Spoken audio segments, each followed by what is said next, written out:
throughout the land, and all things are made new.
Alrighty, good morning, good afternoon, good evening, good time zone. Welcome on in. We are back. And we are live with Genshin Impact this week. Um, or at least today. Today, we're going to be focusing on the 5.7 stuffs. And that's what I got. I haven't touched any of the story 5.7 yet, just kind of just done. Well, I did the stupid event. I've been doing this stupid event. Like, like it's kind of good, kind of okay. This one here, this one's actually been kind of interesting. I did kind of like it. It's kind of like a Tetris fruit match, whatever game. It's okay. This, this just sucks. I'm gonna tell you, this part of it just sucks. Trek through the rat. Now we're first to go through the forest. Now we're in the desert, and we're getting the same crappy um, rewards. Um, but it's just been junk. And then to top it all off, we've got Sethos. Like the character that nobody uses is what Genshin gives us. And in fact, most instances of them handing out a 4-star character on events is not a used character. It's not someone that people are like, oh, clamoring over, yes, I need a copy of Sethos. I really need Sethos. No, people are not looking for Sethos. But anyway, that's kind of my rant. It just, like, the fruit one, actually kind of cool, kind of interesting. Enjoy it. The traipsing through the desert sucks. The Traveler's Tales this time around has actually been pretty good. I like getting certain people is kind of weird because like these 4 haven't shown up at all, but like some of these have shown up multiple times.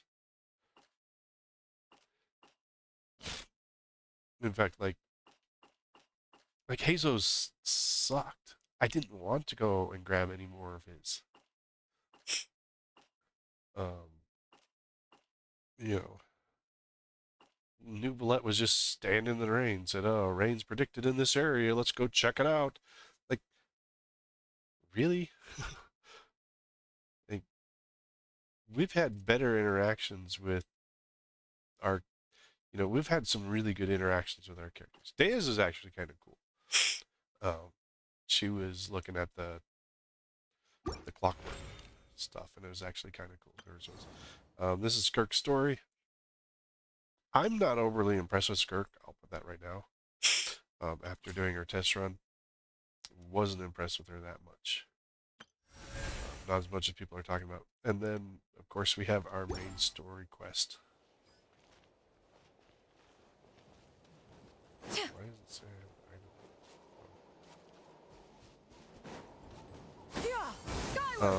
so a little disappointed in Genshin right now. I mean, they haven't been, I would say, excelling. Okay.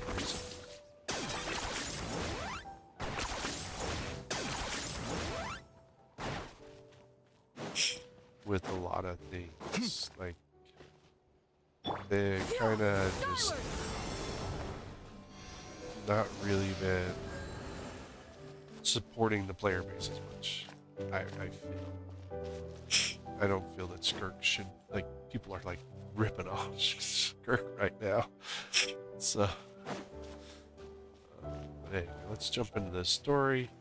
Yan-san is here waiting on us for some reason. Oh, Tulani and Paimon. Fancy that. I didn't expect to run into you two here.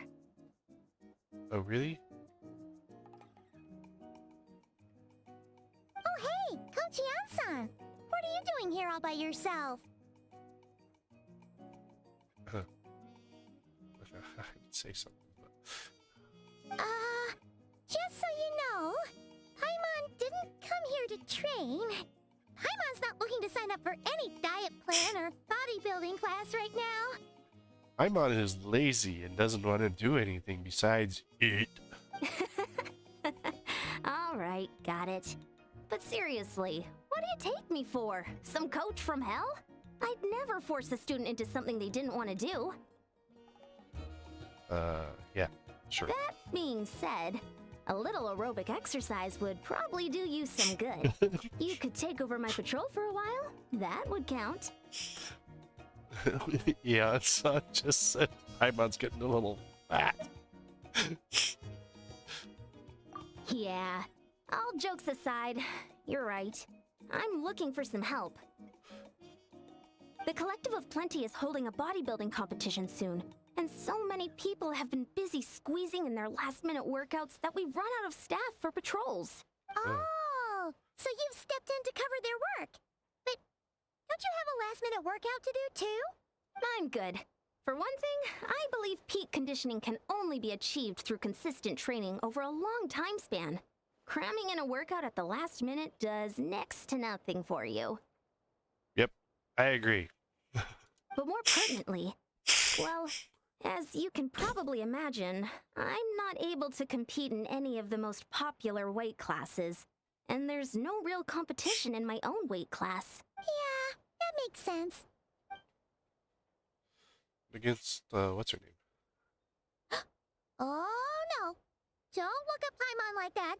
We are not the same weight class, and no way is Paimon competing against you. Paimon's voice sounds different. Traveler, let's just help with the patrol, all right? Otherwise, Yan-san's gonna make Paimon enter a bodybuilding competition. Perfect. I managed to get you on board with just one look.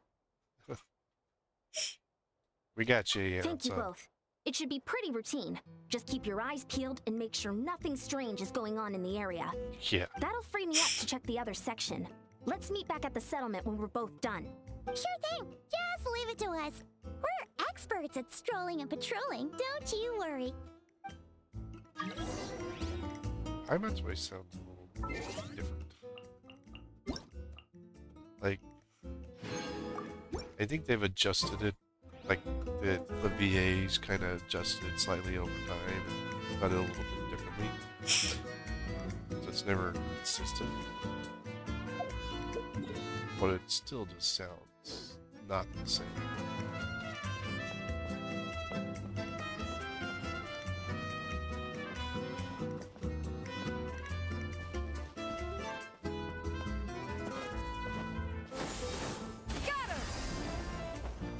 I don't know if other people are noticing it, but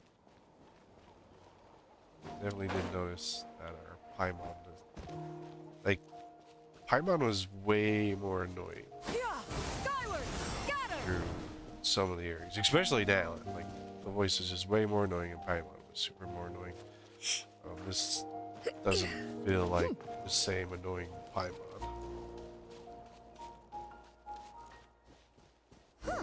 What's this? Was there always a cave here? We should go take a look.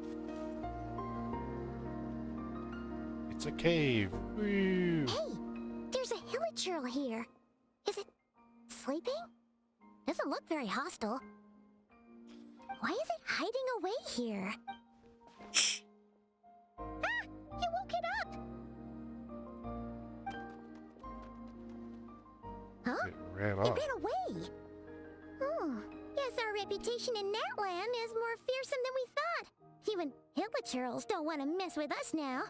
Yeah, left something. You Wait mean a sec. that shiny thing? Huh. Must have dropped it as it ran off. Huh. Paimon bets that hilichurl thought it was a priceless treasure. It was probably planning to hide it here for safekeeping. Until we showed up. You know that, like, the funny thing is that the hilichurls, as we've learned, were all Conrian citizens. Like, Let Paimon take a look. Hilichurls aren't the brightest, so it might not be worth much, but still. they've gone backward. They kind of like de-evolved a little bit, but they're not idiots. What is it? You look so serious all of a sudden. Isn't this just a regular old key? The style is unusual, though. Doesn't look Natlanese. Where do you think it's from? The key to the hybrid. What? What do you mean? What hibernation chamber? What spaceship? The Astral Express. Wait, you mean the spaceship? The one that brought you to Teyvat? So, how did that key show up here? Are you sure you didn't just drop it? I still got mine. I've always made sure to keep it safe and sound. Whoa! Yeah! These look identical! So, if one You're not is holding both of them yours, out. Like, does that mean the other one is... there's only two of them, Paimon. Huh! The keys to a spaceship! Huh! Somehow that really rams home the fact that you really are an actual alien! Oh, wait, no. Descender. Not of But Teyvat. anyway, now we know where it came from. The question is, how did it get here?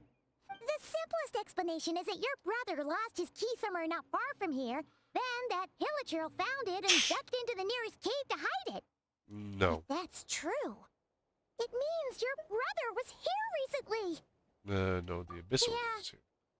Man, this is so crazy. We only agreed to help with the Anson's patrol on a whim. And now, we've made this bombshell discovery and found a huge lead on your brother. Should we keep following this trail while it's hot? Or do you think we should check back in with the Anson? Ah, there you are. Looks like you went the extra mile today. Thanks for being so diligent. Oh, hey, Eon-san, what's up? Didn't think we'd see you again till we headed back to the settlement. We were actually just about to go meet up with you. We've made a huge discovery today. I came here to let you know that you don't need to keep patrolling anymore. The Oh. bodybuilding competition has just been cancelled, so the usual squad will be resuming their normal duties. They'll be here to take over shortly. Wait, canceled? Why? What happened? The Abyss Order attacked. Huh? Jeez. Ether's on the move again. Yeah, can't find a way to I've talk heard to of the them. Abyss Order, but this is the first time I've known them to take organized action on such a large scale. It's like they're preparing to go to war against our entire nation. One little That would sect suck. versus the entire nation of war? How are they everything we've seen from them so far, they usually prefer to act in the shadows. So, what's different about it this time? What could they be after? No clue. All we know is that they've attacked our tribe. But that doesn't tell us much. Our defenses are holding strong so far. So I'm gonna head to the Stadium of the Sacred Flame and see what Mawika knows. If there's any information out there, she's the one people report to. Oh, want to come with me? I'm sure everyone will feel better knowing that the hero of Natlan is on the case. I got lots of information on him. Great. Then let's head over together. You know, the funny thing is, based off everywhere we've gone, and everywhere we've encountered the Abyss Order, we haven't seen them in Fontaine yet. Like, because before we came to Natlan, so 5 and 4, in the 4.78 or whatever, whenever that story came down, it was in Sumeru, is where it happened. This one should have taken place in Fontaine, but instead we're in Natlan, which is slightly different than what we've occurred in the past. So apparently they don't want to go to Fontaine. I want to take on Newland anyway, so Ether's probably scared of him. Mawika! Oh? Ah, great timing, Ian-san. I was just about to send someone for you. And it's good to see the travelers with you. How are things looking? What's the latest word from the messengers? The Abyss Order has been spotted near several tribes at the same time. Clearly, this is a coordinated strike. Also, their numbers are much higher than expected. Their organization appears to have grown considerably, but because they're usually so secretive, this is the first we're learning of it. It sounds like they're throwing everything they have at us. What are they trying to achieve? That's what I'd like to know as well. Historically, Natlan has not been a hotbed of Abyss Order activity, and we have no particular quarrel with them. Could it be revenge, perhaps? Would they want to get back at us for a recent victory over the Abyss? Oh, seems unlikely. But then again, Paimon wouldn't put anything past the Abyss Order. It's too early to say anything definite. For the time being, we should continue monitoring the situation. How are the battles going? Not too many casualties, hopefully? Well, even if they're committing all their forces to the fight, they're in for a tough time. Our brave warriors have just emerged victorious from an all-out fight against the Abyss itself. Yep. We have a whole nation's worth of seasoned veterans fighting for us. Compared to the true Abyss, the Abyss Order poses a far smaller threat. They cannot endlessly replenish their forces for starters. However, this is still a war. So we must give it our all and do our utmost to minimize casualties. The tribes are organizing their defenses as we speak. Traveler, this is one war that Natlan can handle on its own. If you wish to stay out of it, you'll be safe here at the stadium with me. No, it's personal. Oh? In what way? Yeah, my twin brother is running the crap. Yep, that's how it is. I see. My goodness, that is very personal indeed. If you don't mind me asking, do you have any idea what his goal could be? Still trying to figure it out. Safe to say, they're not exactly on the best terms at the moment. Ever since Paimon met the Traveler, she's been trying to track her brother down and get some answers. But he's been avoiding her. I see. So you two have fallen out. Huh. A pretty common occurrence between siblings. Well, yeah, that may be. But the stakes are a little higher where these two are involved. Yeah, a lot more time between them. They certainly are. Although somehow it doesn't surprise me that a spat between the Traveler and Twin could affect the fate of the entire world. Just so I'm clear, you're still on Natlan's side, and you have no idea what your sibling is after. Is that right? I even hate him more than you do. Well, that's a relief. When you first mentioned your sibling, I was worried we were about to be thrust into an impossible position. Our reports say that the Abyss Order has focused most of their efforts against the Masters of the Nightwind. If you don't plan on staying here with me, I'd recommend going there to lend them a hand. Okay. I'll join you. Right now, the Collective of Plenty isn't facing a serious threat, so we should support the other tribes. Many thanks, you two. Anything you need, send word to me right away.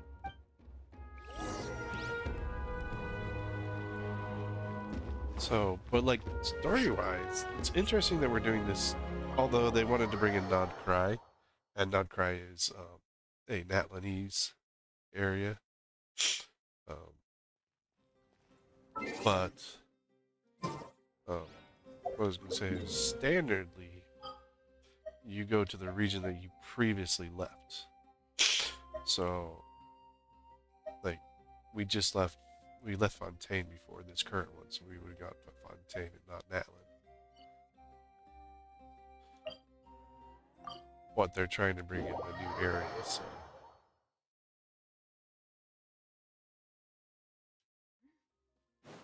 I think that's and it's tied to Skyward! Scatter! it's tied to Natlan, and I think that's why they skipped Fontaine and went to Natlan. So they might go back to Fontaine and then, you know, 6X. It's Lolly. Huh. I wasn't expecting to see you here. Are you here to reinforce us? How are things looking? Mawika told us to come here. Oh, the situation must be pretty dire if it's managed to get Lolly out of the house. And sober. Dire? No, I wouldn't go that far. It's mostly just irritating. I heard we're being hit the hardest out of all the tribes. What are they trying to imply? They just think we're pushovers or something? I wouldn't take it that far. The more I thought about it, the angrier I got. I couldn't exactly concentrate on my novel after that, so... well, here I am. So, that's how they earned the ire of Granny Eatsley, huh? They call themselves the Abyss Order, yes? Ugh, so tasteless. It's exactly the kind of two-dimensional name a clueless writer picks because they don't trust the rest of their writing to persuade the reader of who the real villains are. They just... Genshin just threw a stab at themselves. Hey, she's saying your brother has poor taste.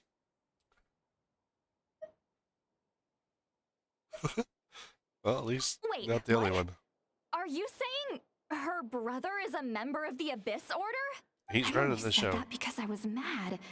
But maybe I went too far? Hey, let's save the chat for later. We've got some enemies incoming. Good. A much-needed chance to vent my frustration. And not a moment too soon. Things were getting awkward there. Luckily, I'll never have to find out just how badly the rest of that conversation was gonna go. You didn't have to say that last part out loud, Lolly. Anyway, let's get him! Yes, but Sit Lolly does not have a filter. Fulfill our pact! I'm going in! Inazuma shines eternal. There is no escape. For the Lord of the Night. Target acquired. Glory to none can compare! Especially not when I'm in a bad mood. Measly insect! You must pay! Scatter! Skyward! Make way for the Adeptus! The best you got. Suffer the wrath of Eastleigh! Let's light it up! Sit Lolly's really a character I like.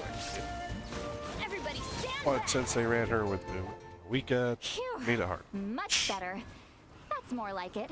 Oh, impressive work, Granny Eatsley. If I'd known you were on the case already, I might have reconsidered whether your tribe really needed reinforcements. If anyone should be reconsidering, it's the Abyss Order. They picked the wrong target this time. Experience says that if we head in the direction they were attacking from, we should find their stronghold. Why don't we press our advantage and destroy their base? They won't know what hit them. Hey, was there a battle here just now? Need any help? No, we don't need you. The warriors from the Masters of the Nightwind are here! The battle against the Abyss is still fresh on our minds, so everyone's used to working together. Well, morale's high and everyone's here. Let's go take down that stronghold! Get to work! Now you shall perish! Illusion shattered! You know, I would love it if the Archons, Venture skyward! you could really actually make a team with them, Locked on. but they don't synergize that well. It's like, hey, Crush them!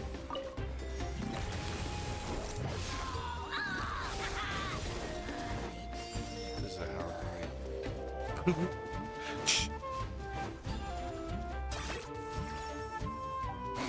10 points. What is that thing? It's like it's draining the strength right from my body. Find a way to destroy it! Fulfill our pact! Ha! Let's light it up!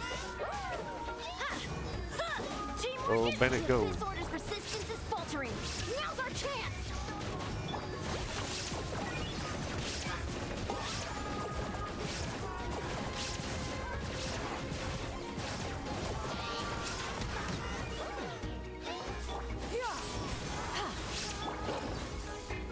There is no escape! Get to work!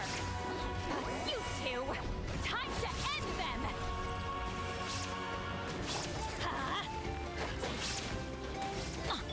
Skyward! Scatter! Seize the skies! Claim these souls. Target acquired. Glory to which none can compare! Especially not when I'm in a bad mood. Measly insects! Now you must pay! Inazuma shines eternal! Illusion shattered! Suffer the wrath of Eastling! Show no mercy! Everybody stand back!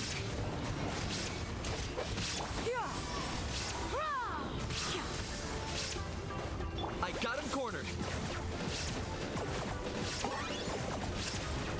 Warriors! Attack! After them!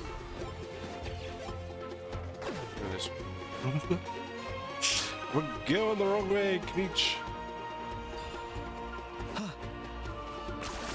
You really are a one-trick pony, you know. 10 points for agility. I like his running away archer line better. Incoming! Get to work! Let's light it up! Skyward! Stray clouds converge!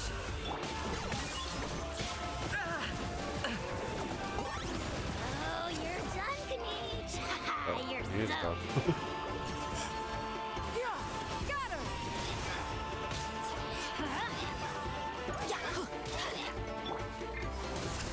You two! Time to end them! You must be the boss here. Time to show you what happens when you mess with the Masters of the Night Wind! All who resist the abyss will pay the price. Target acquired.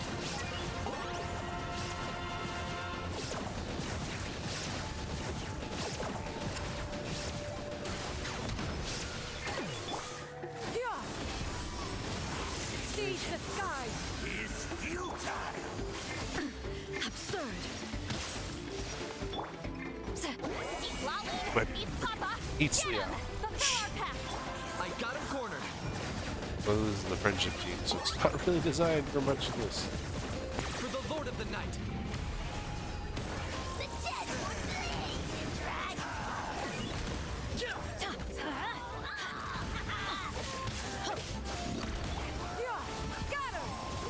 There is no escape! Everybody stand back! Let's light it up! Would you stop spinning around? Adventures! You two! Time to... Abyss shall rise. This stronghold is neutralized. Good work, everyone. Yeah, good job. The Abyss Order's all bark and no bite. Paimon, you don't do anything anyway. To be honest, this was anticlimactic. I was hoping for a personal apology at the very least. And ideally, a whole speech acknowledging the superior might of the Masters of the Nightwind. Well, whatever. I'll just have to make up for it with some extra wine at the victory feast. Yeah. With the stronghold Figured that cleared, line would come in. this area should be safe for the time being. But still, something tells me we can't afford to let our guard down yet. Maybe it's just me, but an enemy under siege normally defends their stronghold at all costs. The fighting gets more and more intense right till the bitter end. Not with the Abyss. But this time was different. With a few exceptions, most of the enemies here gave up and fled the moment that... well, I don't know, but it seemed like they sensed something. Huh? Not sure I follow. They did a tactical retreat, that's all. It's just a different strategy. I'm not convinced. Don't forget, they're radicals who chose to wage war on an entire nation. They don't do things in half measures. It seems out of character to cut their losses and run like that. So you're saying there's more to this than meets the eye? There you go. I'm saying we don't know enough to be sure of anything at this stage. So let's stay alert and keep our defenses at the ready. So we're no wiser as to the Abyss Order's objective. Back to square one. Either to talk to me, I can get answers for all of us. The keys are only lead so far. Paimon had a hunch you might say that, but you're right. If we can somehow use that key to track down your sibling, maybe we can end this war before things get serious. And maybe you can finally get some answers. Wait, you're leaving? But I was still debating whether to invite you to the first victory feast. Go ahead, you two. See, Lolly and I will take care of things here.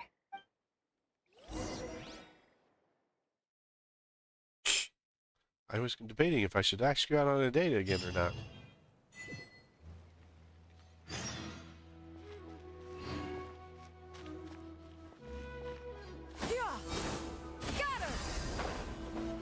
Back to the strange cave. Alright, you're up. Okay.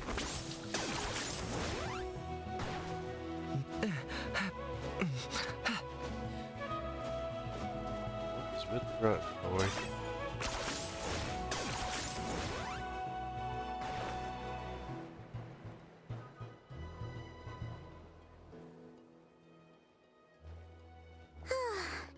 And we're bumps back going on where around. we started. That Hilichurl probably found the key nearby, right? Let's look around for clues. There's no time to waste. The Ansan and St. Lally are waiting for us.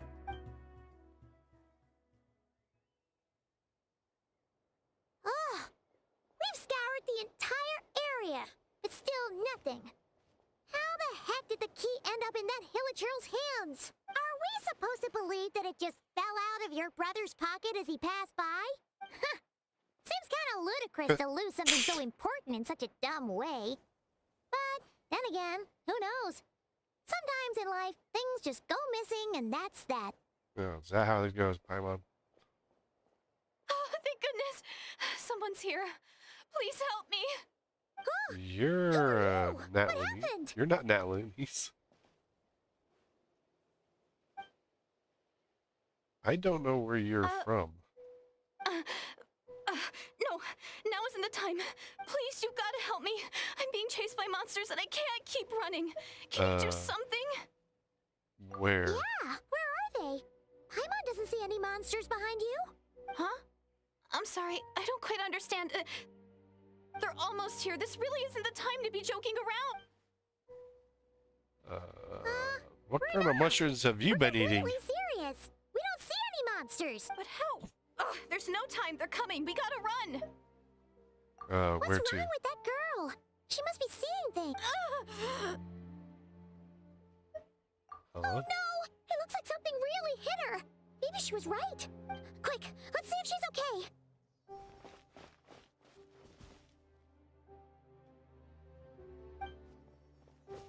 What's wrong? Are you hurt? What was that? The monsters! They're right there! You need to get out of here. It's too dangerous. Let me give you assistance.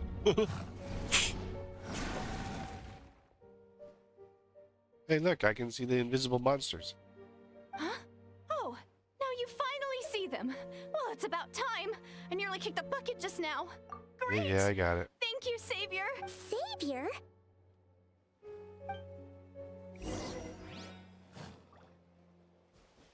Target acquired.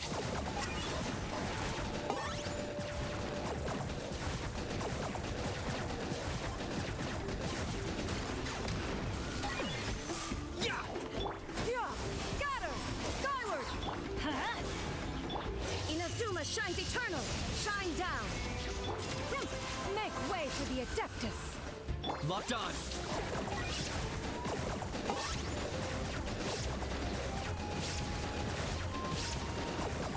Shadow of the past, mind to command. Fix your soul! Let's light it up! These are- Speechless. Teamwork is dreamwork! Yeah! Skyward!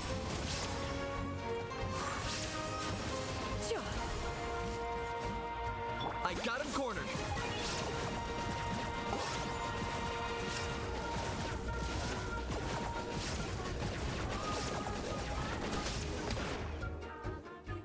You did.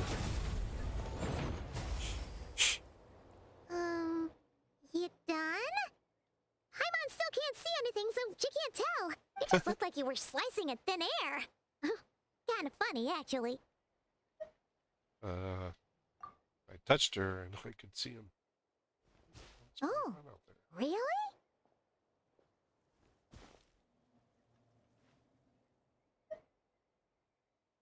Did I get Sure. everything?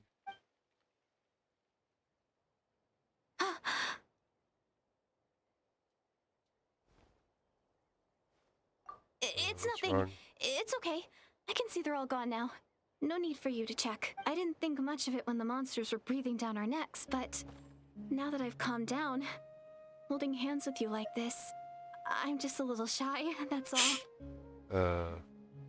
Okay. Have you never shaken hands with someone before?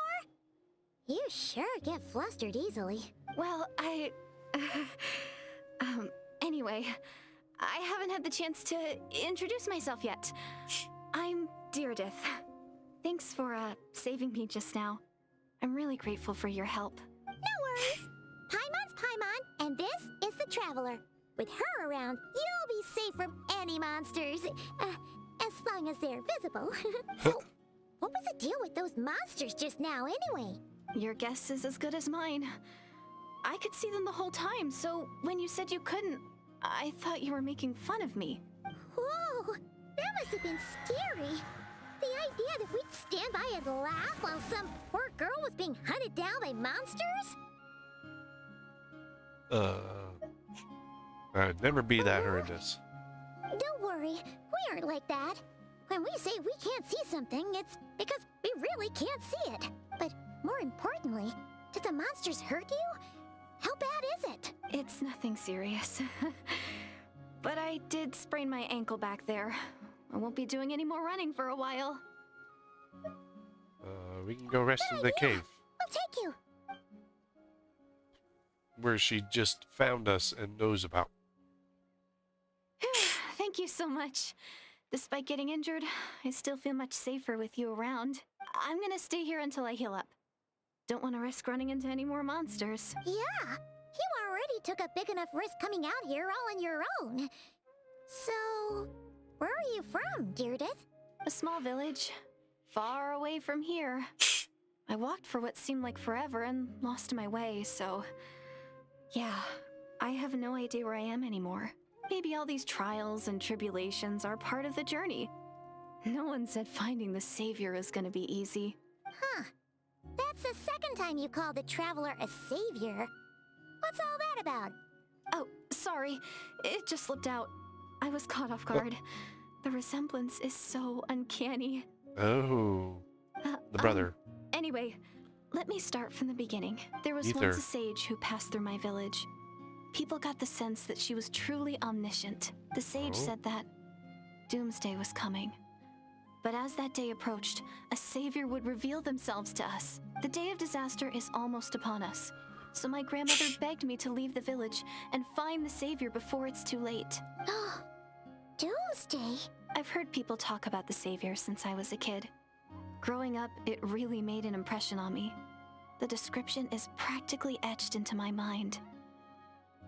So when I saw your golden hair for the first time, it was like this image that's existed in my mind's eye all these years suddenly came to life. Everything matched. Oh, so that's why you were lost for words when you first saw her. Well, the Traveler's definitely got what it takes to be a savior, and she's already got a ton of titles, so she won't mind one extra. Actually, I don't think it's her. What? Oh? But didn't you say that everything matched? Everything except the gender. The savior was described as a young man. Ether. Oh, for goodness sake. There are gender requirements to be a savior? Really? There's someone that matches all that. Of course. If it's not you, then it's gotta be him. Who? Who is it? You have a brother? Well, then that's it. Oh, it's him. It has to be. Oh, thank goodness. Please, can you take me to see him? No.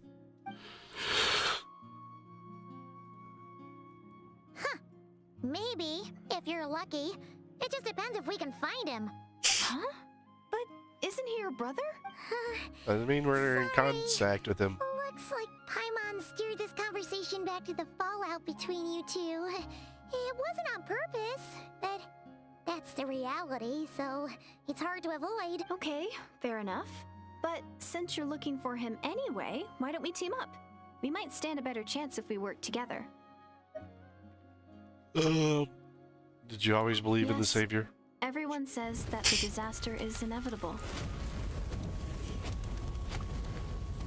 But the Savior will rescue us all from our pain and suffering.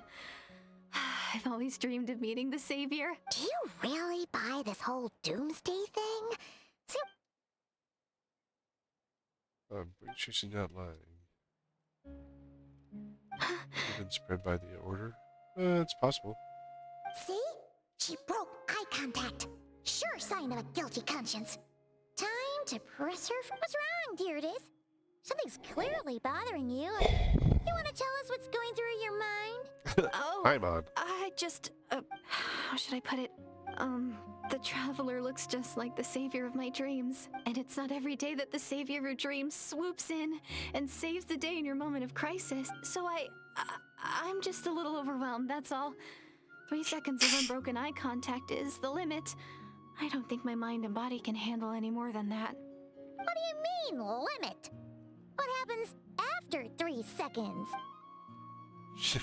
Yeah, it's supposed to respond. I'm sorry. Please forget that I said anything. Let's just leave it there for now. Like I said, I'm going to hide here until I feel well enough to move again. If you manage to find the Savior in the meantime, please come and let me know. Thank you. Are you sure you'll be okay here on your own? Do you Excuse have me. enough to eat? I'll be fine. I might not be much of a fighter, but I know how to stay hidden. And if I get hungry, I'm sure I'll find something around here. Don't worry about that. All right then. Well, take care. Being on your own isn't easy. Paimon, you haven't been on your own for a very What a long time. mysterious girl. We should definitely keep an eye on her. But hey, You've relied on the Alita seems Traveler to for like you. food. and it sounds like she's gonna help look for your brother when she's healed. Anyway, this is probably all the progress we're gonna make for now. Let's head back to the Masters of the Night Wind and see if they need our help.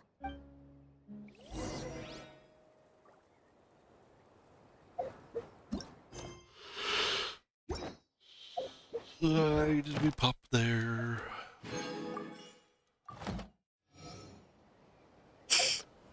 Yun's got up to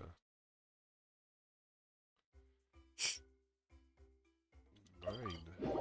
Friendship rating.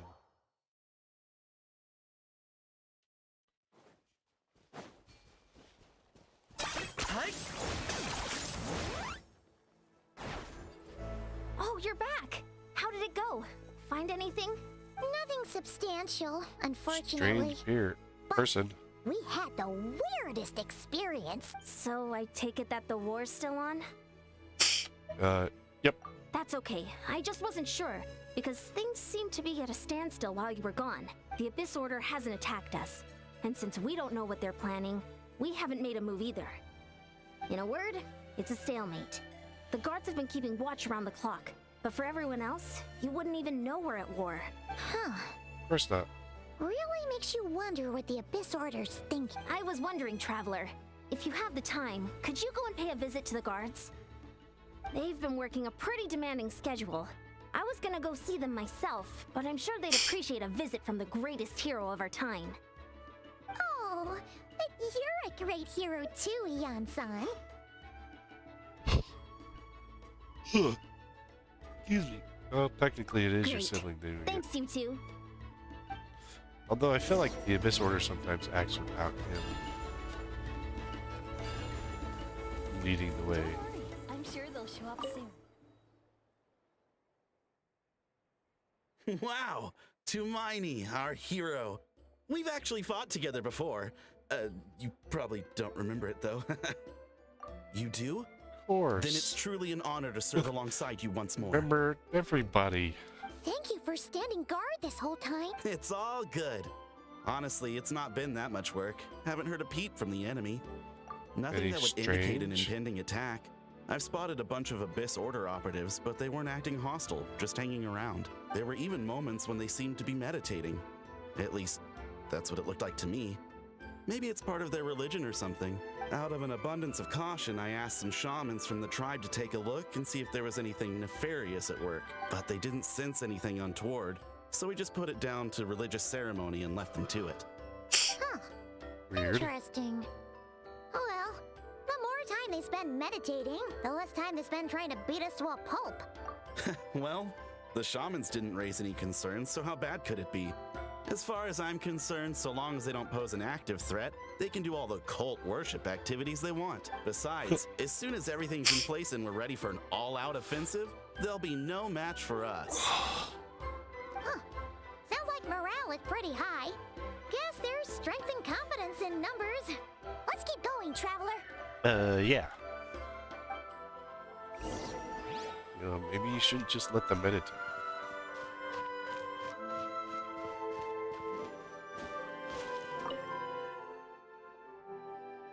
I'm gonna add someone with more experience along with me. What did you do? Traveling doctors. There's Curse. I was missing my hair.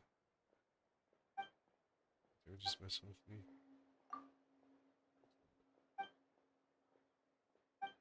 Limited experience.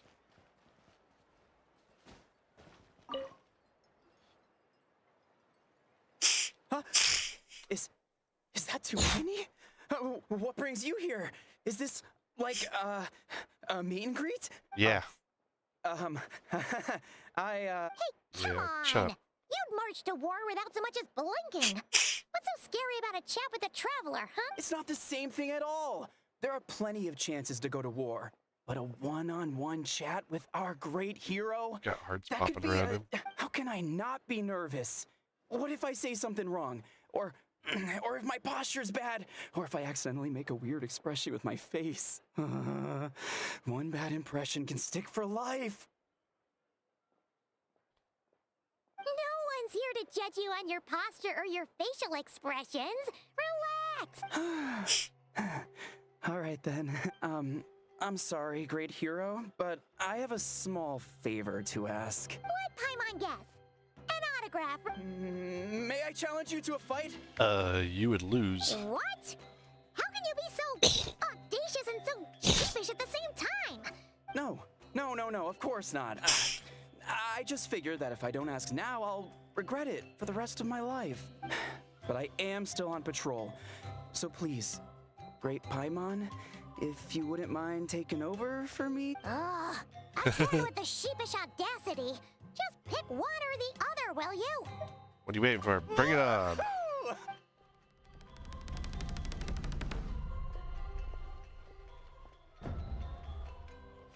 You realize that you are no match for the Traveler.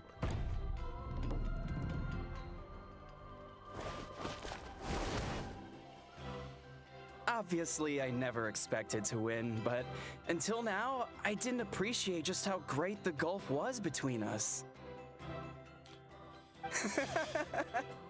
I'll be bragging about the day I got to... Paimon can't keep up with you. Well, some people connect through conversation, but we warriors bond by sparring. And now that I... Okay. Well, Not at all.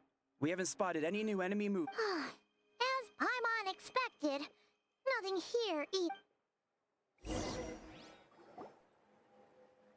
You're We back. run in laps. So, did the guards find anything? Nothing much, no. Someone mentioned that the Abyss Order has been doing some kind of meditation or prayer, but apparently it seemed harmless. Paimon wants to lodge a complaint about one of the guards. Ignore Paimon. Traveler? You're back already? And no one thought to wake me up, huh? In fairness, you look pretty hungover. Can't imagine anyone wanting to wake you up in that state. I'll Oh, have you that's know not nice. I'm perfectly sober when I'm hungover. Of course you are. Okay. I'll admit that sounds strange at face value, but regardless, what I meant to say is, I heard something about the Abyss Order engaging in meditation. Yeah, that's right. Does that mean anything to you, Lolly? I sense something strange in my dream. It was vague, but it seemed as if some noise had found its way into Natlan's ley lines. Oh. What does that mean? Hard to say. I don't think it had any tangible effect on the Night Kingdom or on our ley lines, but still, it's like a signal that exists on a different dimension of reality. It might not interfere with ours or pose any detectable risk, but I just get the sense that something strange is going on. Oh. So even someone as familiar with the ley lines as you can't tell what's going on. No wonder the shamans at Satura called to the front lines couldn't sense anything. Ian-san, I think we should go talk to the chiefs. There's no point dragging this out. We need to take the initiative and drive the Abyss Order out of Natlan for good. If that's the Council of Granny Eatsley, I'm sure the chiefs will agree. But it will still take us some time to gather the required force in war. Adequate planning and preparation. Yeah, we know Sure, that. but the finer details aren't my concern. Anyway, I'll leave you to it. Just remember to come find me when you're ready to talk to the chiefs. We got another question Oh? for you. Sure, what is it? Huh, you mean only select individuals can see them? Yeah. Now that's a strange one. I guess they could be manifestations of a disturbed psyche? Or extreme negativity embodied in physical form? It could also be a simple case of dead monsters whose souls got stuck here somehow. Well, I say simple. Things quickly get confusing when you start looking into monster souls. For starters, trying to figure out which classification system to use is a real pain in the— All right, we get it. Granny Eatsley's learning and wisdom knows no bounds. But could we just get the short answer? Hey, I was just thinking out loud. You really think I was just trying to flaunt my knowledge? Anyway, the short answer is there are many potential explanations for the kind of phenomenon you describe. That said, it's not something I've ever encountered in all— Oh, wow. Okay. Well, if Excuse Granny me. Eatsley's never seen it, it might as well not. Hey, I'm not that old! Yeah, it was Care easy to to elaborate explain. on what happened? This all sounds rather mysterious. Trying to explain about the strange Really? girl. You had to hold her hand to see the monsters? That sounds a little contrived. Set Lolly's jealous. That's the part that bothers you? Maybe the point is more that it requires direct physical contact, whether that be hand-holding or otherwise, but that's neither here nor there. What bothers me is, it sounds like she's convinced that your sibling, the leader of the Abyss Order, is a savior. That really makes me question whose side this girl is on, and whether what she told you about her background is actually the truth. Sorry if that comes across as paranoid. It's just hard not to be suspicious of everything when we're in the middle of a war. Actually, Paimon feels like you make a fair point. Whoever this girl is, she sounds like bad news. Okay, well, you're clearly just jumping to conclusions. Are you jealous? It's hard to know what to make of it. A young lady all by herself, lost in the middle of nowhere, sees monsters that no one else can, calls the leader of the Abyss Order her savior. At the very least, we should remain vigilant. Keep a close watch on her. Sounds sensible. On that note, we probably shouldn't have left her by herself in that cave. Traveler, Left we her still alone. need some time to muster our forces. Maybe you could check on her if you're not busy. Just be careful. Alright. settled She then. trusts me. Let's go check on her. Yeah. What? Paimon, why are you volunteering us for things again?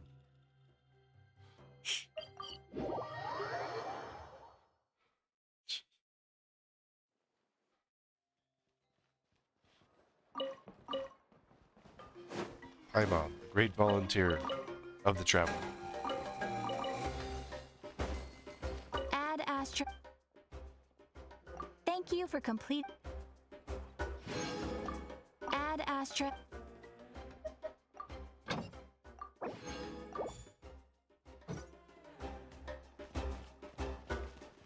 Hey, Shalonen. The commission asks me my name. I'll take it. So back to our camp. This is a compilation. Discuss via letter. Can you really do that? Correspondence. Those more letters could bounce back and forth between you and change the dimensions of a single component. Tell me. He's got that much time. Come to the tribe and talk to me face to face. It's more efficient that way. Another letter? Seriously?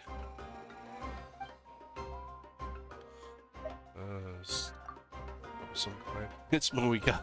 You can discuss things with me face to face. Moika. Moika. The two of them and they're, I don't know what you call what they got going between them. It's funny as hell. I gotta get far away. Think, slow and think.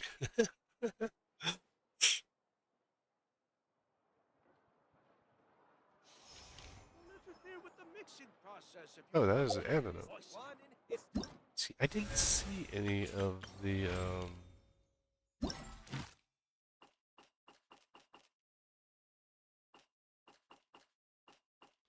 See, originally Shalonen wasn't on the list. Like, she wasn't here. It's just those four that I hadn't had. Because I hadn't seen any of that ones on the list. How?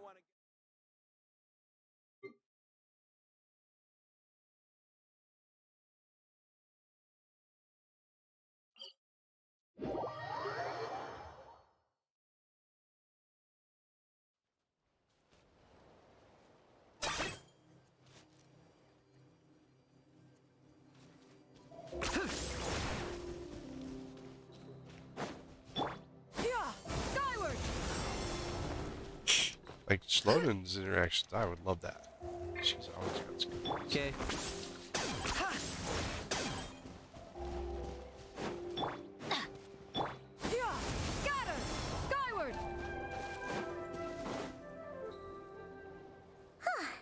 Here we are.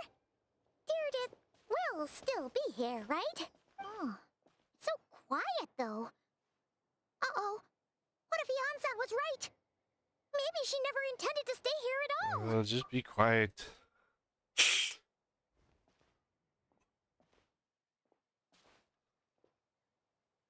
Traveler, watch out! It's a club. See if we blocked it with our arm? Really is a... Oh, sorry. I didn't know it was you.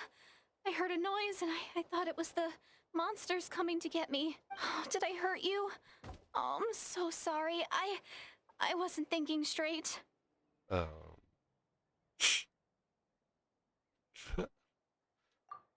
You're weak. That was scary.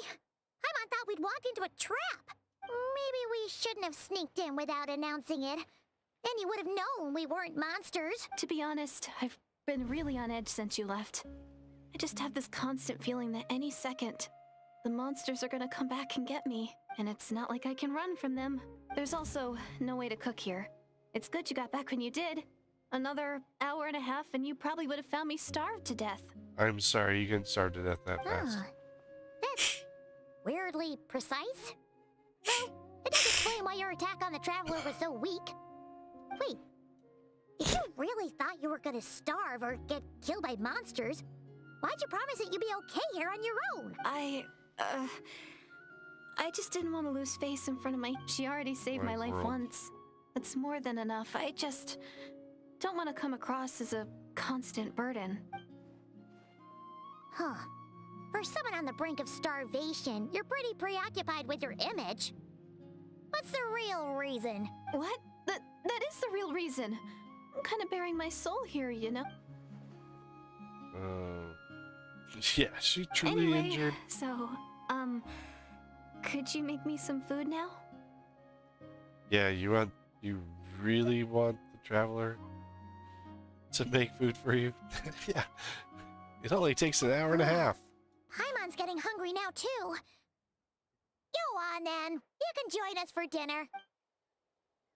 I'll make you some fried eggs. We know Paimon loves those. Whew. I am so full. Thanks for saving me, again. Starvation feels like a distant memory now. It's another favor. You can really pack it away, Deirdith. Guess that explains how you had the energy to make it this far. I tried so hard to hold back, but it looks like I still... Paimon didn't even realize how late it is. Hey, the night sky here is really pretty. Yeah, and it's all thanks to you both that I'm able to relax and enjoy it. I was cooped up in that cave the whole time you were gone. Now, I'm finally out. The air seems fresher, and the stars more beautiful than ever before. You weren't in there that long.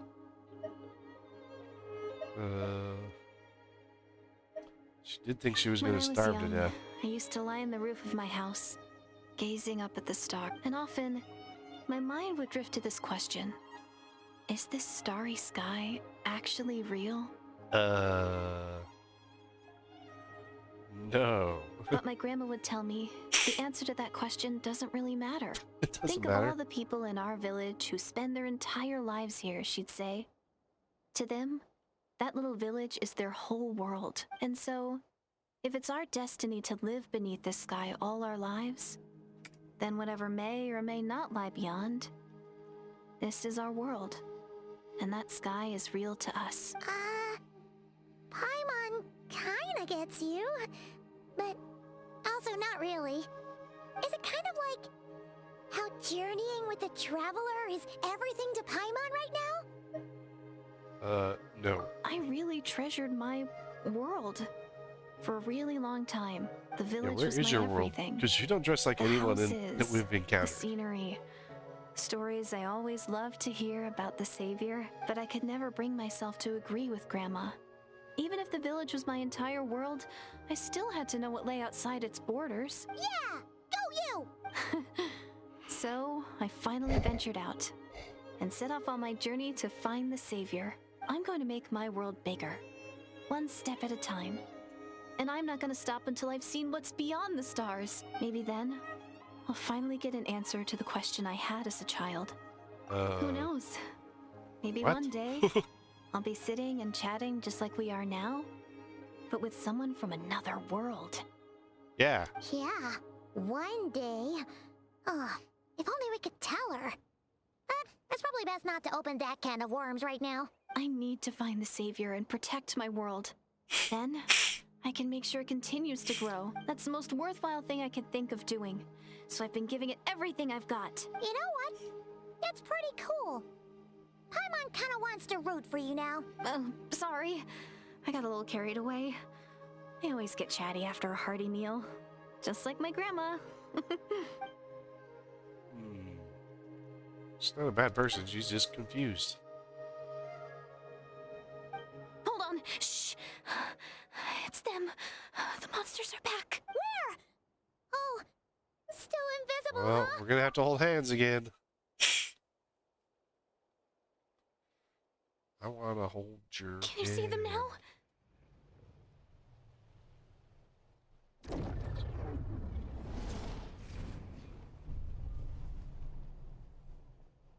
Yep, I got this.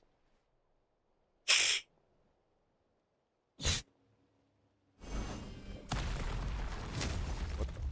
Oh, we must have used Geo. Oh, Paimon still can't see anything. But please, be careful.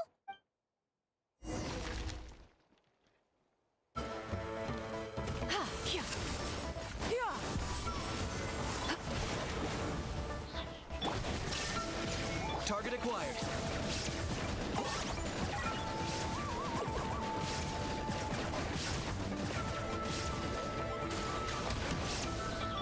Stray clouds converge! Scatter! Skyward! Now you shall perish! I got him cornered. Oh, glory! Soul in sacrifice!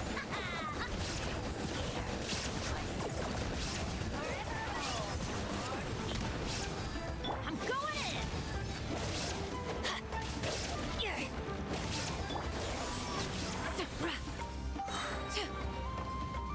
Seize the skies! There is no escape! Okay. Oh. Target acquired.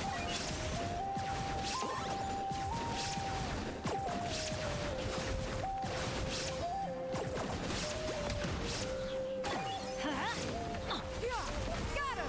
Skyward! Okay. Shine down! Locked on. Electros and Geos. Is this really necessary? Teamwork is dreamwork! Skyward! Oh, did have Inazuma Electro. shines eternal! Illusion shattered! Play these souls. Submit your soul in sacrifice! Scared! Forever home! Skyward! Make way for the... There is no escape! Target acquired.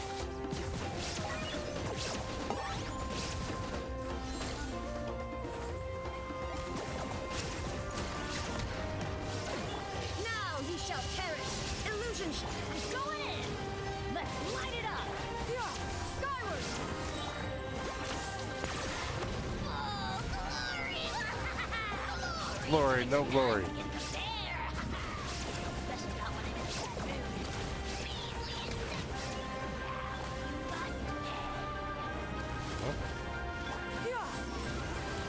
Seize the skies! I got him cornered. Pairing up with these things now?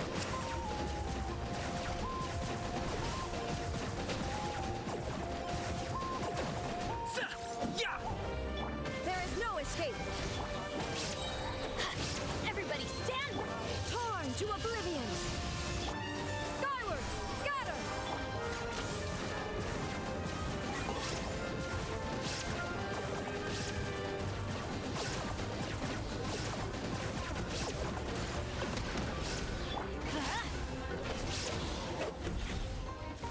Huh? Wow, that was fast. Did you get all of them? No, I left them Paimon's slowly hanging but sure. around. You doing all right, Deirdith?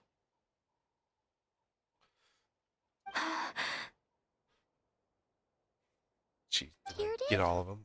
Hey, it's okay. There's nothing to be scared of anymore. Oh, I'm fine. I just spaced out there for a moment. You spaced out? That's a pretty bold move under the circumstances. Jeez, Paimon.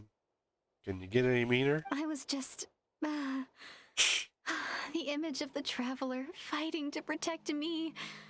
I was trying to commit it to memory. Seems like the least I can do. Alright, A little horny. whatever floats your boat. Whatever floats your boat. She's a gooner. Anyway, there are no more monsters in the area, and it's getting late.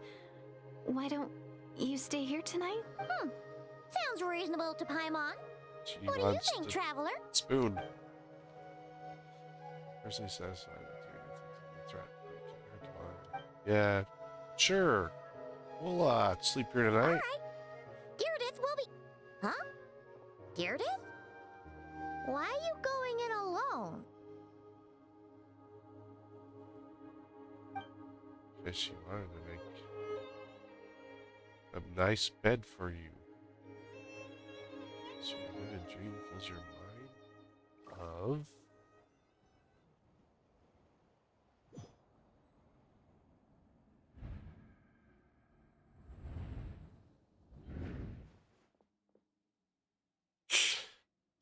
Thank you. Ether, what are you doing? Stop playing with the biome.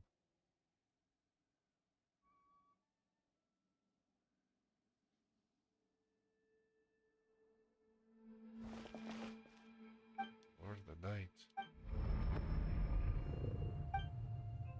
My head. I got a migraine. And now it's gone. Your voice. Doomsday. A fitting name indeed. A blood-red sky. Wild beasts that slaughter all in sight. Endless pain. A terrible curse that cannot be reversed. And the birth of a savior. I wonder if Ether heard that back in the past, and that's why he joined the Abyss Order. Uh-oh. You guys are holding hands! You're awake. I'm sorry. I didn't mean to,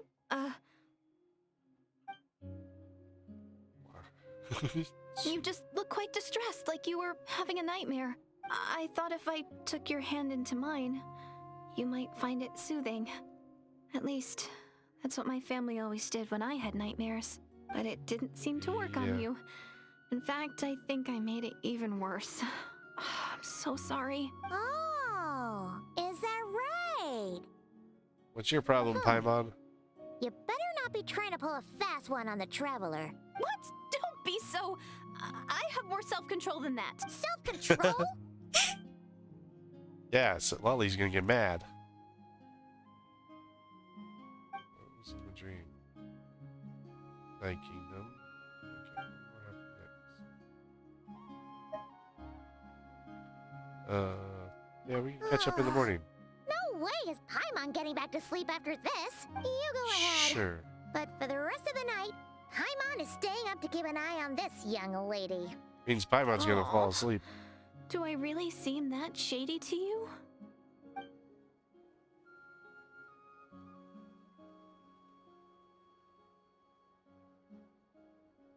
Well, Deirdith, there should be enough food for 3 days. Make sure you eat the perishable stuff first, so nothing goes to waste. You can't tell which stuff is perishable, right? Wow, Paimon. Yeah, I can tell from the ingredients. Thank you so much for making all of this for me. 3 days will definitely be enough time for my ankle to heal. Then I'll continue on my journey to find the savior. All right, then we'll Yeah. be off. Bye for now, Deirdith. See you? Wait! But if this is goodbye, how am I supposed to find you again? It's okay, we'll find you. Oh, I mean, what if I find your sibling? How am I supposed to let you know? Ah, that's a good point. We share the same goal, but we're constantly on the road, so we've got no fixed address. How about this? When the time comes, you can just write a letter to Mawika. She'll be able to find us for sure. Mawika? Who's Mawika? What? Oh. There's something weird over there. It's the Abyss Order! They're here! But it doesn't look like they're marching to war. More like they're running away? Where? What are you talking about? A bunch of Abyss Order thugs! You don't see them? They're heading right this way! That's strange. Wait a moment. I guess it's my turn to not be able to see the monsters. Let's see if we can hold hands and see them. You're right. I see them now. You weren't joking after all. So this is what it's like. What a weird situation. What is making these monsters invisible? Is it Deirdre? Or the monsters themselves? Or is it us? Well, might as well mow these ones down, just so they can't pose a threat to the tribes. Uh-oh. Swat. Woohoo! All done! Their morale seems super low. Guess they really were on the run, huh? So there's Or no more than hurry on right? their way to somewhere. I still can't wrap my mind around this. Why couldn't I see them until you took my hand? Yeah, we're all baffled by this. So, any ideas on why those monsters might have been running away? Maybe something went down on the front line. Oh, Paimon's getting a little worried about Eon-san and the others. Let's head back to the Masters of the Night Wind right away. We gotta go. Bye for now, Deirdre. See ya, and please take care. Yeah, that's kind of weird. Adventure time.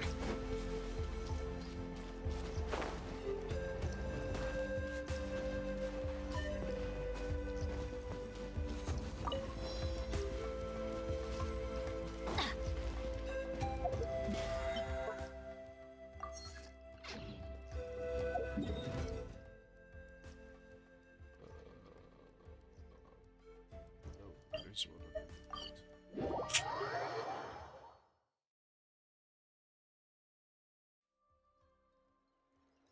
Hey, Eon-san. We're back. We ran into quite a big group from the Abyss Order just now. Has something happened at the front? The front line has collapsed. What? Huh? But how? Did they? No, Huh? relax. Their front line has collapsed, not ours. Oh, feels like you could have phrased that more clearly at the start. But this is good news, right? Why'd you still look so serious? We unleashed what we got them. No, we're still mustering troops. Nowhere near ready to go on the offensive. So at first, I was also confused about what exactly happened out there. But just now, I got the full story from a guard who was on the scene. He watched the enemy lines crumble in real time. What did he see? One person. Just a single individual. They stormed the enemy lines and attacked with a vengeance, cutting them down like paper dolls. Dainsliff. They wielded an unknown power and fought with a sword style that no one recognized. The guard who relayed this to me said that before he even had time to react, the enemy was decimated. Yep, we know what I'm happened. only recounting what I heard, and I'm sure the guard in question must be exaggerating to some extent. But still, we have to identify this person, and assuming they're a neutral party, we'll need to figure out how to engage with them. Clearly, they're a force to be reckoned with, so we don't want to come across as too weak or too hostile. It's quite a diplomatic conundrum. You don't need to sweat it, Eon-san. From your description, we're already pretty confident that we know this person. Yeah, it's Honestly, Dane. with the Abyss Order acting out so publicly, it's about time he showed up. He doesn't miss out on these. Dainsliff. It's Dane. As soon as he started describing it, it's like, yep, that sounds like Dane.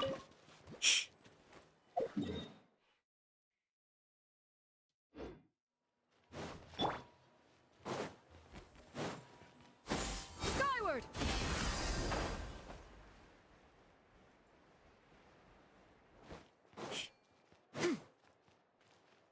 Plus, I mean, Skyward!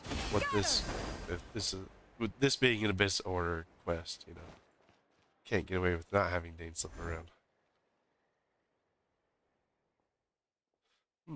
Were you waiting for me? Dane's VA's not. It's been a while, Dane. And yeah, after we heard what what went down. We figured you'd shown up. You caused quite a stir, you know. Oh, this is a friend of ours from Natlan. Her name's Ian-san. She insisted on coming here to thank you in person. It is my honor, Mr. Dainsleif. Thank you for breaking the stalemate in our war against the Abyss Order. Natlan is fortunate to share a common enemy with such a mighty warrior as yourself. No need to thank you. I hunt the Abyss Order for my own reasons. Please don't mind him, Ian-san. He always talks like that, but he's a pretty nice guy deep down. It's quite all right. Uezo Janssen respects those of great power. It's quite clear that he meant no offense, and I am still delighted to make his acquaintance. Anyway, since you're old friends, I'll leave you to catch up for now. Take your time. Sure thing. You probably have plenty of other stuff to do anyway, right? Since this war isn't exactly over. See you later, Ian-san! Hey, Dane. Would it have killed you to be a little more polite? She's our friend. Yan-san, yes, I will remember the name. But I will not invest more emotion than is necessary in dealing with the sins of the seven. It's a matter of principle. Yeah, Ugh, I'll let you off the so hook. stubborn. But whatever. So anyway, Dane, do you have any new info about the Abyss Order for us? Any idea what they're trying to achieve with this war, for example? Never before have I seen the Abyss Order take action on such a large scale. Taken at face value, it seems highly illogical. A war with the Natlanese, the odds are stacked firmly against them. They surely cannot be unaware of this. Their true goal must be a deeper one. We thought so too. But it sounds like you're no closer to learning what that goal is than we are. Been on the case for some time, even captured and interrogated several Abyss Order members. Yet, still, I am none the wiser. I can only assume they've gone to great lengths to keep their real operations a secret. A bad feeling about this. The Abyss Order is wasting a lot of its forces attacking Natlan. So whatever they stand to gain must hold enormous value to them. What do you think we should do? Since we lack actionable intelligence, for now, we might as well continue to focus on the fighting. Leave them to their secret plots. If they're so willing to sacrifice manpower for it, intend to make the sacrifice greater and more painful than they could have ever anticipated. We use this opportunity correctly. I believe we can eliminate the vast majority of the Abyss Order's forces. They'll never be able to mount such a large campaign ever again. That outcome is well worth our time. Yeah, okay. That's right. The ideal scenario would be to destroy them before they can reach their goal. Paimon gets it. Nothing in the world can satisfy you like making mincemeat out of the Abyss Order, right? Right. Wow. Okay. A rare, candid response from Dane. The one-man attack. Anything from your end? Well, actually, we found her brother's hibernation chamber key near the Collective of Plenty. He must have lost it. So, he's here in person. Unsurprising, given the scale of this operation. Oh, and there's more! After finding the key, we also ran into this weird girl. She kept seeing monsters that we couldn't see, and then, this other time, we saw a load of monsters, but she couldn't. She also said she was on a journey to find the Savior. Her description of this Savior matched the Traveler pretty closely, so we figured it's probably her brother. Hold on. That girl called him the Savior? Yeah, that's right. Is something the matter, Dane? The last time I heard that term was before the Cataclysm. Not just that. It referred to your brother then, too. But who'd still believe in the myth of the Savior when the Cataclysm has already taken place? Makes no sense. What? Wait, wasn't her brother called the Prince, though? Where did this Savior thing come from? Well, when he was first granted title as Prince, the Venster King and the entire court of Condria set about aloudly proclaiming the might that he would bring it to the nation. They made it to sound as if it were him there. All pain and suffering would be washed away. The future of Conria would be brighter than anyone could imagine. The Savior was a celebratory title given to the prince by those who believed this rhetoric. Of course, you know how the story ended. In hindsight, the cruel irony is glaring. All that title really stood for was the Vinster King's lust for power. Huh. Sounds like the people of Conria really believed in him.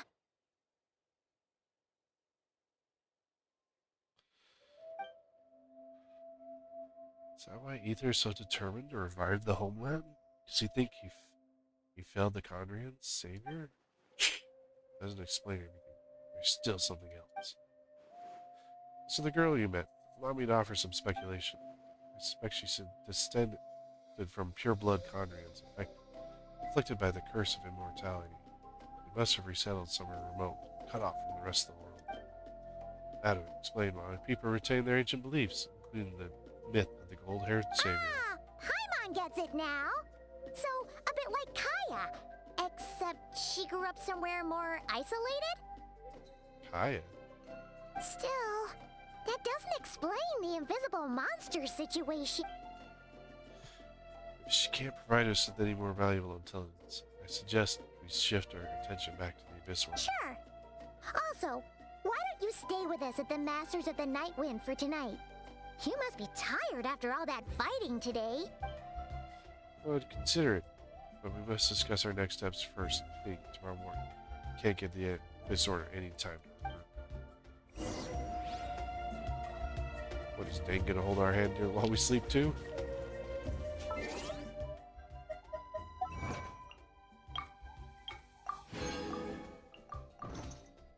Paimon, time power, activate. How to be sus. Written by Paimon.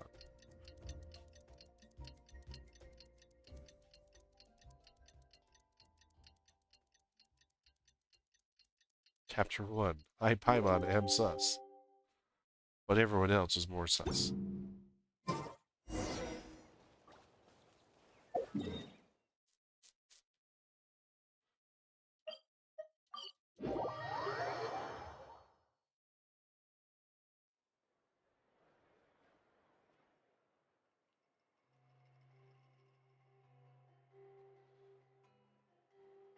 No, we can't give him that much Is time. that Dane and Neon-san discussing strategy together? Huh. Looks like they're getting along just fine.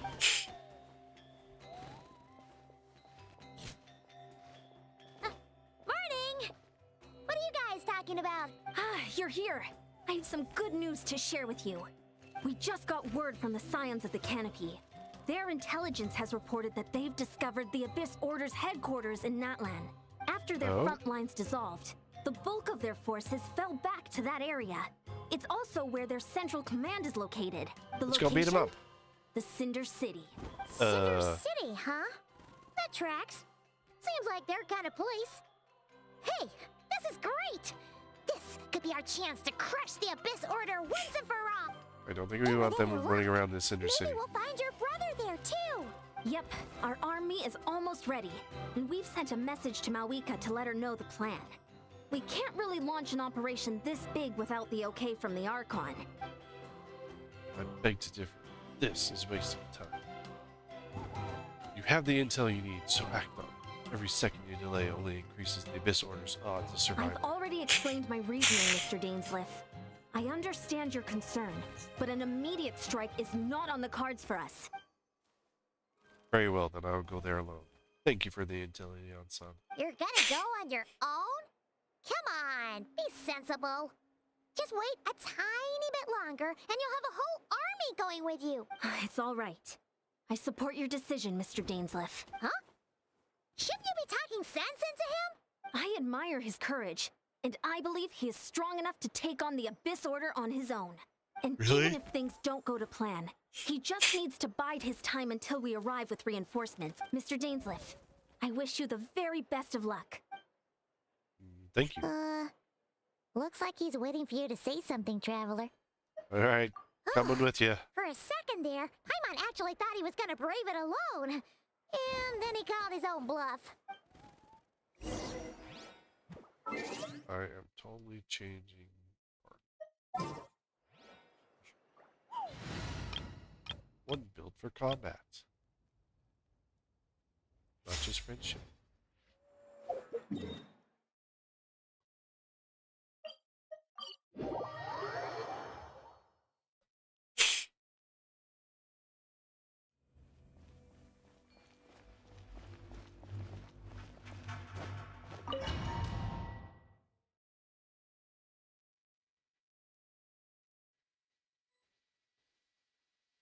Is this the place? The Abyss Order's hideout in Natlam? All these years, the Abyss Orders have managed to either stay hidden or fiercely defend their position. This may be the first chance I've ever had to make a serious dent in their forces. Which reminds me, once the fighting starts, I can't promise I'll be able to have your back at a moment's notice. If you run into any Abyss-powered machines, feel free to leave them to me. I'll take care of them when I can. It's been so long since we fought with Dane side by side. Paimon's confident we can clear this place out long before Eon-san arrives. And if you get to meet your brother again, even better. Let's go! At least this will show you the... Should bar your path, so rest of the Conjuring Court Guard capture.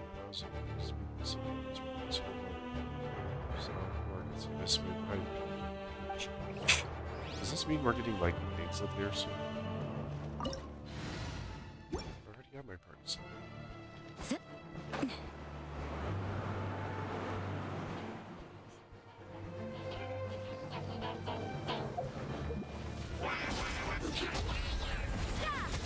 Lights out.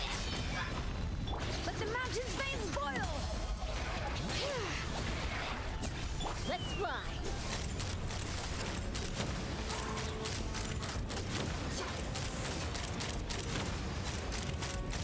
Open fire!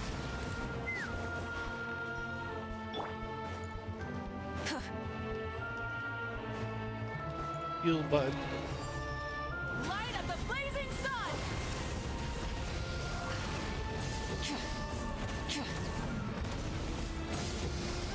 Hold on to your hats.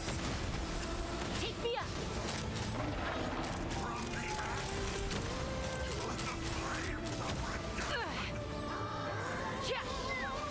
You can't run! Punishment! Letting grave names echo! Bring it!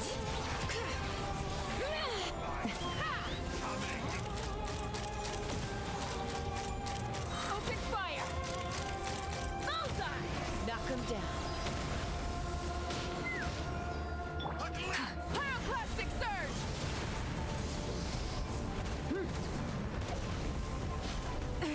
The end of our legacy. This is a very different battle from the one we fought with Eon-san. No one's... Judgment! Let's fly! Bullseye! Bullseye! Check! Open fire! Yeah! Hear the truth. All right.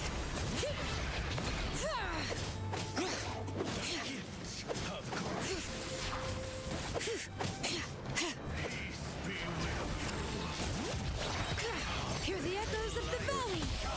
Light of the blazing sun. Holy proclamation. Judgment. Take me up.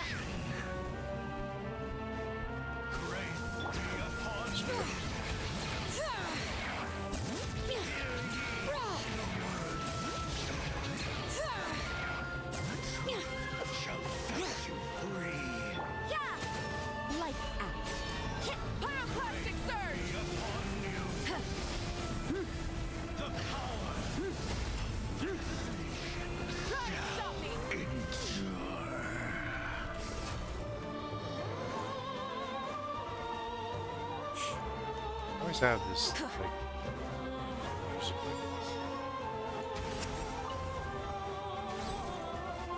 Burn it down!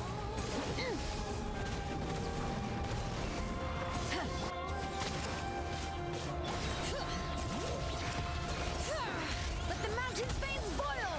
Wrath from the sky! Let's run!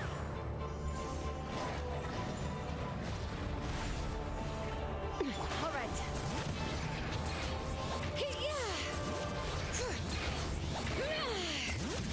Shiver!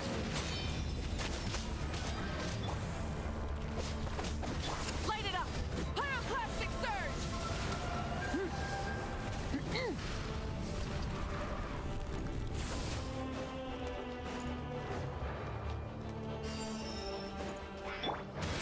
You can't run! Letting brave names echo!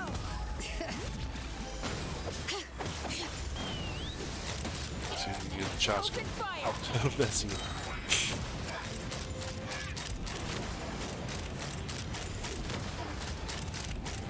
Locked on! Hold on to your hats. Dainsleif, the relentless specter that haunts us. The abyss is all present. To flee is futile. To resist it, vain. Bring it! Hear the echoes of the valley! Take me up! Open fire! The end will come. Open fire! Bullseye! Let's ride! Light of the blazing sun!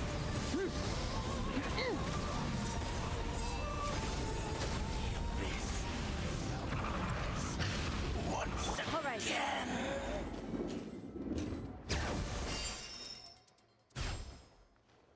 Phew.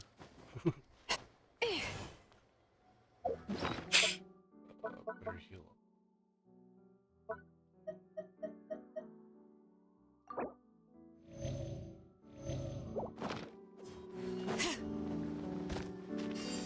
Well, they did give us a couple heals.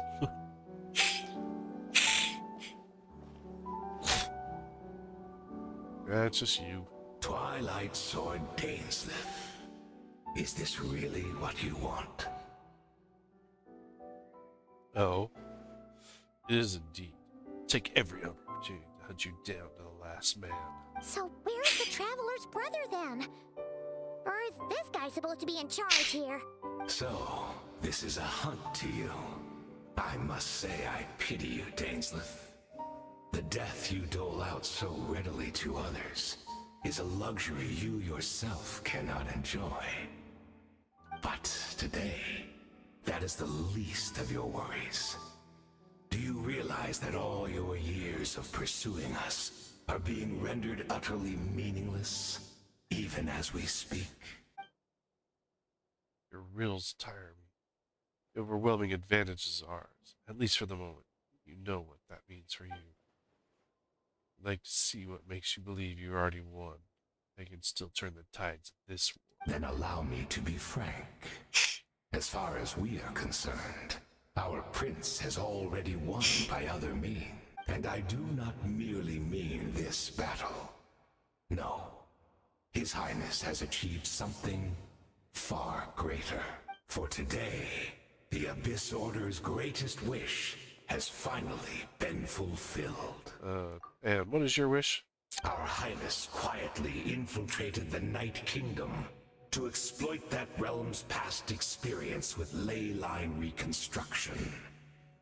And then used the Loom of Fate to reweave the ley lines of Conria. What? He used the Loom of Fate? Wait, Uh-oh. does this mean the attack on the Masters of the Night Wind was all a smokescreen to give him some cover? Oh no! This makes too much sense. Correct. As of now, our homeland has been revived, and all of my comrades that you have slain, Dainsleif, they shall forget the struggles that have beset them these past 500 years, and begin their lives anew in a Conria restored to life. What a load of gerbil. Your falsehoods are riddled with flaws. My ears tired of your tedium. Yeah.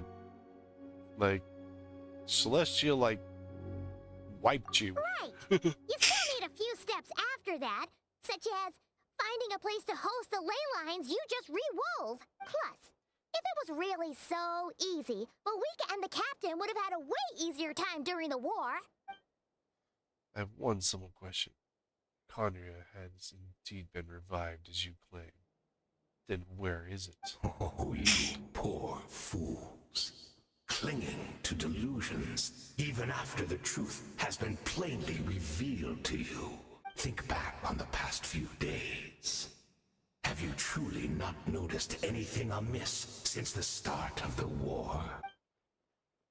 Signs of our little friend. I sensed something strange in my dream. It was vague, but it seemed as if some noise had found its way into Natlan's ley lines. Oh, what does that mean? Hard to say. I don't think it had any tangible effect on the Night Kingdom or on our ley lines, but still, it's like a signal that exists on a different dimension of reality. It might not interfere with ours or pose any detectable risk, but I just get the sense that something strange is going on. So maybe you remember seeing Ether in the Night Kingdom, facing the Lord of the Night. I think that's all. There are other signs as well.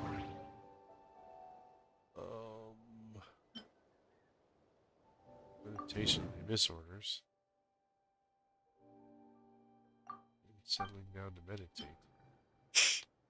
Deirdre. Deirdre could see. She couldn't see the ones I could. Out of the monsters on physical contact. He's right. Then another possibility rises. Maybe I'm in a different time and space from Deirdre. She's connected to Conrian, like Dane suspects that man is. The survived Conrian that he speaks of might actually exist. And despite hailing from that separate time and space, Deirdre found a way to communicate with us. Which means, whatever may go into your mind right now, do not trust it. I urge you not to believe his lies. The notion that Conria has been revived is preposterous. Unless I see it with my own eyes, I refuse to entertain it. There's only one thing that should demand our attention in this instant. That is slicing this man for good.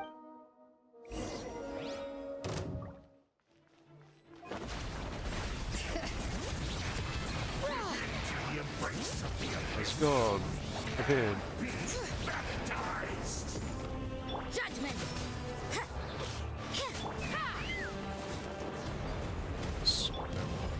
Pyroclastic surge!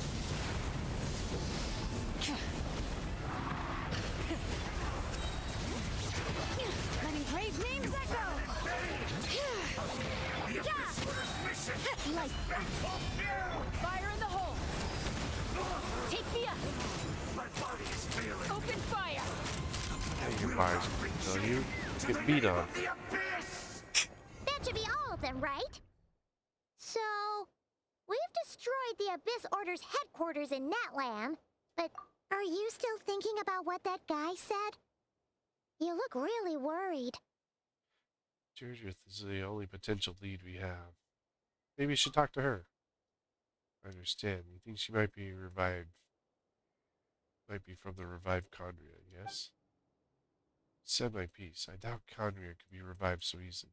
But if it would give you some peace of mind, just talk to her and test your theory. I'll stay here and do some post-battle cleanup. Perhaps there's some clues left to be found. Why can't I have Dane's voice? Or I know why. I can't have Dane's voice.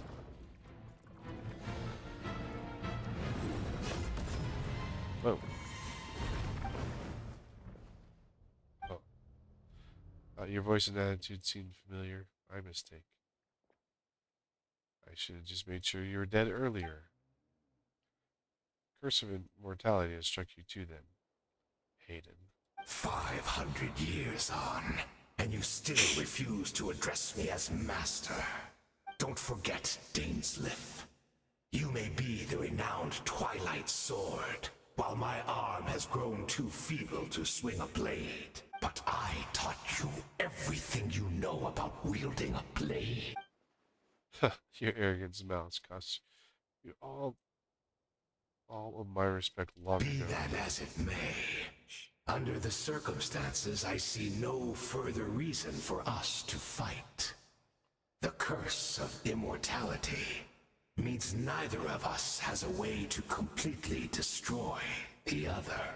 True. Speak for yourself. I intend to kill you 100 times over.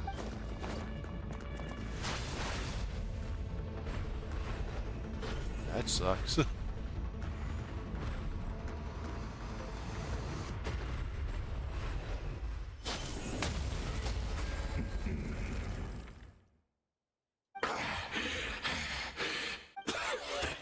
Have you finally had enough? You weren't joking then, huh? Never, in all my worst nightmares, have I experienced anything close to the pain of 100 deaths. Surely, there's no point taking out all your hatred on me alone. That was just for your actions in the Abyss Order. If I took into account what you did in Conria, you should find out. You'd soon find out how much darker your nightmares can become. All right, I believe you. Still, aren't you at least a little tired now? Why don't we sit down, perhaps? Chat a little. What? Not a fan of reminiscing about old times? Well, I suppose you don't have many fond memories to look back on. I never thought you'd side with the Abyss Order, Hayden. Could have easily blamed the prince for his betrayal. Indeed. When the cataclysm first struck, everyone prayed for the Savior to deliver them, but he was nowhere to be found. Yes, we knew that the great abyssal power within him had been divided up. What? Yet we still despaired at his choice to leave us. Still, I believe that everything he's doing now, including his regret over what happened, comes from a genuine place in his heart. So, Ether, well, the twin back in Conria was wielding abyssal power. Like, not even not even your traveler can wield abyssal power. And besides, who else can we place our faith in? We are proud Conrians, are we not? I mean, we can hardly turn to the gods. Oh, I suppose you've changed a lot over the past 500 years. Otherwise, I'd never expect you to forgive him. And you've been so generous during your time in the Knight Academy as my instructor in Black Sword blade work. I may not have come to loathe you so much. Is that so? All my good deeds are clearly in the spirit of the Academy Code of Chivalry. Yet I received corporal punishment for being restless and brash. As far as it pains me to bring up his name, even my co-student, Sertologi, was prosecuted for following the spirit of knighthood, even lost limbs over it. There's little point discussing it now, of course, but all this was your doing, wasn't it, Hayden? You wore a mask of benevolence as you viciously suppressed the next generation of knights, all to bolster your own position and reputation. What, too cowardly to admit it? Oh, I'm sorry, Dainsleif. I would apologize to you for those actions, truly. But the fact is, I honestly can't remember them anymore. Huh. Look at me. Look at what has become of me. Only by the Abyss's grace have I managed to maintain this physical form. But as for the rest, memories, spirit, emotions, personality, they have long become eroded, fragmented beyond recognition. You still remember Conrad? Even if mine was a past steeped in sin or in shame I once longed to hide, I would wish to remember it. Without my history, I fear I will become another person entirely. I would like to apologize for any misdeeds that are mine. So please, tell me everything. Tell me about the Conria we once called a home. No wonder your personality struck me as different. Memories are indeed a crucial part of a person's identity. So the Conria we once called home. Once memories, Conria's fun is mine. Sights, memories, and feelings, everything etched in the heart and mind. Growing everything seems to take a long, long time. You seem to remember much. Could you tell me more about it? About our golden age? I'm not interested. I'm neither the time, nor the sympathy. Is that so? What a pity. But this will be quite sufficient. As long as the loom of fate heard what I could not. Loom of faith.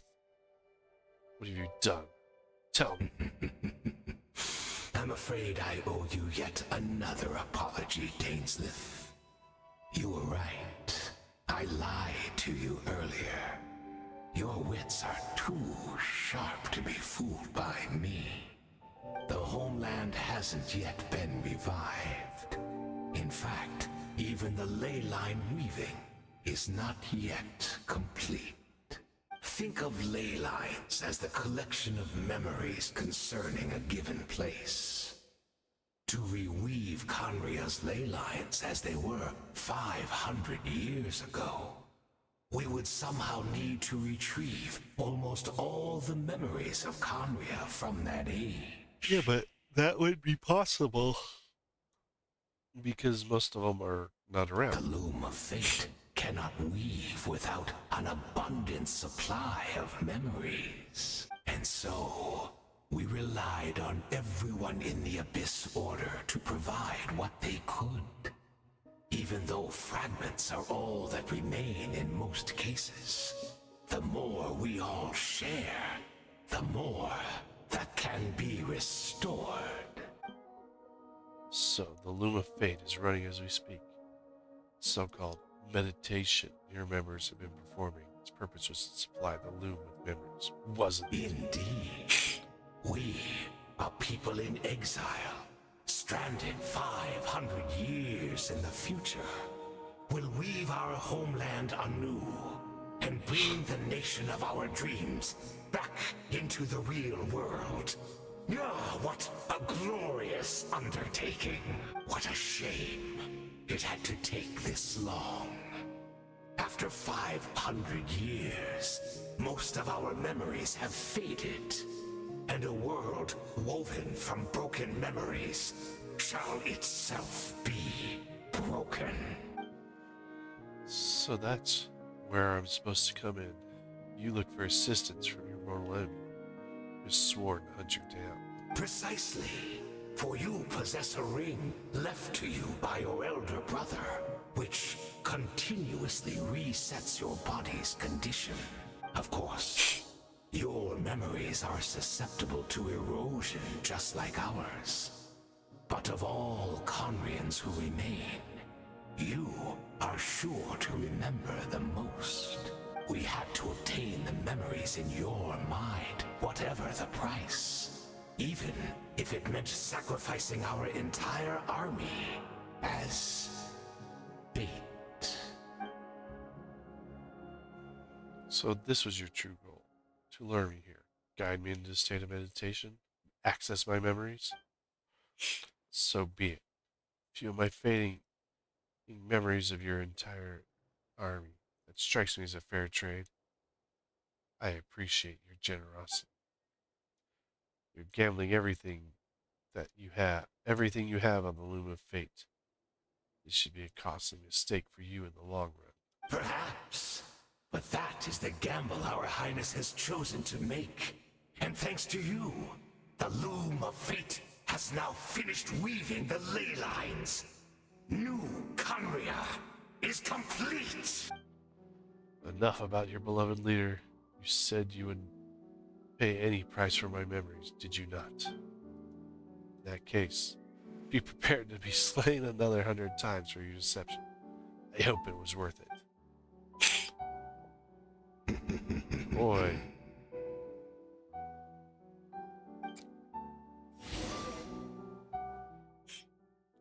Dane's got a thing out for Hayden.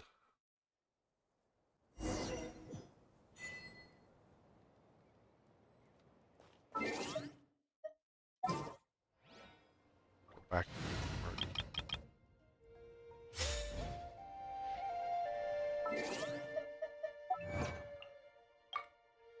Loom of fate. It's rewoven. Yeah, but it wouldn't be the same, especially since they've lost so many of their memories. Over time, like, even with Dainsleif would have more complete memories. They still would, wouldn't be enough to restore Conria. Great! She's still here!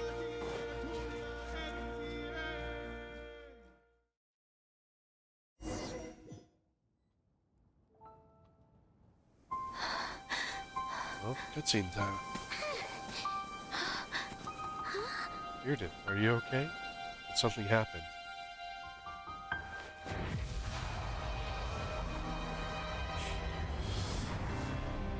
Oh!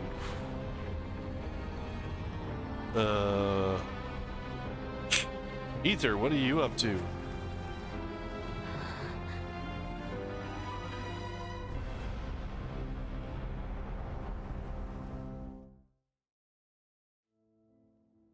What is this? Could this be the Cataclysm? Is this where Deidrith is right now? So she really is. Not from the same world, are we? No, I come from your future. Wait, but that's great! That means the world isn't going to end. In that case, tell me, what happens to Conria? What happens to my homeland? No, It's wait. destroyed. Don't answer that. We can only fight for our future. If the future is unknown, I still believe the Savior can turn things around. I'll carry on looking for him, even if you're not there to protect me. Although, in a way, I've already found my Savior. It's you. You protected me, and I believe you can protect us all. You're the one who can change everything. It's just too bad that we're not from the same time or place. Oh, one last thing before I forget. I know how much you want to find your brother. Surely he must be desperate to find you too. So, is there anything you can give me as a memento? Proof that we met? That way, when I do find him, I can convince him that you're also searching for him. Memento. His key. Huh? What is it?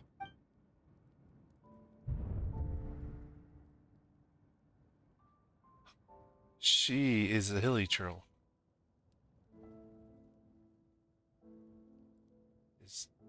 If this is her future, this is her fate.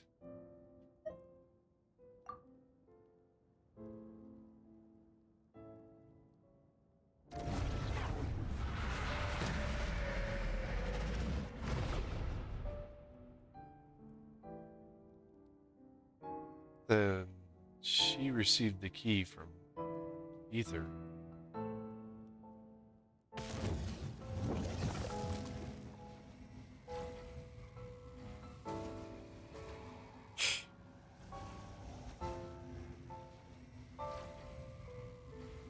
That's how she got it. So that's what happened. Mr. the ruler of time, must have had a hand in this. There's no other way that this meeting could have taken place. You knew about this, Ether? I knew only the ending. Always been curious about the events that led to it. The cataclysm first began 500 years ago. I, as Prince of Conria, was preparing to do my part, to fight back with all my might. But then this girl, Deirdre, she found me. The irony was that even as she desperately begged me to save the world, she brought me news of you. I was stunned. I was suspicious of her claim that you were searching for me. But then she showed me the key of your hibernation chamber. What? We'd been separated ever since I had awakened in Tavat. Searched the whole planet. Found no trace of you anywhere. Then she brought me news at the worst possible moment. I was faced with an extremely difficult decision. I desperately wanted to see you again, but Conria was equally desperate of my need of my help. I knew no matter what I chose, I'd regret my decision for the rest of my days. So I steeled myself against the guilt, made my decision. I went to see you. And when I found you, you're still in hibernation. Even the key to the chamber was still on your person. We got 3 keys existing? Couldn't make sense of what I was seeing. There was no time to think. Just grabbed you and ran. That's where we are right now, the intersection in our memories. This question has haunted me the past 500 years. I never imagined the answer would come to me like this. So my actions 500 years in the future set everything in motion. Are you mocking me, Istaroth? Deirdre succeeded in bringing us together, but unfortunately, it's a version of us 500 years apart. She hoped that the Savior would rescue Conria and save the world, but instead, who she brought led the Savior to make the complete opposite decision. How awful. Is that her fate? Is that how her story must end? Well, did you do what you set out to do? Not yet, but I've taken a very important step. Now that the ley lines of Conria are complete, but I always thought that Tavat's ley lines are locked by the heavenly principle. No more could be added, and existing ones could not be replaced. But then I learned of Natlan's Night Kingdom appeared to be an exception to the rule, as it intrigued me ever since. So I directed the Abyss Order to feign an attack on Natlan, buying me some time to enter the Night Kingdom and negotiate with the Lord of the Night. Unfortunately, for other reasons, even the Night Kingdom cannot host any new ley lines. The most I could get was some room to carry out the weaving process. Lord of the Night did say that even she can only reconstruct Natlan's ley lines. It's probably for the same reason. Still, I received the Lord of the Night's permission and activated the Loom of Fate. Using Intavat as the base, I was able to grow a realm based on the Conria of 500 years ago, superimposing it over Natlan's present-day space-time. The superimposition is what allowed you and Deirdre to cross paths. That's what I saw in my dream. He's not lying about that. At least, what I don't understand is why the Lord of the Night agreed to this. After all, the new Conria was enriched with memories of old, drawn from the Abyss Order's memories in their meditation sessions. With those memories as raw materials and the superimposed realm as a template, the Loom of Fate finally finished its work. What I now hold in my hand is the Atlas of the New World. This is the product of the Loom of Fate, holding within it an entire network of New Conria's ley line. With this, the nation once known as Conria can ride it again. One day I'll find a suitable host for its location.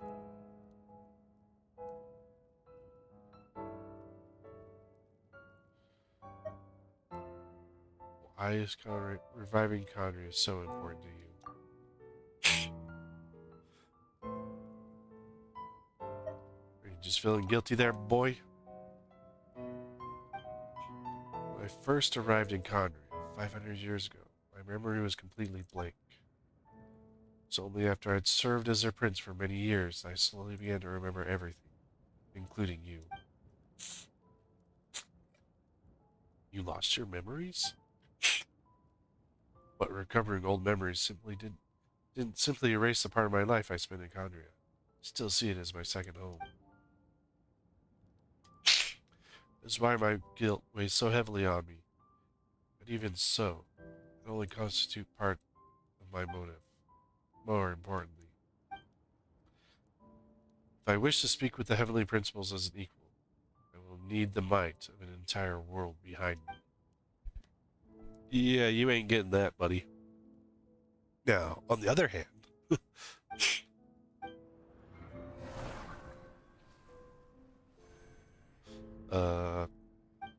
that was Celestia, or one of their Celestials right there.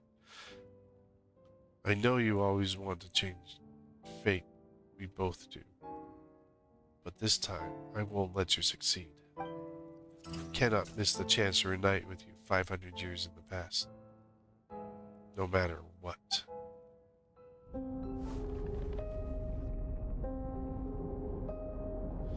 Don't know why.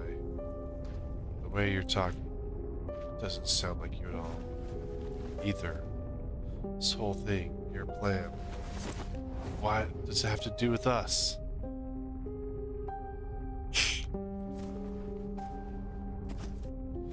You became the Descender, he didn't, so all along, it has only ever been about us.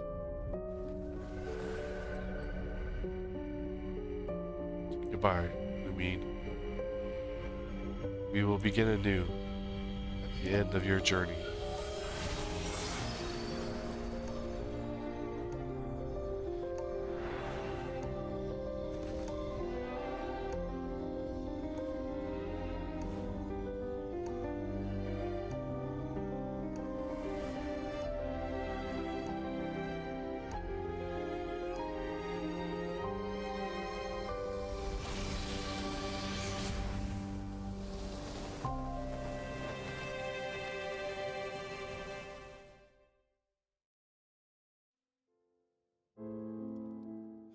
I mean, we're starting to get different looks and glimpses at what happened to Ether and what caused it. Our hero is back! Everyone's been waiting for you! But there's no explanation to why she's a Descender and he's not, though. The Abyss Order made a full retreat before our forces even arrived on the scene. All thanks to your efforts, no doubt. Oh, and Mr. Dainsliff's, of course. What's wrong? You look upset. Paimon doesn't know the details either. The Traveler just disappeared after taking Deirdre's hand. It was like they got sucked into another world. Time. Paimon was looking all over for her, and then she suddenly reappeared, right back in the same spot. But looking a lot more glum. I just need some time alone. Said Lolly.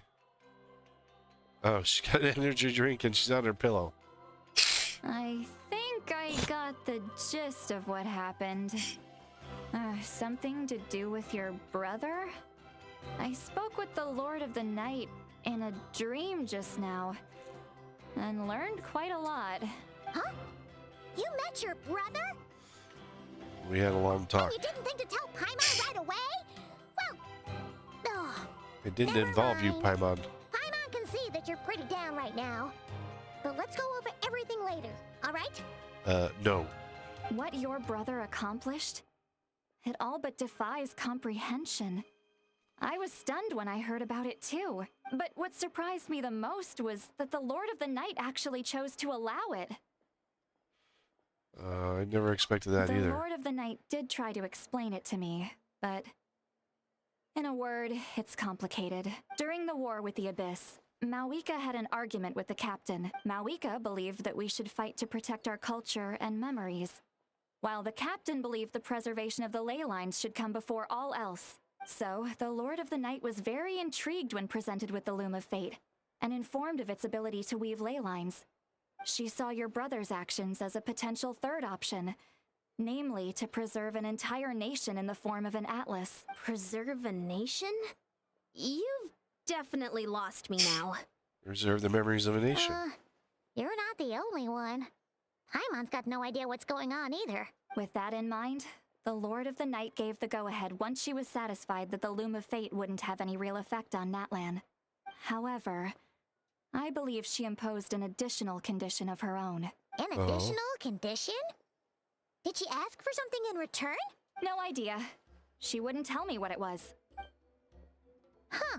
Use the loom to help properly restore the ley lines. Alright, well, let's not overthink this for now. We just want a war! Time for a well-earned drink to celebrate. I trust the Lord of the Night unreservedly. I'm sure she only involved herself to take a problem off our hands. So it's one less thing for us to worry about. Don't you agree, Traveler? Come on, Still the let's best, head back to the Collective of Plenty. Oh, Varessa should be there too. We'll treat you to a real feast. I have to go somewhere else first. Huh? And Paimon's just gonna float after us. Yan-san, leave her be. This might be hard to understand for an extrovert like you, but some people need alone time to recharge every once in a while. Traveler? She has to turn to the cave where you're previously at. Over there.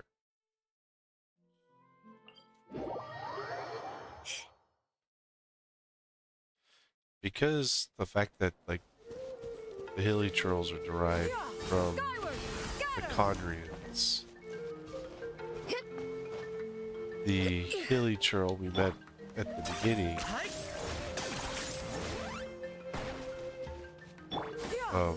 was Deirdre's new form.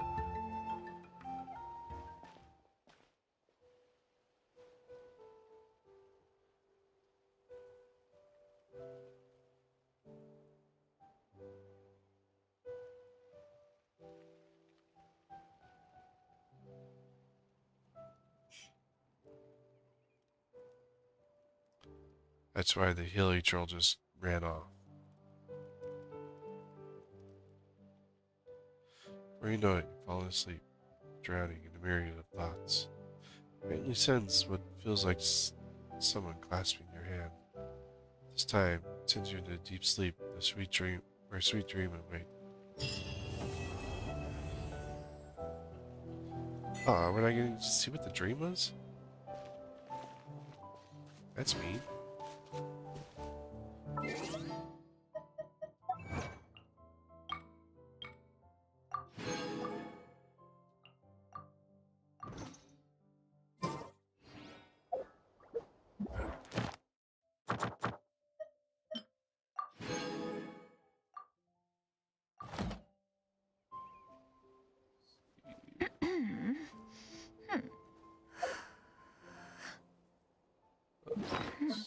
Items.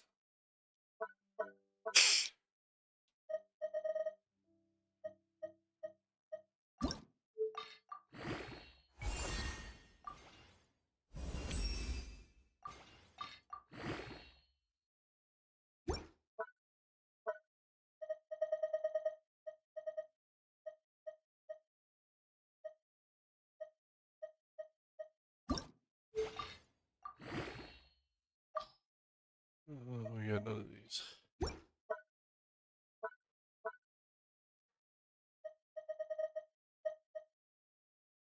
Dual soul.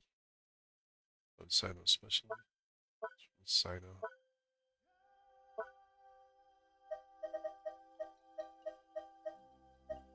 Alright, I forgot to set up all my weekly stuff.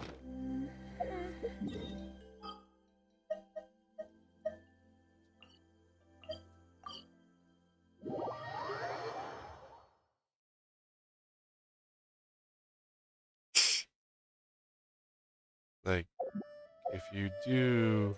Let me bring it up. These are some things you can, like, set up. Like, so, like, on your weeklies. Oh, not that, not that. That. So, like, the forge, you can, like, on, like, Sundays, you can set up your forge and then log out. And then when you log back in, your forge 20 items will be done. And your same thing with your furnishings. You set them up the day before and then come back the next day on the Sunday and come back. They'll be all set and ready for you. This realm. I just forgot to do that yesterday. Although I have plenty of currency. Oh shoot, I left Kai out.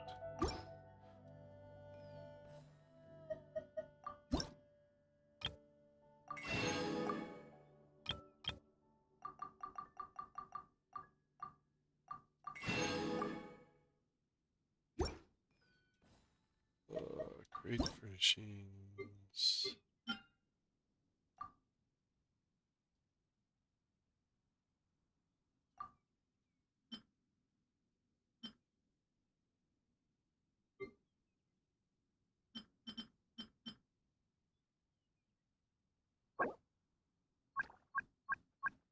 Oh yeah, like they like willing to give you where plants are, or like that kind of stuff, but they're not going to tell you where the wood is. Like it's like one of the easiest freaking things that they could do in this game. Just be like, you can go here to gather this wood.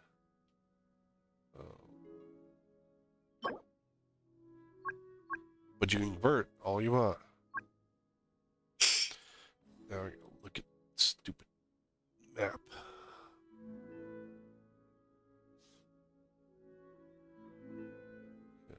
This one's in like really weird spots. I didn't like what they did with it.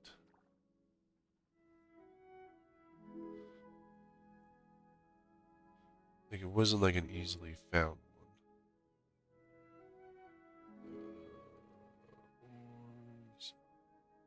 Wood. It wasn't like a common one.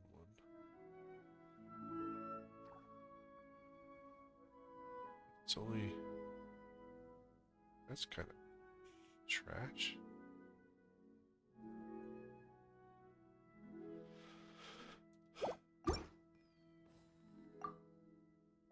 If you ever have it.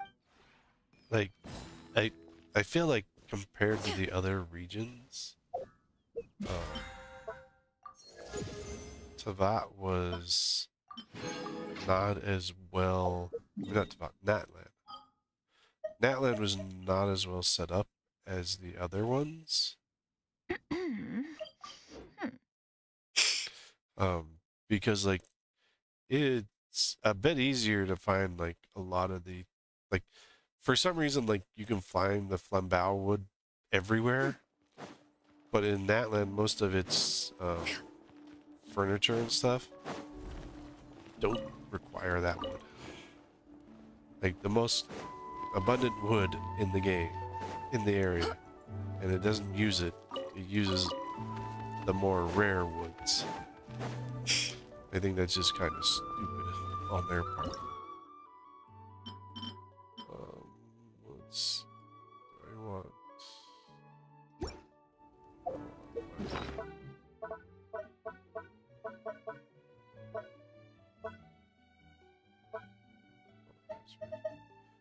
I got plenty of healing dishes.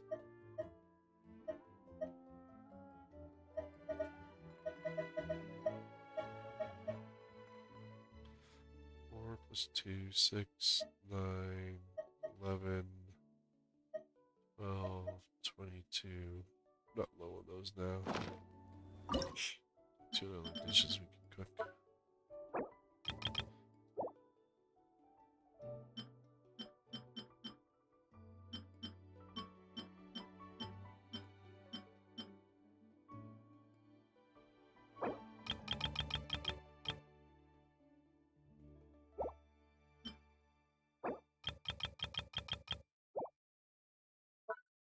Because like I don't feel like they like set up things properly to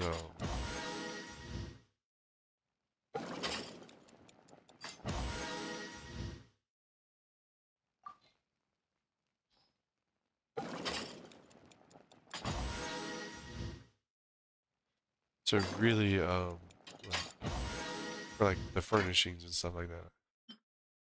It's more like they just expected everyone just to convert things over instead of just gathering the wood. Which in a lot of points I just done that because it was easier. The amount that was being required.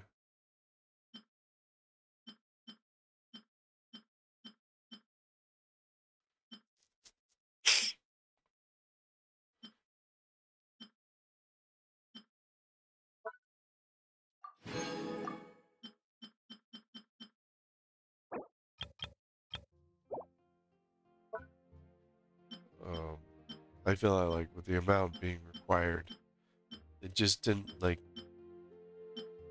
even out over time.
Eight, 13.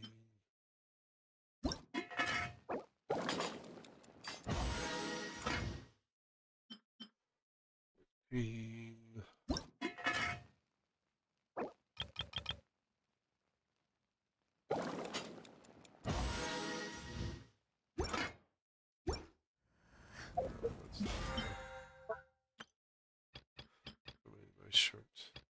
One is one off.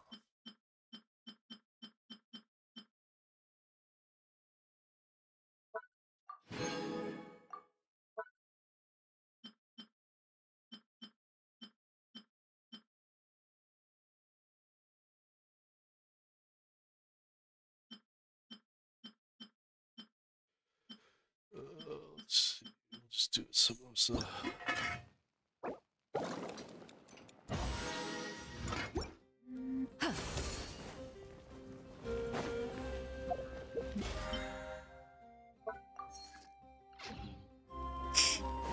Like, I feel like, you know, I forgot what I was saying.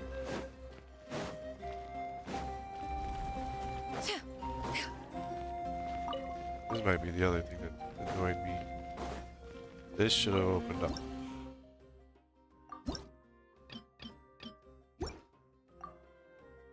See, currently not available.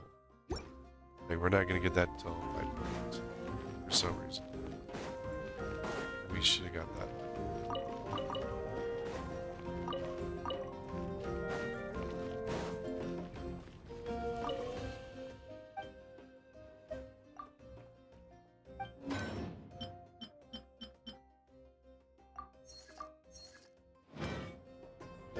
Oh, it was about the wood and stuff. Yeah. So I feel like they like. I think Natlin is the only one that one generating stuff for your teapot.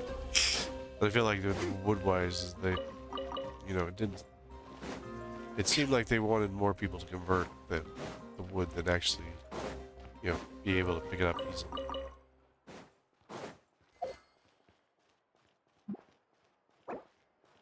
And the change to how the LB thing works, I did not like that. To this part here, taking the wheel out of there. I think that was a stupid idea. I don't know why they did it. Like, I'm like 90% sure that no one in the damn freaking game, no one playing it asked for it. They just did it on their own.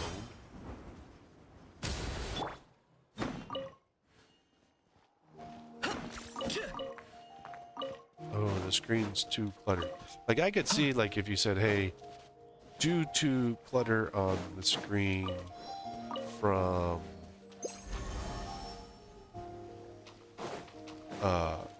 or mobile players or something like that, we've decided to remove this. Locked on.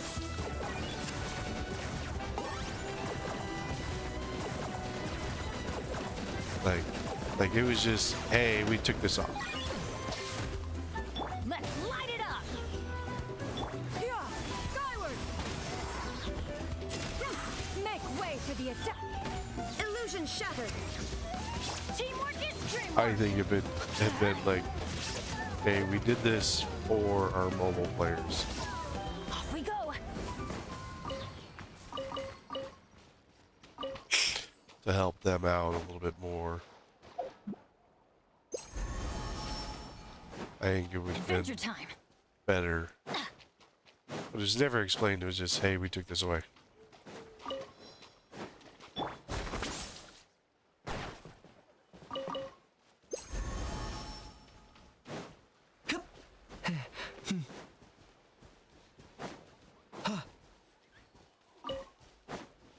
It was never like asked or, you know, presented to the community. It was just done.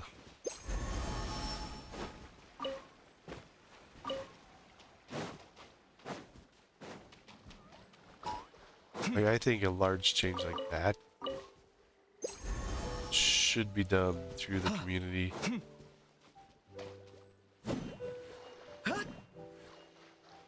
And, you know, request the community to ask, you know, how do you feel about this change that we'd like to make? You know, done in surveys, didn't come up in surveys. Hey, we feel that, you know, that this screen here is too cluttered. We'd like to make an XYZ change. It was just unilaterally done.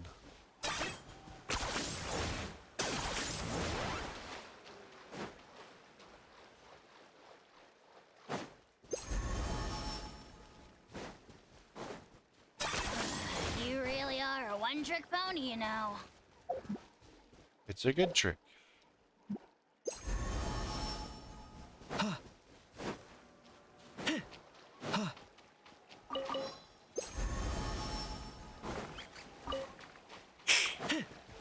Also, being able to like display how much of something you need, I think would be also an improvement. Like, you still need to gather this amount of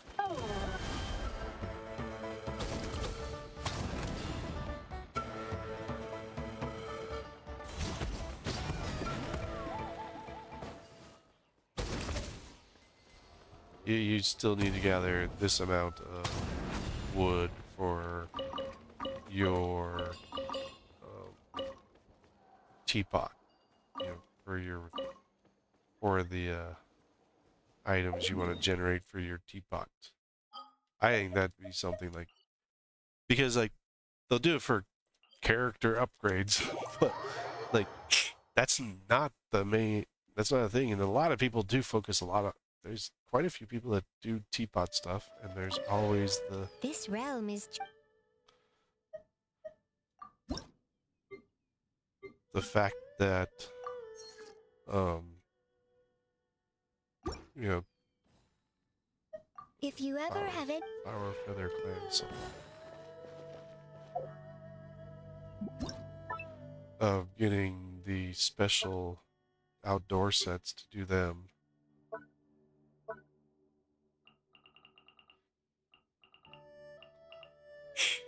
Because, I mean, these ones you get primos from them, so, like, not having, like, yeah, it's great that they put the, what is this set?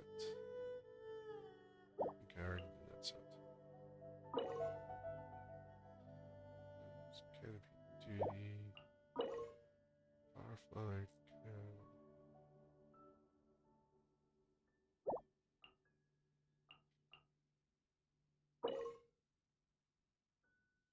I think that's the next one.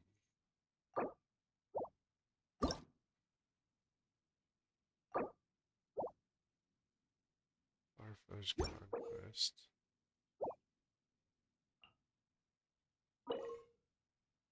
There's that one, so there. And then if I go look in here. This realm is truly...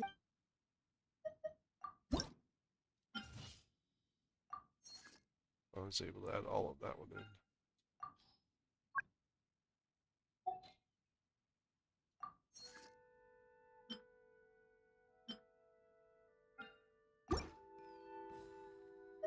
If you ever have...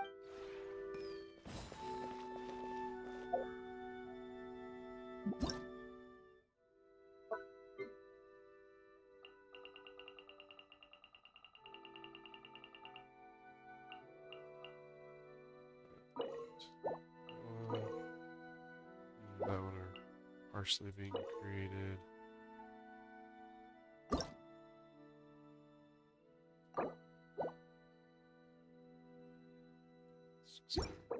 $40.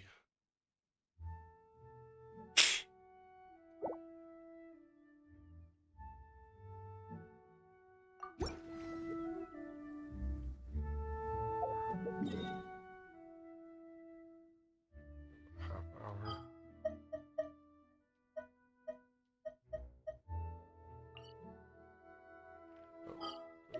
That one. Go here. I don't want to start the next story piece yet.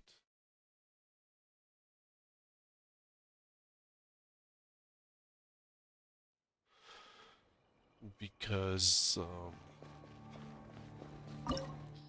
I'd take a BRB right in the middle of it, so get the rewards for beating this.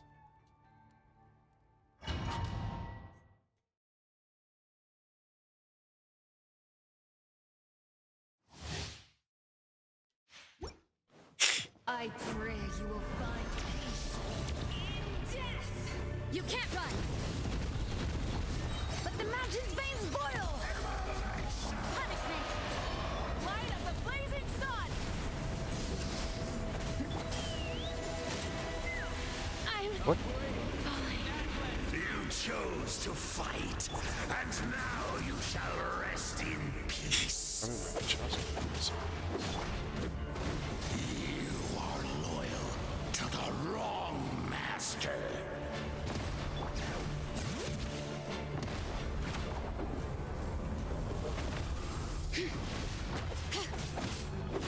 Pyroclastic surge!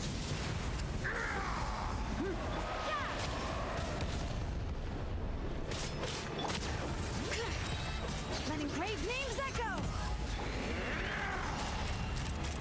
Locked on! just gonna get shot down, dude. Giddy up! Open fire! Light of the blazing sun!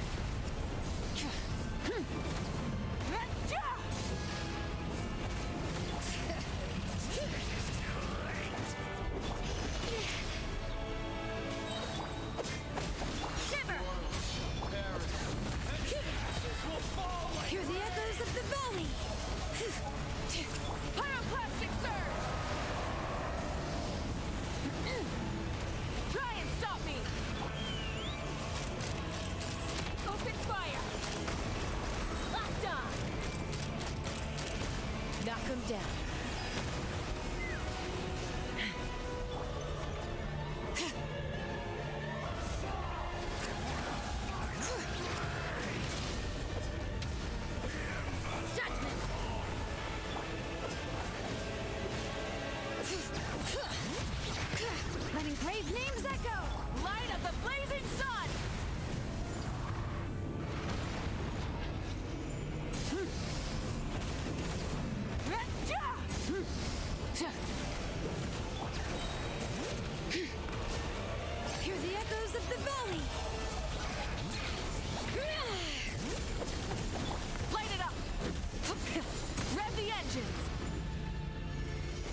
crazy?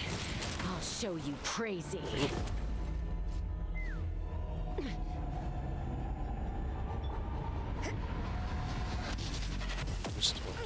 Maybe this is just fate's dark design.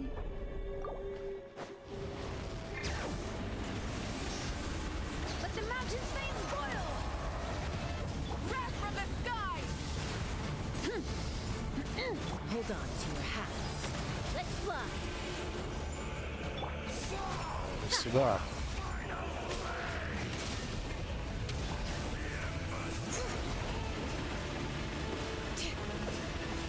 Just don't fight himself. Pyroclastic surge! Full throttle!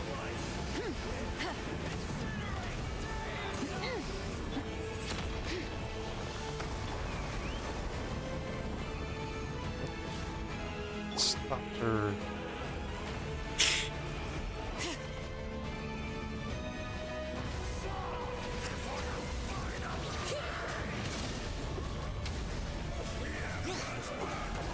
Wrath from the sky! Letting brave names echo! Yeah! Ha! Bullseye! Locked on! I think it's going up. Pyroclastic surge!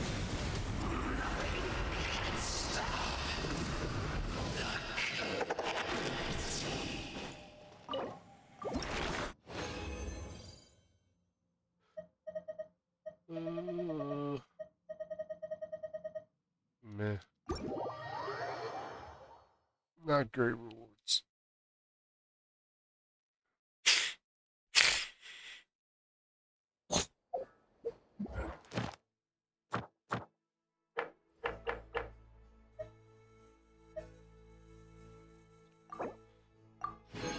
I don't know why I get first reward. I clear those on multiple weeks, just usually with other people. I've done that. I think that's in the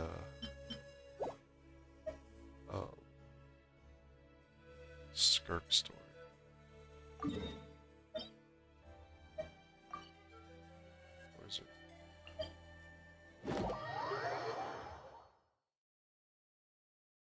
This is not. Unresolved chess game.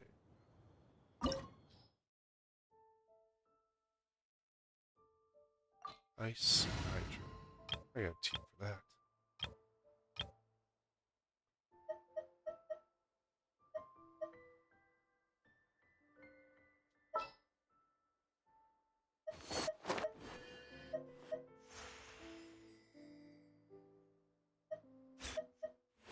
Perhaps we could take a walk by a riverbank or somewhere similarly fluvial. I think I'll do this one. Try this.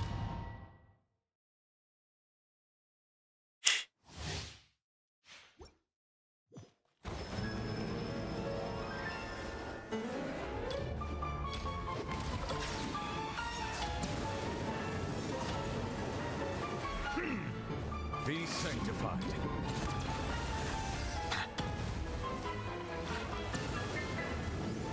The same as the battle that we did with. A dash of frosting! No touching. Next on the agenda. This is long overdue. You can't get me up here.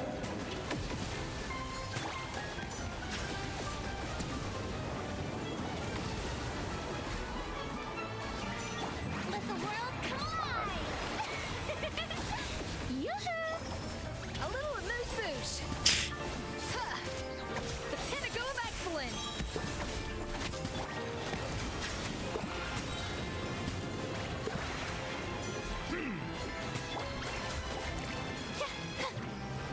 The tides beckon. Bow your head. One spurs his highness arch flow. Ramming speed!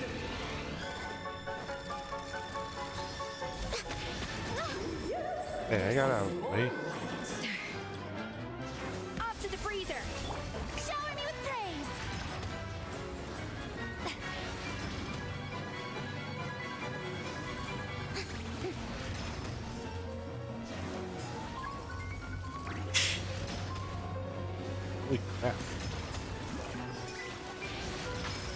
There we go.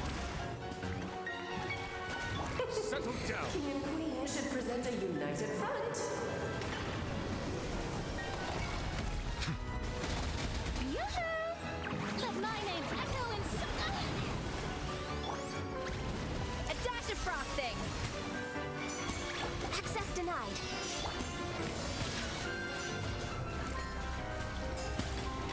Be sanctified.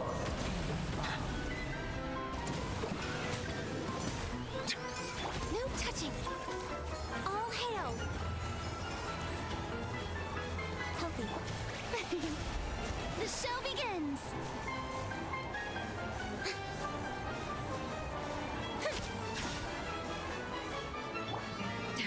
A little amuse bouche! Boost on the loose!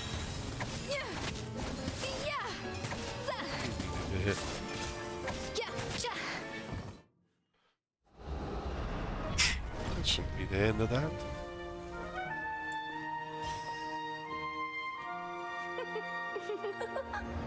Should only be part 1. It had to be this form?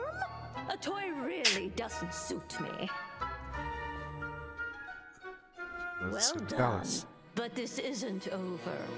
I will now preside over the second trial.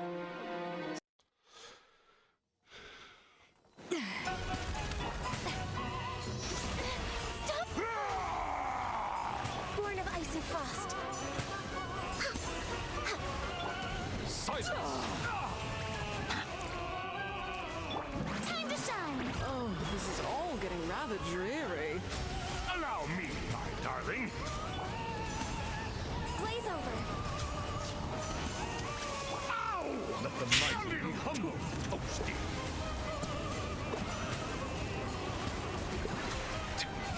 The pinnacle of excellence! A dash of frosting! It is time to slay our foes with one almighty This calls for some strike! pomp and ceremony. Good lord, I was forgetting your lines. Where were we? Off to the freezer! Access denied. This is long overdue. Justice is blindsided.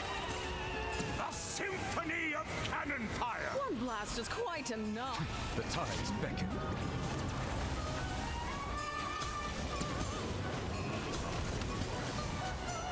Let my name echo Whee. in song. A dash of frosting! Born of ice and frost. Next on the agenda, all hail. Boost on the loose!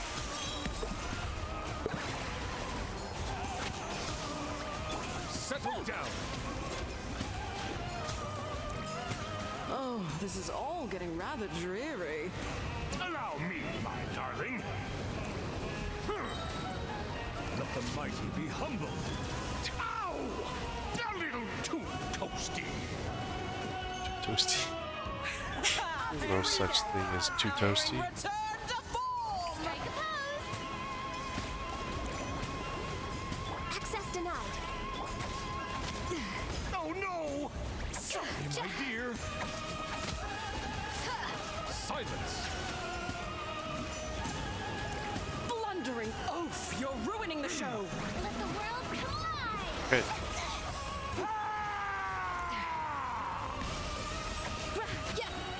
No touching. The pinnacle of excellence! Oh, this is all getting rather Be dreary. Allow me, my darling.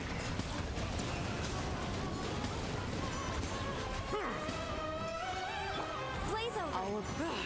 The Access final denied. act is upon us! A dash of frosting! Yeah, yeah, Submit. yeah! In over Oh, me. my head.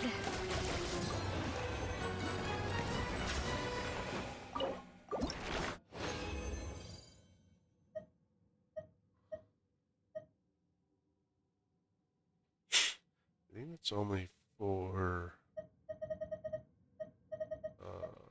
what's her name?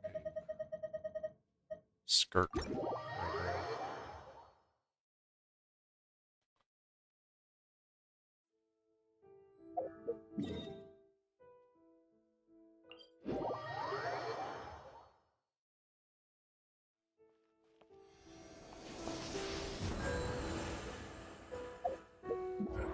wish you could see in domains.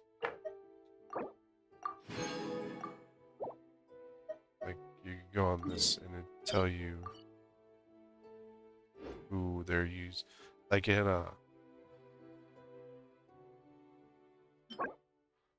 Honkai, where you can see like the characters that this is good for. Like these ascension materials apply to. There's 3 of them, and there's definitely not 3 characters right now that use it. Unless Dahlia does. In my opinion, Dahlia was a waste. Waste of good character.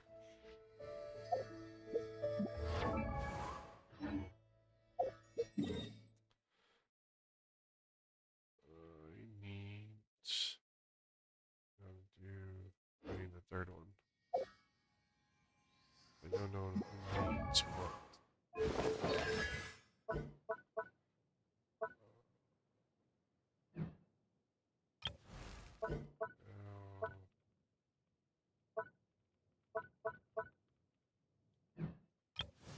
You don't need it.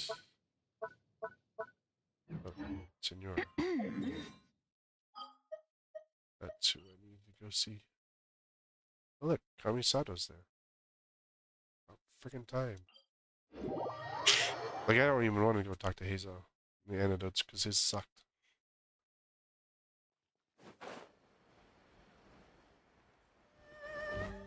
Yeah, skyward, scatter. Yeah, I've been waiting for Mizuki. I like Mizuki. She, I love her character.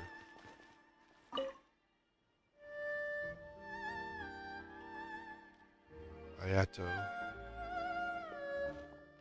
Certain light-hearted charm. I believe Ayako would find it pleasing. Ah, clothes shopping, huh? I believe pre-ordered a bunch of fabrics from... He's already at the Tenshuka to discuss with their excellence. And y'all mind showing up and stop by in person. Geez, I didn't think you had the balls to do that. Well, these are meant for ordinary use and naturally handled by your staff. Official functions, fabrics, and colors. I have seen them personally. I'm wrong with the Yashiro Commission, other overseeing cultural and civil affairs, blah blah blah, many merchants. Got the task, but vendors rushed to offer my representatives bribes. Temptation proved too much for that. And stitching time saves time. Yeah, didn't know it was complicated. Me either. Narrow it down to 2 candidates. Lend me your judgment. Oh, you don't want it. You sure you want my Yuraka's closest friend rather than being merely case brings excellent taste of fabrics. Oh, one on the left. He's one of 5 volts delivery.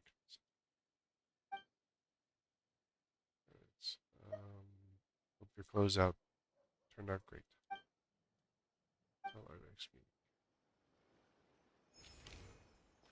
I doubt that's going to have any impact, any story going forward.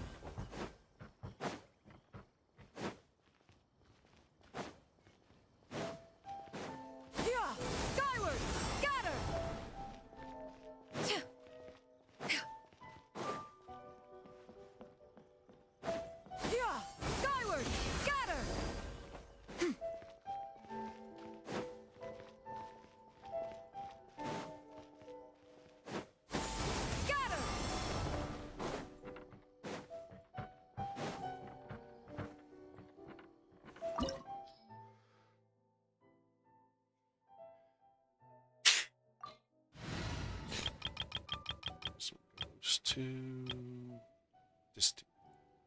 I found this one works very well against Senor.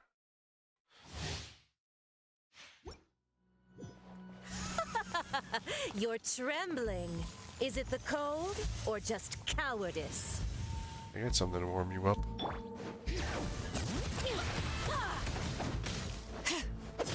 Light voluptuous. Into the frozen void.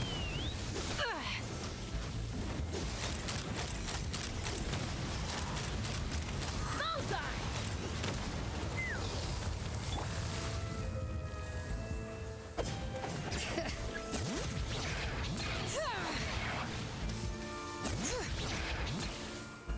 Let the mountain's veins boil!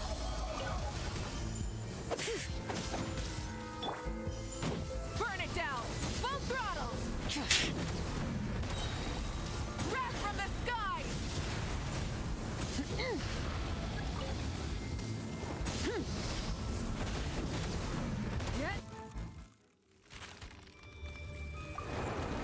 Well, final flamethrower for You can't run!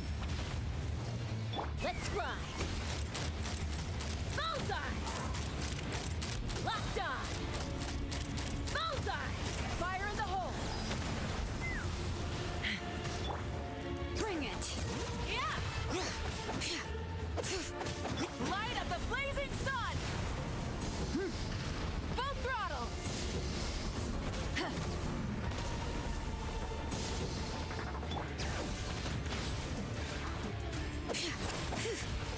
Judgment! Punishment! Dance, my pretties! Locked on!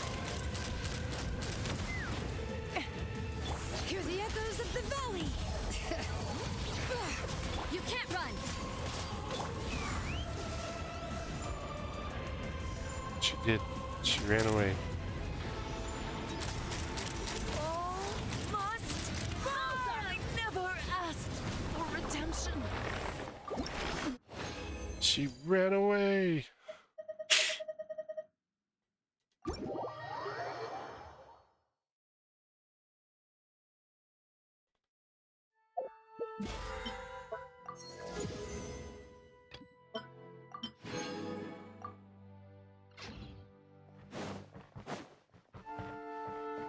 What's that? few more minutes.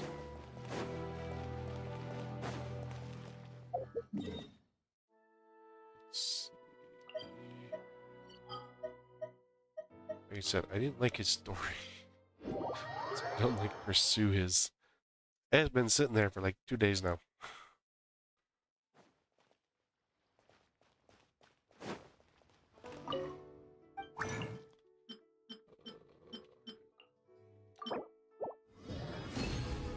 You at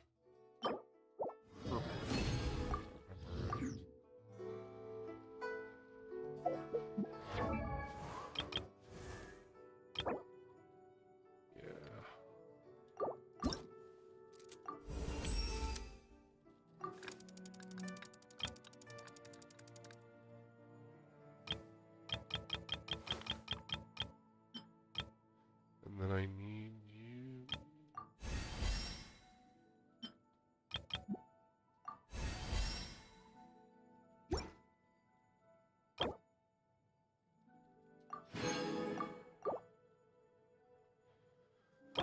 Who is he still? Some of those, and a bunch of those. And then, like, after that's all done, this is the only one I got left. After I got these two done. At least for now. Oh no, there's Dahlia too. Where's he at? Oh, his I need parts.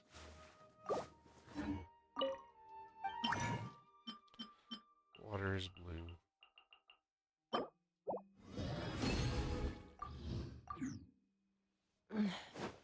I'm a little out of practice these days.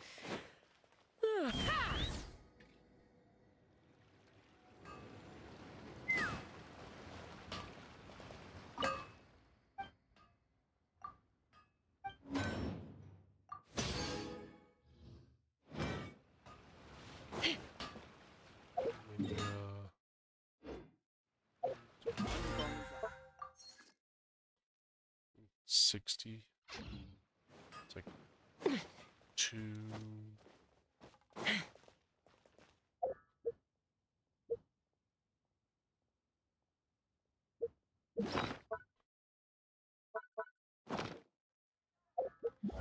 Maybe healing is off fire. I don't need it right now.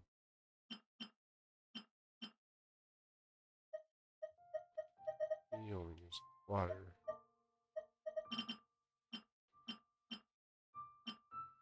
I'm gonna finish my wind stuff.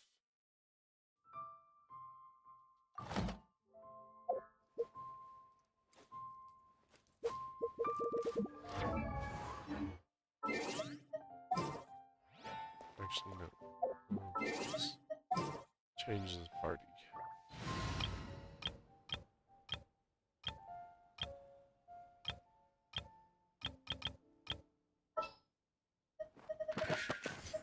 What is the situation?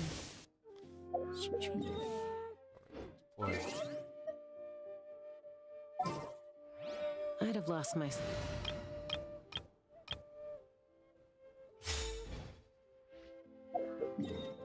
switched the party up and didn't deploy him.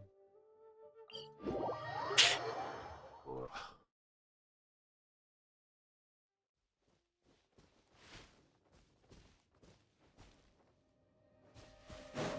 I'm lost.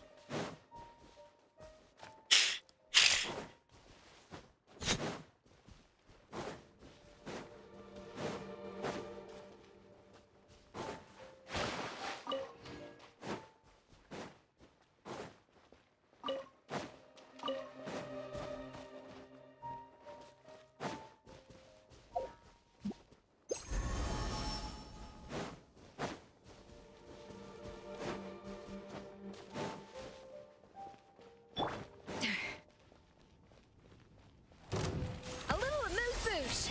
Yoo-hoo! Born of ice and frost. Now you shall perish! The audacity! Let my name echo in song! Yeah, the audacity. Access denied. All hail! We're way behind. A burst of flavor! Ja! Huh! Yeah!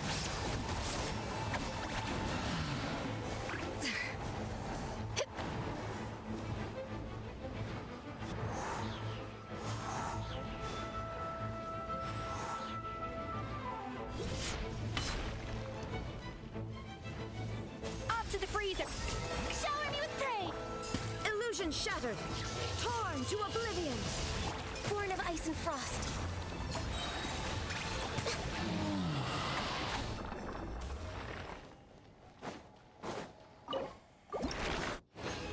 Run too quick. My 160 for today, and then I'm Adaptive frost! Next on the edge. Blaze over. Strike a pose! Time to shine! Boots on the loose! Shine down!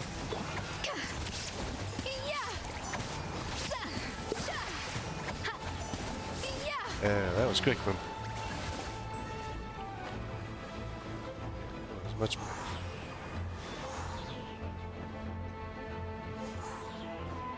Off to the free. Shower me with praise.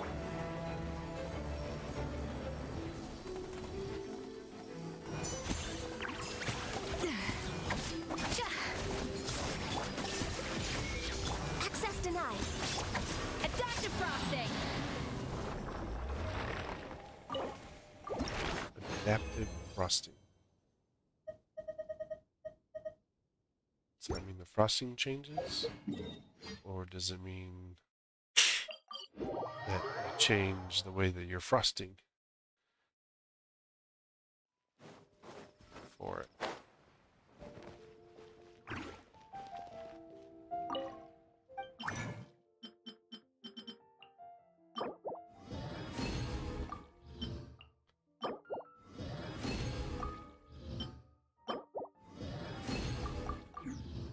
I feel we haven't had like a lot of wind characters recently.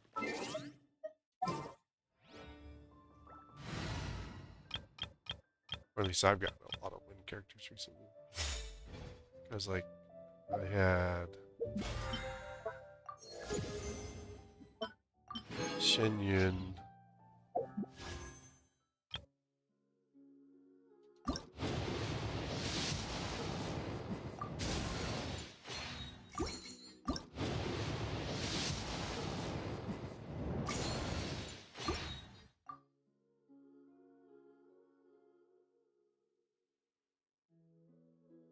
Two, 7, 8, 9. Oh, whatever my next. Because, like, I feel like I wish you could sort these by when you got them. I recently got Dahlia. Then I got Scopier. Huh?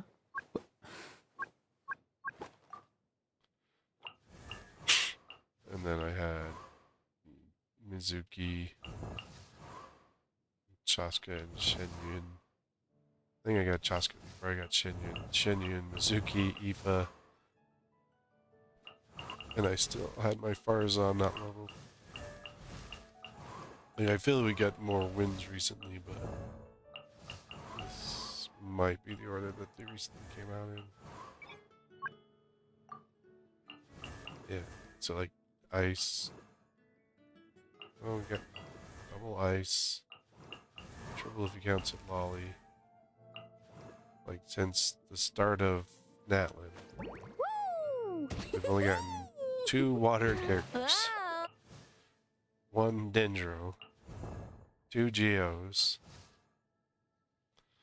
3 electric. 2, 3, 4. Wind. 3 ice. And 1 fire. Like the like we've gotten way more others and some than others. Like the new character balance is by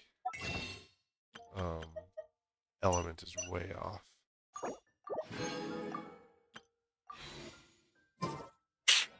They don't like ice and lightning and wind seem to be the ones that they dropped on us, but not all of them are great so far. But anyway, when we return from my BRB, we're going to work on this one. Whispers Betwixt Stars and Nights, Skirk Story.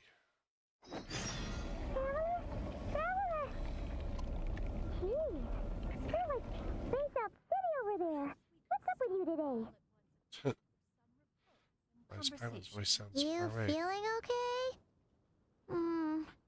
We've been traveling all over lately, so maybe you've come down with something. That's it. We're getting Baiju to check you over. Go to Baiju. Baiju sucks. But yeah, so I'm gonna take a quick BRB, and then we'll continue on from there.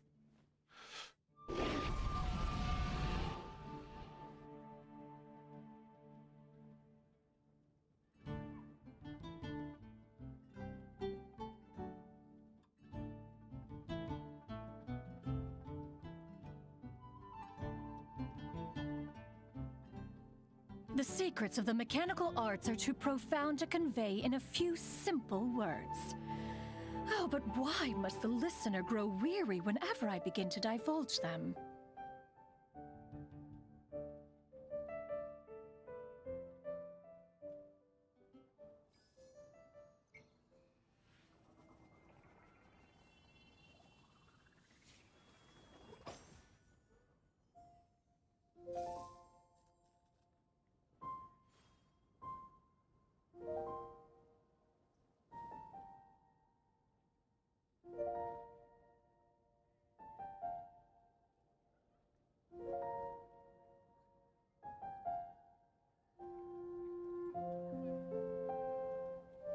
If you are presently unoccupied, perhaps we could stop a while at one's abode for some repose and conversation.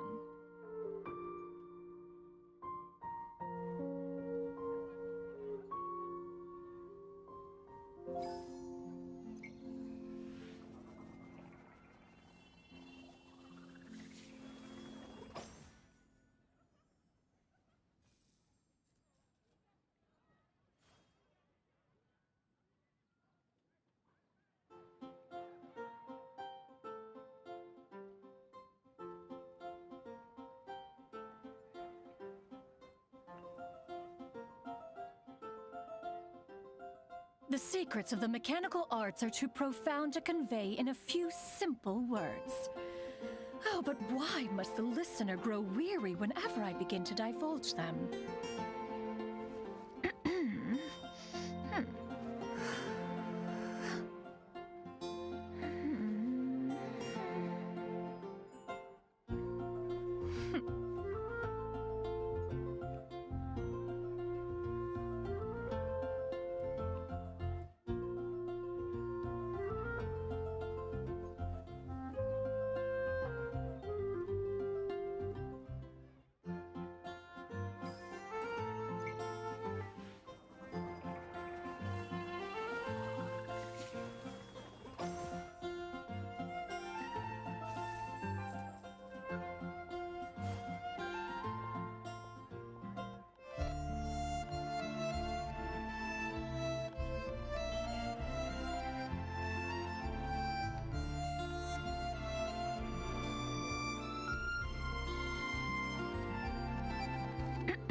Peace prevails throughout the land, and all things are made new, as buds in the spring.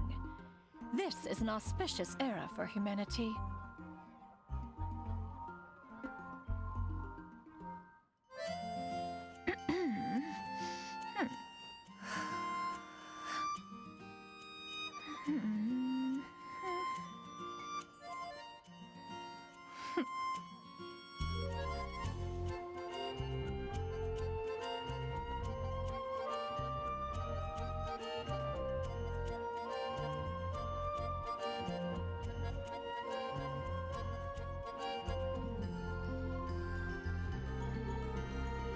The secrets of the mechanical arts are too profound to convey in a few simple words. Oh, but why must the listener grow weary whenever I begin to divulge them?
Peace prevails throughout the land, and all things are made new, as buds in the spring.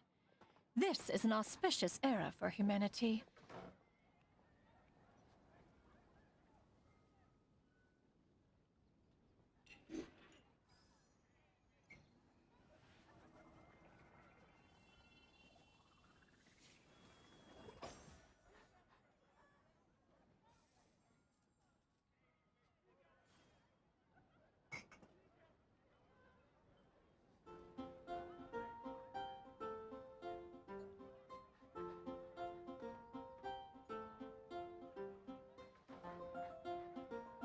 The secrets of the mechanical arts are too profound to convey in a few simple words.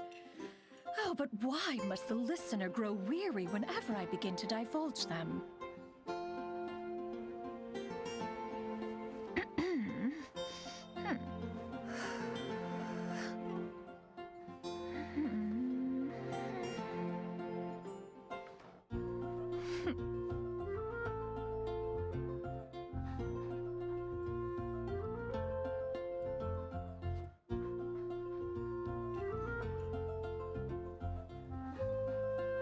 Peace prevails throughout the land, and all things are made new, as buds in the spring. This is an auspicious era for humanity.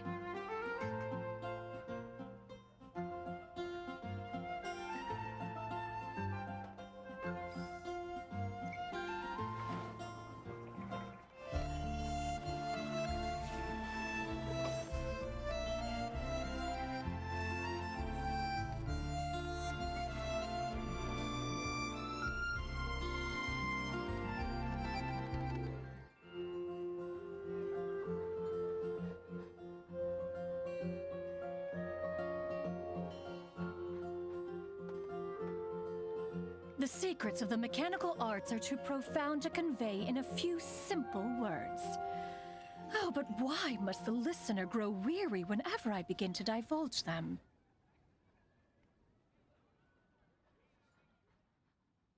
Alright. Back. Guess we go to Boo Boo. We go get our Boo Boo looked at.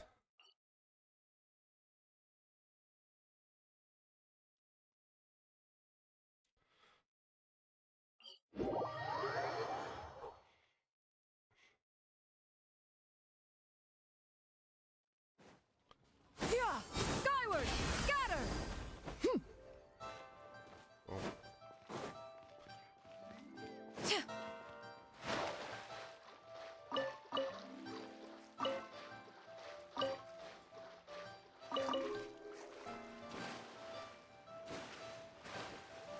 Need the fish.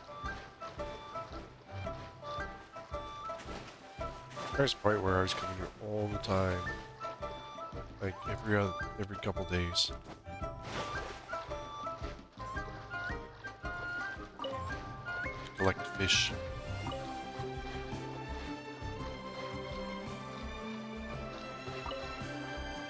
It's like one of the easiest places to come get fish. Like 6 of them.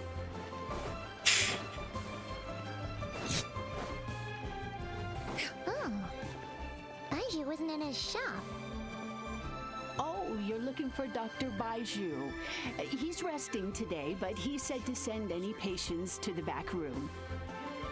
Ah, okay. Thanks. We'll head on through.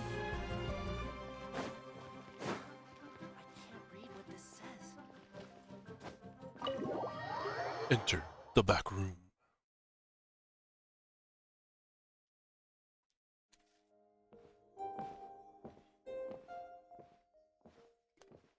Ah, looks like we have a special guest. Traveler, Paimon, welcome. What can I do for you? It's the Traveler. She looks absolutely beat these days. She has these huge dark circles around her eyes, like she hasn't slept a wink. And she keeps spacing out. You have to call her name several times before she snaps out of it. What do you think it is? Is she sick? Oh, is Traveler prone to sickness? I find this surprising. I'm not sure. Very peculiar. In all the time we've been acquainted, this is the first time you've come to me with a health complaint. Come, let me take a look at you. Someone just been screwing with their sleep. You know, called skirk. Okay. Paimon does not like that expression, Baiju. It's not serious, is it? Complexion is good, eyes are clear, breathing is steady, pulse is strong. Physically, you appear to be in good condition, Traveler. In theory, your energy level should reflect that. You should be feeling right as rain. Oh, but I feel like something is off. Hence my concern. A clean bill of health is usually a good thing, but In this case, it likely means your situation is more complicated. Physical illnesses come with detectable symptoms that can be used to diagnose, medicate, and cure the condition. But afflictions of a non-physical nature, they fall outside a doctor's realm of expertise. Huh? What do you mean, non-physical nature? Curses, dark magic, it's hard to say. It could just as easily be a simple case of mental fatigue. Why don't you rest here for a bit? Whatever it is we're dealing with, clues to your condition are sure to reveal themselves in time. Once we know the root cause, we can administer the right treatment. I've seen my fair share of mental afflictions. To start with some calming incense, a good night's sleep, and a good meal will do you a world of good. In the meantime, Changsheng and I will review the relevant literature for afflictions that present with mental fatigue. Still, we are not experts on this kind of thing. I say we should strongly consider calling in a specialist as soon as possible. Oh, must be a rare condition if not even Baizhu and Changsheng have seen it before. Well, all we can do is take their advice. You look like you're about to collapse anyway. Just get some rest. Paimon will be right here by your side. Fingers crossed you'll be all better when you wake up.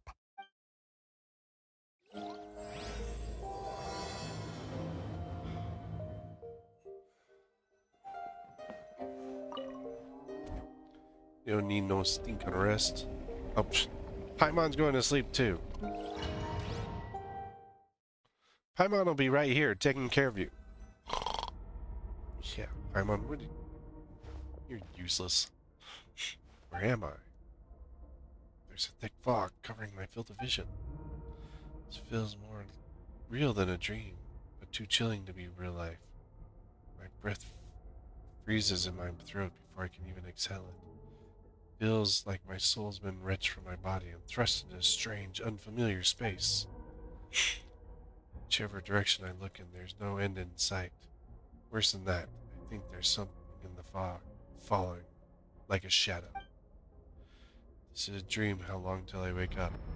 If it's not, then where in the world am I? Oof. What in the... Something just pierced through the fog and stabbed me in the back, but no blood. Strange light coming from the wound. I see a familiar-looking spike retreating back into the darkness. Deep inside, it feels like part of me is missing. Now another wave of fatigue is washing over me. Skirk, what the hell are you up to?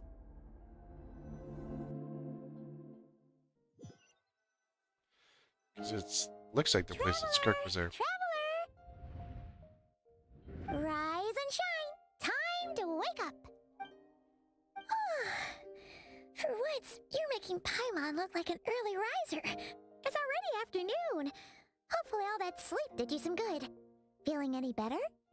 Check my back. A cut! What? Did you scratch yourself in your sleep? All right, let Paimon take a look. Scratch myself. You probably cut me. Nope, nothing there. Wait, did you have a nightmare? Okay, don't panic. Paimon heard that dreams tell us what we need by showing us the opposite. So, if you had a nightmare, maybe all you need is something to cheer you up. Come on, Paimon will treat you to something yummy. What, are we gonna go down to, what's his name, shop? Chef Mao's? Yeah, Wan Min restaurant. A bunch of dishes to cheer me up, huh? What? Yeah, probably cheer up Paimon. In this dream, you were trapped in a weird place with thick fog everywhere, and then a spike came out of nowhere and stabbed you in the back? Oh. Okay, well, that's a new one. Are you sure it was a dream? Because from the way you describe it, it sounds like you were really there. But yeah. Then again, you woke up right where you went to bed. And you were definitely in a deep sleep this morning. Yeah, it's kind of weird too. It's decided. Paimon will stay up and watch over you tonight. If anyone tries to mess with you, Paimon will beat him up. Yeah, like anyone's scared of you, Paimon? Wake you up first, and then we can beat him up together. Yeah, there you go. There's your plan. Paimon's smile has a way of... Yeah, I don't agree with that statement. But what I saw is still bothering me. The dream was so chilling, it almost feels like there's something watching me from some corner of the world, even now. Something stabbed me in my dream, but when I woke up, there's no wound. Still, if I focus on that area, I have a vague aching, almost as if deep underneath the flesh, Something is missing? Did you just say something? You heard that too. The flesh remains whole, but the soul is incomplete. Left unresolved, the mind will wither away along with it. Ah! What the? Wait!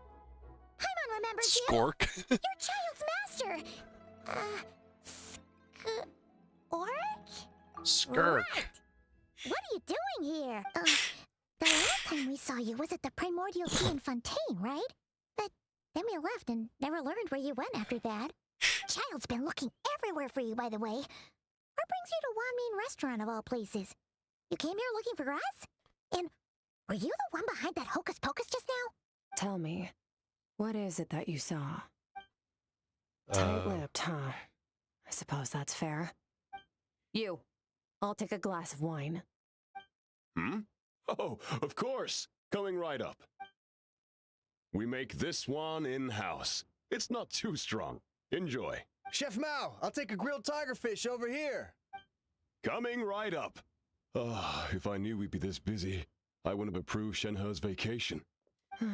At the end of the day, what happens to you is of little consequence to me.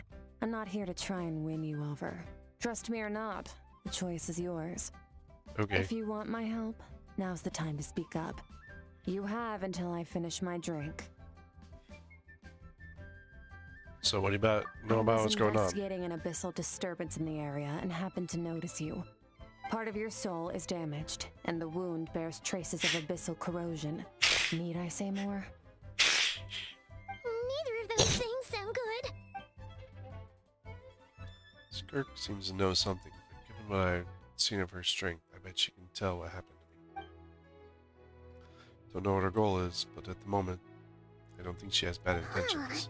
Should we trust her? Yes, An Paimon. abyssal disturbance. Maybe that has something to do with what's going on with you. But we could always find a different expert on the abyss to help us out. No. Yeah, and that thing she said about your soul being damaged is scaring, Paimon. Definitely something we should fix sooner rather than later. Skirk's an interesting one, that's for sure. But from what Child's told us, she doesn't seem evil, at least. 1, 2, 7, 10. That'll do. Well, have you made up your mind? What I saw was a dark space shrouded in a dense fog that wouldn't disperse. So that's all we know, Miss Skirk. Ma'am, can you help us? So, you couldn't disperse the fog. I understand. Come find me in the Guili Plains when you're done here. Oh, and I left cash for the drink on the table. Settle the bill for me, will you? Oh, okay. Huh? She disappeared! Oh my word, Paimon. Wait, hold on. You overpaid. Here's your change. Oh, no. This includes the drink, so it should be the right amount. I didn't think you two ordered a drink. We didn't. It was that lady who came and sat with us, remember? You brought it out to her yourself. You sure? I could have sworn there were only 2 of you at that table. What? What'd you put in their dish, Chef Mao? Some kind of hallucinogenic mushroom? You got them seeing things. Seeing things? Wait, so neither of you noticed her? Young lady? About this tall? Wearing a purple dress? She ordered a glass of wine! Oh, now you mention it, that vaguely rings a bell.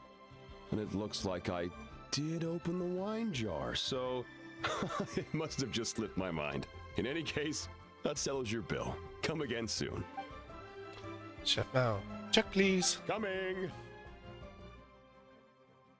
Okay, what was going on there? It's like they didn't remember Skirk being there at all. That's how she Paimon was half operates. convinced we hallucinated the whole thing.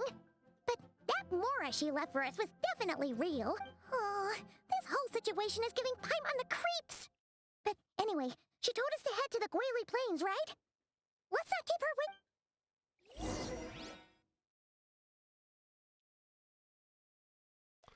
Love how every one of them have different pronunciations for everything.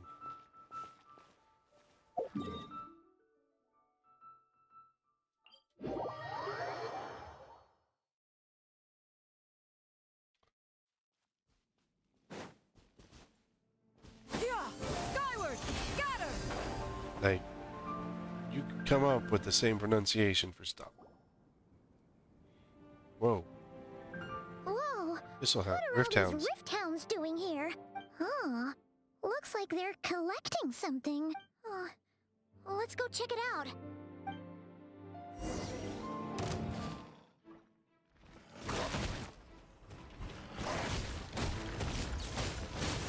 Yeah! Scatter! Sky! I'm going in! Huh? Stray clouds converge! Shadow of the past, mind a command. The glory to which none can compare. Especially not when it is that rude. Measly insects! You must... Illusion! Insolent! Inazuma shines eternal! Yeah!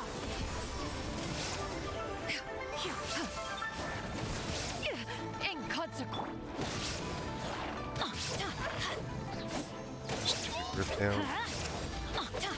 Oh, it's an Abyss Mage. Teamwork is dreamwork! There is no escape! Let's light it up! Target acquired. So, this is what they were collecting. It looks kinda like... God remains. Yeah. What is going on here? From the moment they are born, all beings with great power have an impact on this world. Even if their body is sundered and their soul extinguished, their influence remains. Gods are the most common example of that. The remnants of gods who fell thousands of years ago remain buried deep within the earth, carrying within them a warped will and a dark curse. Oh. Together, these remnants form what you call God remains. And it appears that some of those sealed here were dug up and removed. There are traces left, but they're fading fast. Ugh. What are you doing? Nothing. Just wanted to make sure you were, real? She's definitely not a ghost traveler. Paimon poked her, and she's solid. Yeah, Your they life forgot your hangs in the presence. balance, and that's what you're fixated on? Strange set of priorities. It was just a trick to avoid being perceived. If someone notices me, those memories are erased. Simple as that.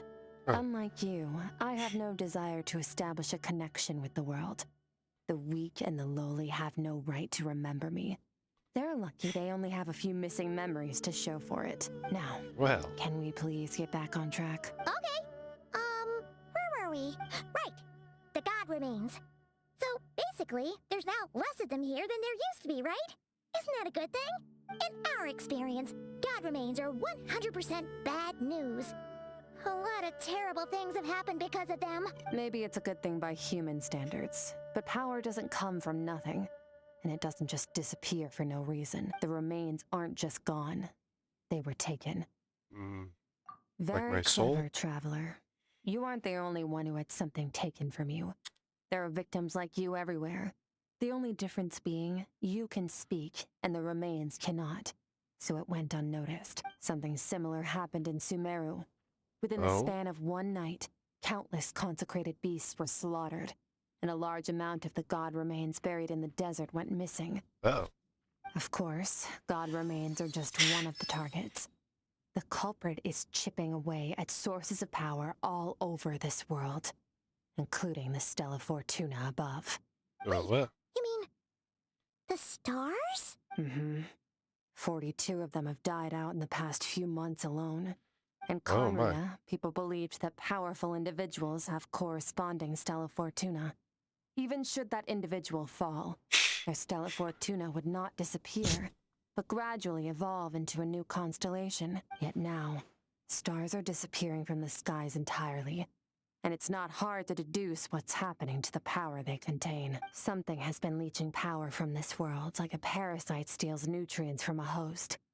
And now, it's no longer satisfied with the remains of the dead. It wants you. Because This I'm time, Descender. it only took a fragment of your soul.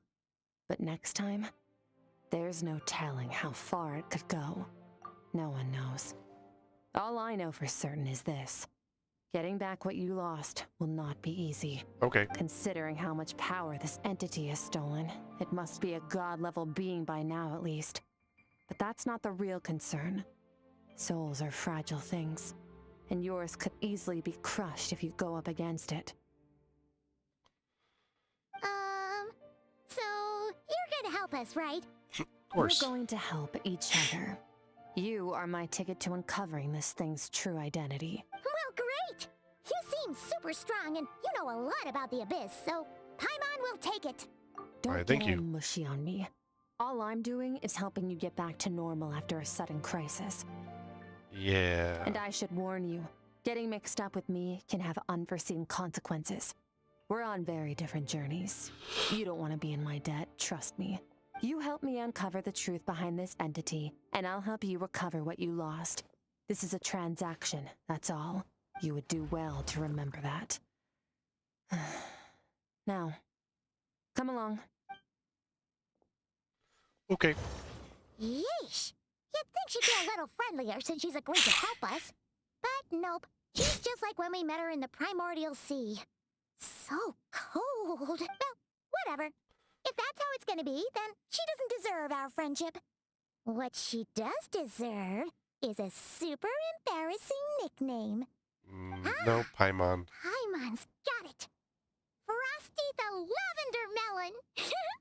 Serves that ice queen right. Anyway, the important thing is that we get that piece of your soul back.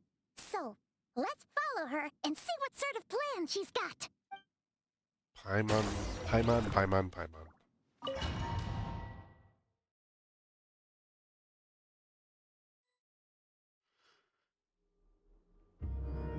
Don't be mean to our friends. Whoa! This place is way bigger than Paimon expected. Where are we? This is where I live. I suppose it's the closest thing I have to a home here.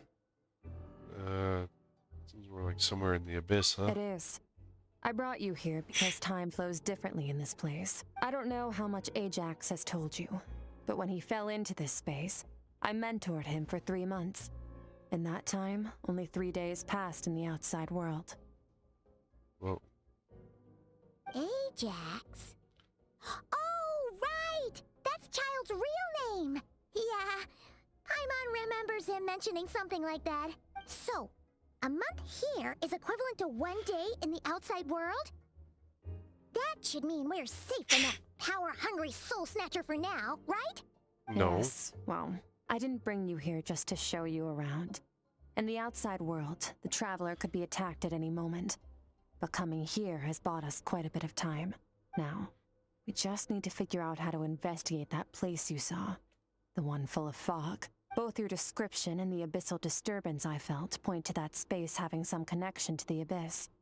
It could even be a domain similar to this one. The thief who stole that fragment of your soul is hiding there. But the abyss is a chaotic and turbulent place. If we want to pinpoint their location, we need to see what that space looks like without the fog. Abyssal power can grant a special form of sight. Have you ever wielded abyssal power before? No, my Okay. twin does that. Do you plan to learn? Not right now. That tracks. All the information you have suggests the abyss is something sinister, and that abyssal power is a wild and dangerous force that always spells disaster. And you're saying that's not true? Depends on your perspective. Floods and hurricanes take countless lives too. But if one day you gain the power to control them, what was once a calamity is now just another tool in your arsenal.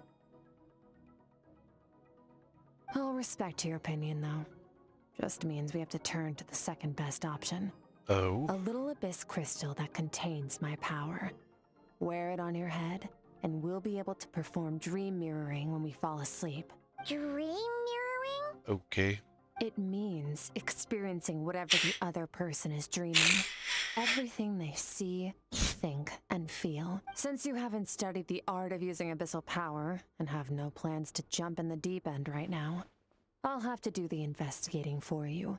With dream mirroring, every time you slip into a deep sleep, I'll see with my own eyes whatever scene plays out in your mind. Then, I can guide you through the dream environment, and we'll take back what was stolen from you. Huh. You make it sound so simple. Alright. What do you want me to do? Tough to say. This is an unprecedented situation for both of us. Even assuming we do manage to find where this entity is hiding, like I said, getting your soul fragment back won't be easy. To play it safe, I need to give you some special training first. Wait, Oh? you're gonna teach her some of your martial arts? Does that mean the next time we see Child, we have to treat him like our senior? No. Do as you want. For my part, I don't see you as my disciples. You're already a pretty good fighter. All I'm planning to do is build on your current skills and train you for the specific scenarios that I think we might face. But that's enough talk. If you're ready to do this, then come with me. Time might be more lenient here, but that's no excuse to waste it. Oh, she moves fast. Paimon can hardly keep up with her. So, special training, huh? Kind of a rare opportunity. With your skills, there's not a lot of people qualified to train you. The last time something like I'm this happened was self-trained, that's why. probably anti-Raiden Shogun training, right? Oh, feels like a... Skirk seems pretty strong too, though. Remember how she said that the all-devouring narwhal was just her master's pet? Maybe we really will learn something here.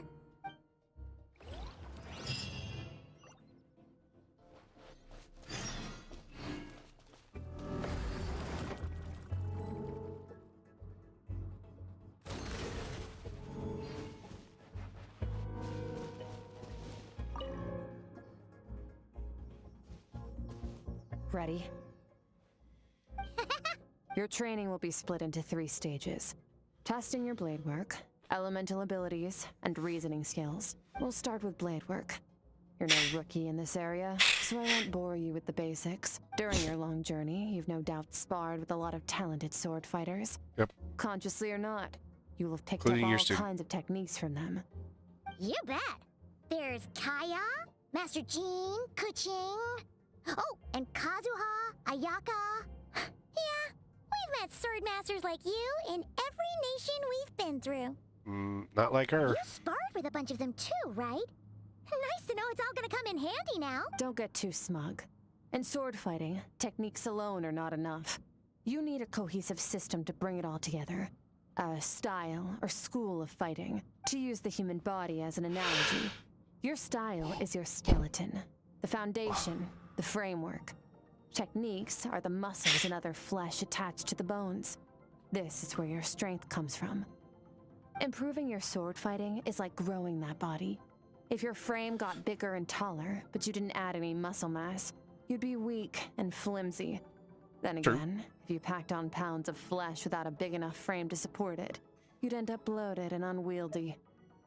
Okay. You need to do some introspection. Take a good, hard look at your past experiences and figure out which parts of what you've learned are just techniques, and which parts can be used to form your own system of blade work. Only then will you get the full utility out of all your thoughts and observations along the way. Only then will every strike you deliver make perfect sense. Wait, is that it? Paimon thought you were gonna teach her some cool new moves. Like when you went swoosh and opened a tunnel to another... One day, you'll reach a new level of power where you realize that even that's as basic a trick as any other. But right now, our sword styles are so wildly different that teaching you mere techniques is pointless.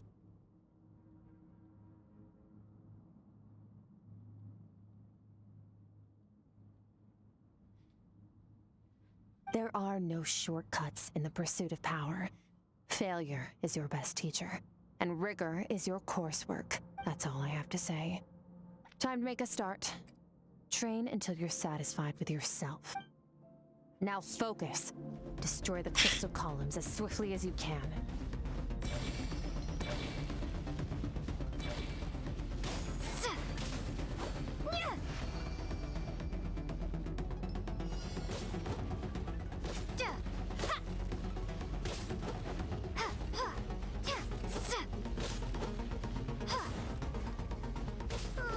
This is making Paimon's head spin.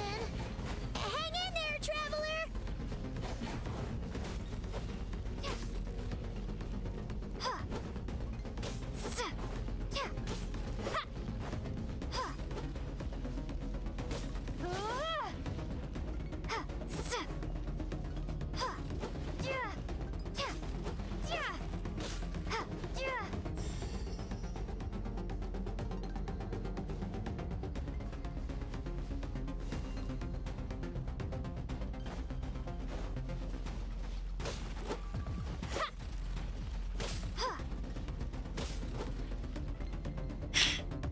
Progresses your strength. Ignite on your crystals. Oh. Jump forward.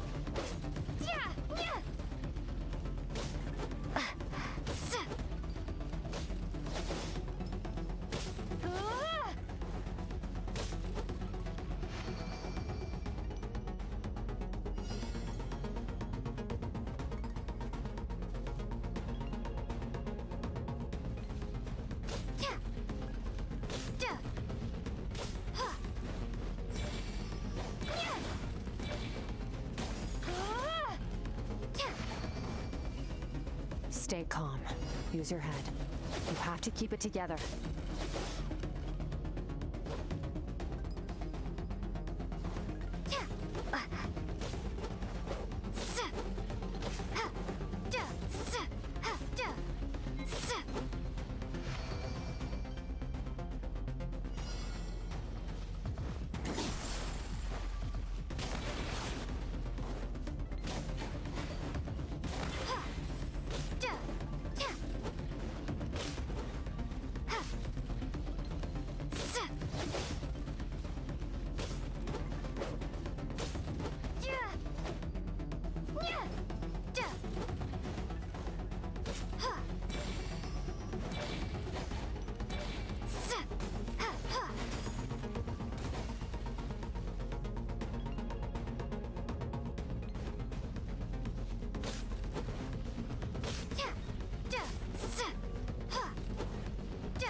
Hey.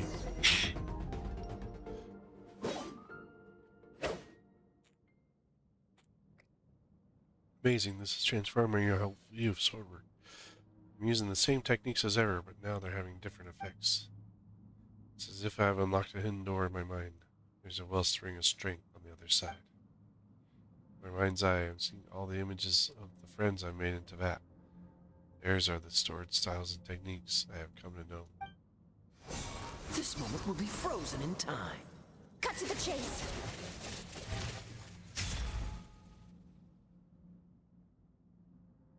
Consider a moment of true mastery that you've witnessed in another person, and ask yourself, what lies beneath the surface? What's their guiding philosophy? What's their state of mind as they maneuver their weapon? Now take that and practice it right away with speed, skill, and strength, over and over, until your hand is one with your mind. This is the only path to true growth. Step on up! Dance with the waves!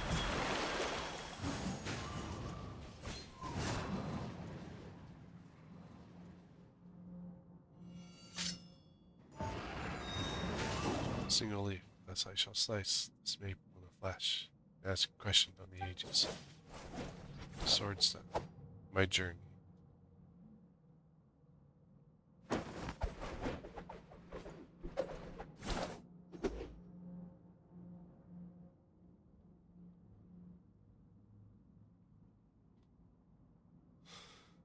If you start to tire, empty your mind, but do not stop. Stay in that frame of mind as you keep up the fight. Get rid of all redundant movements. Imagine your sword is an extension of your own body. Wield it just as you wield your arms, hands, and fingers.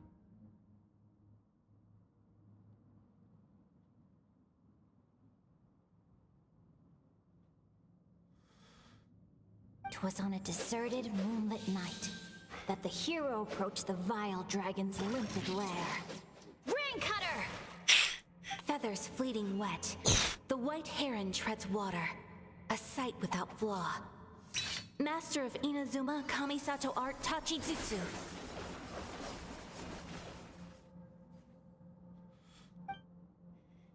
Each slash of my blade, I feel my strength increasing. I don't know if my weapon can contain all this power. In the zone, limitless power is surging through me.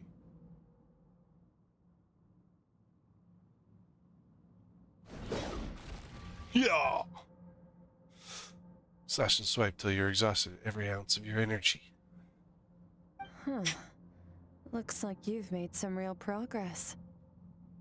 That concludes your training session. Awesome! Paimon knew you could do it! How do you feel? Trying to keep my As eyes you open. should be. Time flies when you're training hard. You've actually been going for several days now with no rest. Yeah. Meanwhile, Paimon's had a whole bunch of naps. But you were so focused, she didn't want to interrupt you. Go get some sleep. I'll be doing the same very soon. Let's hope you see that foggy place in your dream, so I can get this investigation over and done with.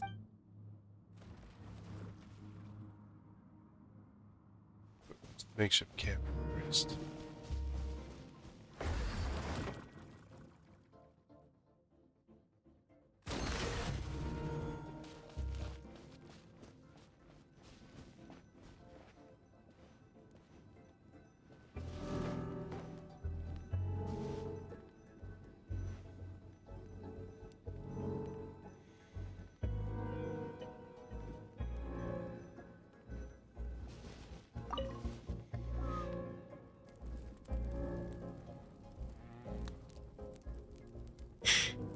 Transmitter on your head. Taking it.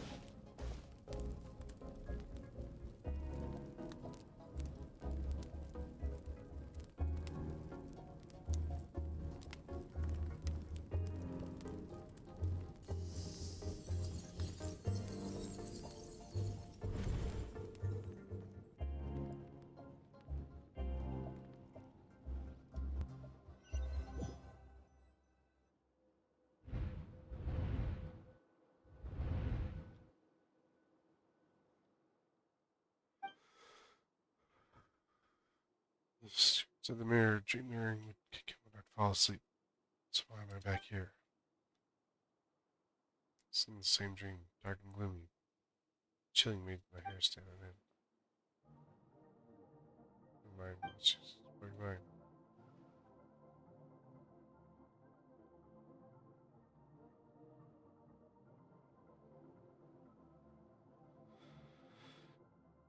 And this... If this is her inner world, it's pretty bleak. I can occasionally make out the sound of the flowing stream, but other than that, it's so empty. Hello. It wants me to follow, but we'll see where it leads.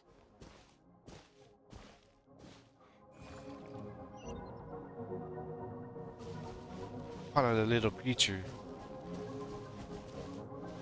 Such a cute little fuzzball. Oh, really?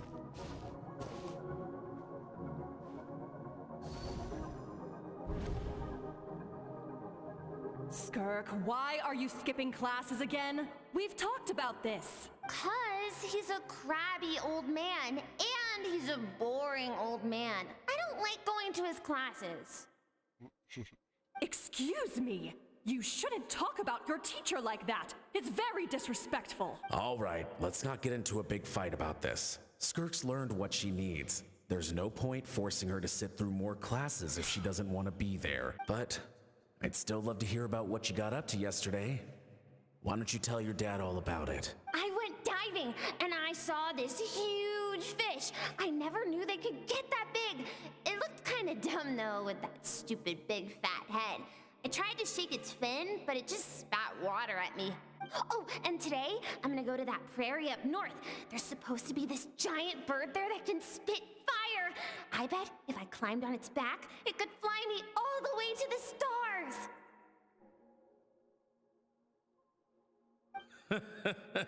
Then I suppose your old dad should get one as a pet too. Otherwise, how are you gonna hear me call you for dinner up there in the stars? When it's time to eat, I'll come back on my own, Zilly. Anyway, gotta go. Bye, Mom. Bye, Dad. Wait! Put on a coat at least. You'll catch a cold. I'm talking to you, young lady. You spoil that child, you know. Ever since that merchant ship arrived, she practically lives outside. Always going on about exploring the beyond one day, whatever that means. Ah, let the kid do what makes her happy. Besides, we both know you're all bark and no bite. Come on, our little adventurer is gonna be hungry when she gets back. Let's get started on dinner.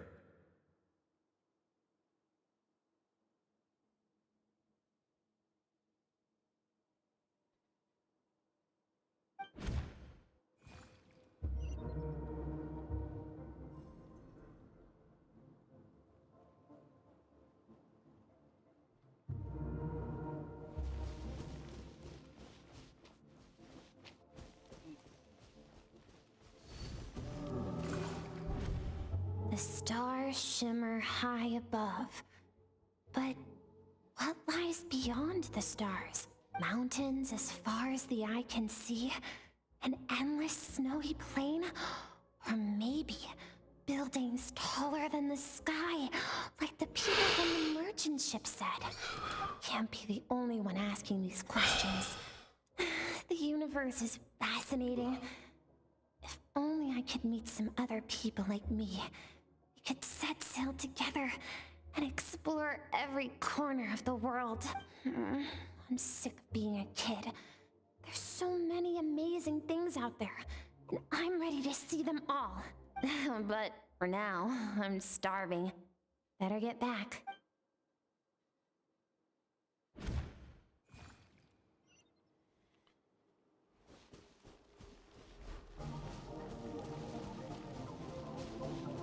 It's over there.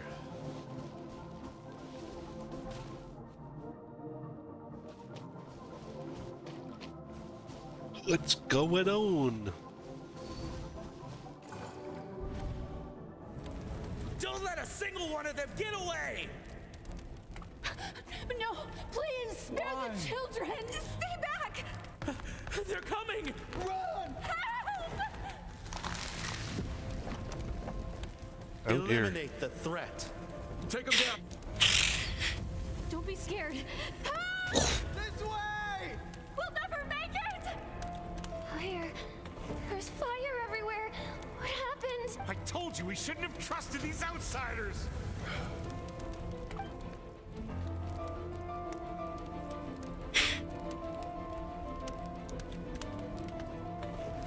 Why are you doing this? What did we do to deserve this? We welcomed you with our finest food and drink. Showed you the best our home has to offer. Gifted you cloth dyed by our own hands. And this is how you treat us? Run! Save yourselves! It's supposed to be the merchants. Captain, Zone 3 is clear and we have Zone 2 surrounded. Begin extermination. Remember the orders from upper command. No one is to be left alive. Rest assured, sir. We have enough munitions to annihilate these savages and burn their entire civilization to the ground.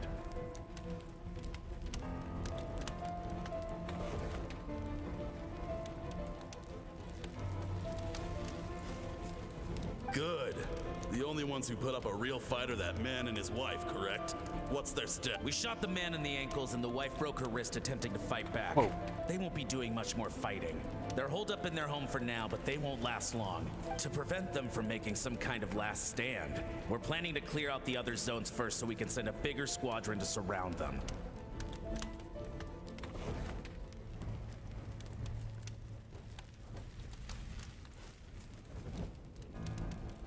Well, Turns out some of these beasts do know how to use their claws.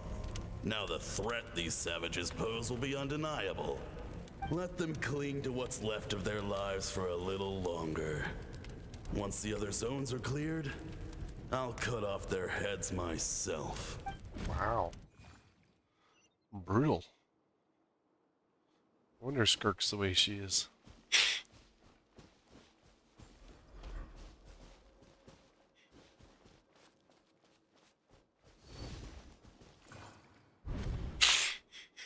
Dad?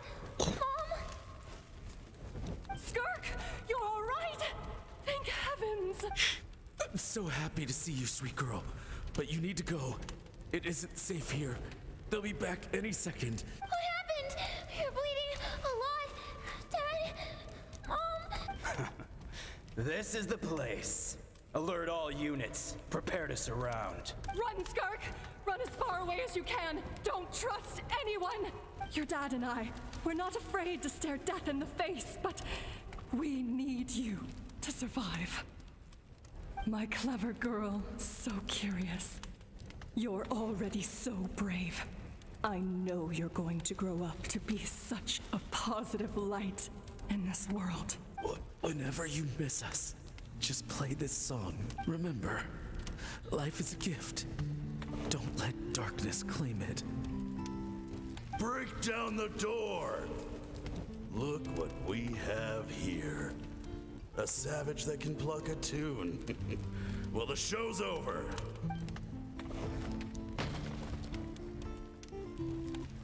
You! Stop singing! Shut it! I said shut it or I'll make you! Fine. Have it your way! Whoa.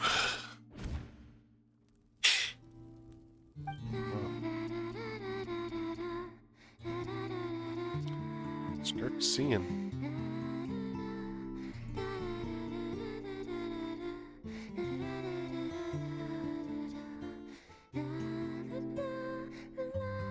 Song that her parents taught her.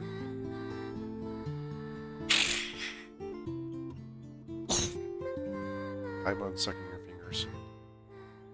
That'd been funnier if she'd been sucking your thumb.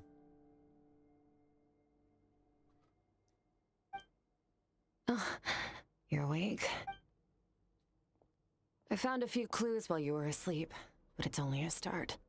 Now, time for the second stage of your training. This time, the focus is elemental energy. Come find me when you're ready to begin. I use lots of elements. Right now I'm fire.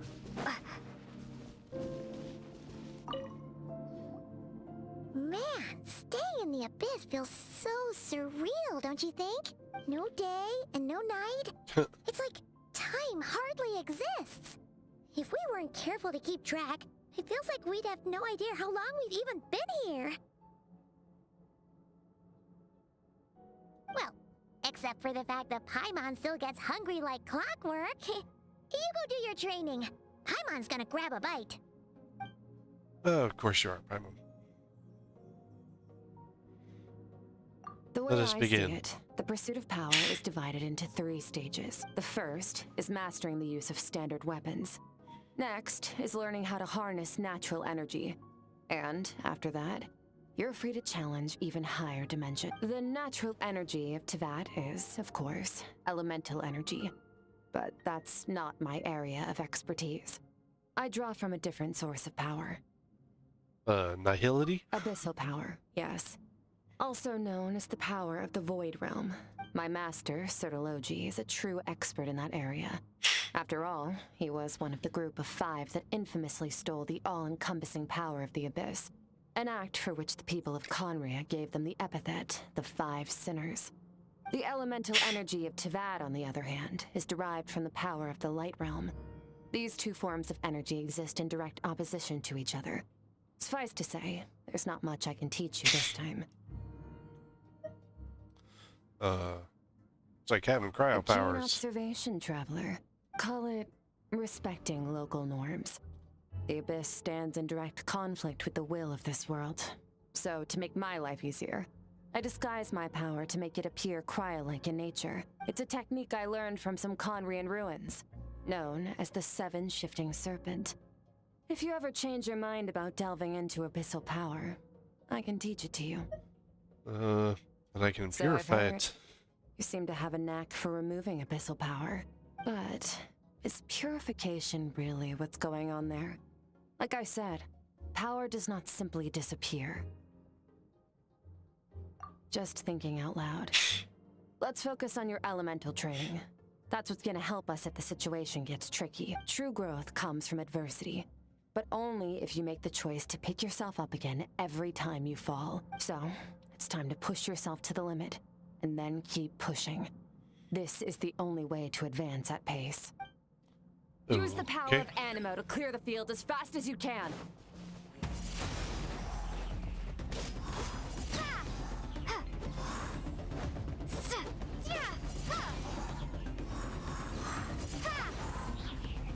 Windblade!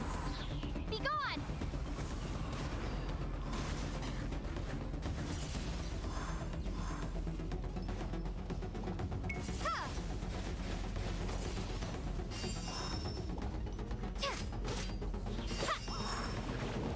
Windblade!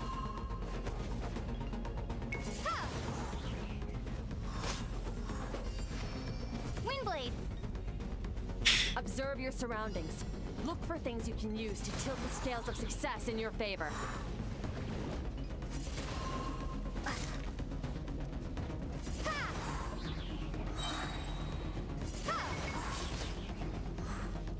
Windblade!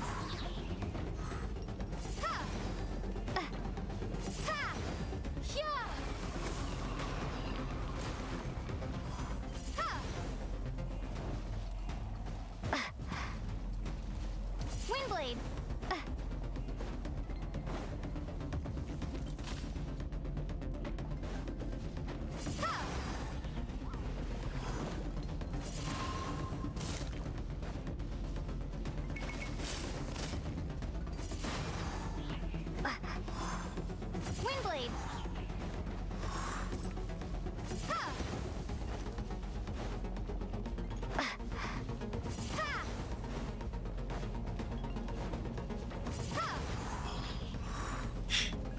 Windblade! Windblade! Be gone!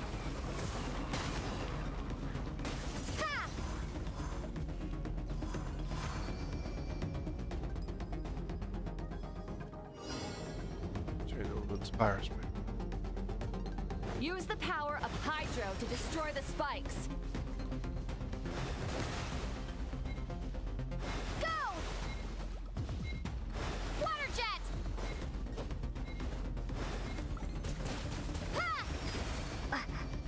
Check. That's an ability I use much. Faster. Don't give them a chance to strike you. You need to be quicker than you were in your dream. You can't afford another injury like that. Water jet!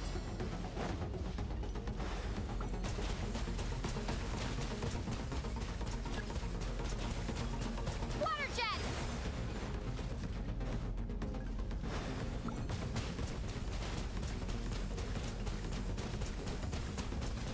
Go!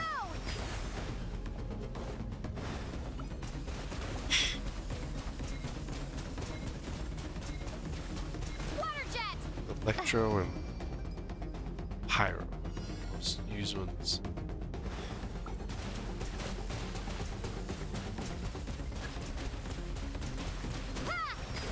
In fact, Hydro Travel is very rarely used. Go!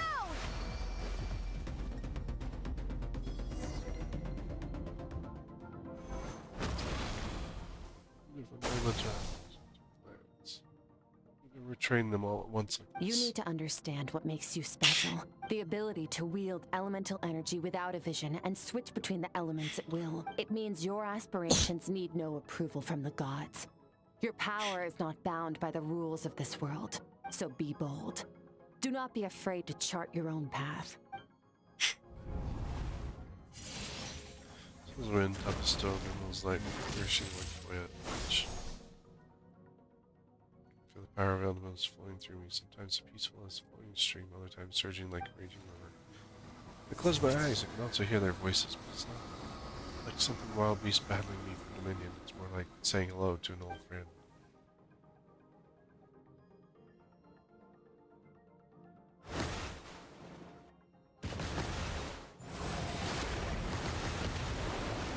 Very good.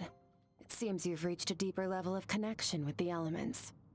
Long enough for you to lose yourself in your training, which is a good sign. Relentless practice with the elements has drained all your strength, but it's also what allowed you to make progress. Get some rest. When you wake up, we'll proceed to the final stage of your training.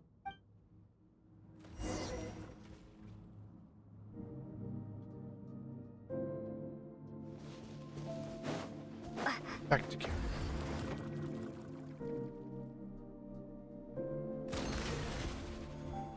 Now we learn more about the skirk.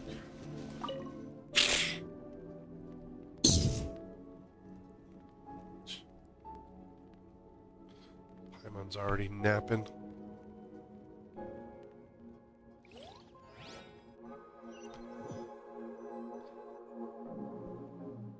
Lazy oaf Paimon. Ah, we're back. Who are you?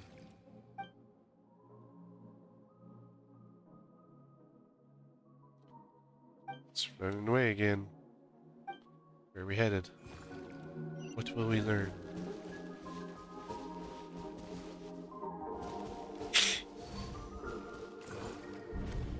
What is the secret to power?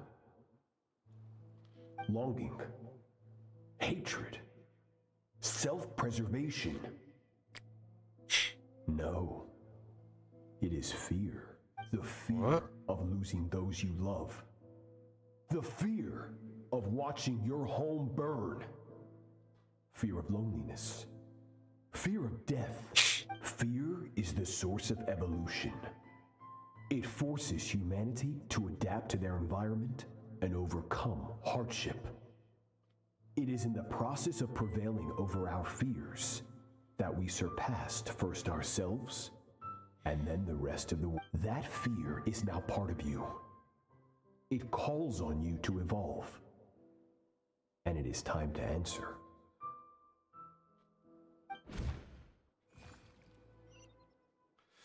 Source of all power is fear.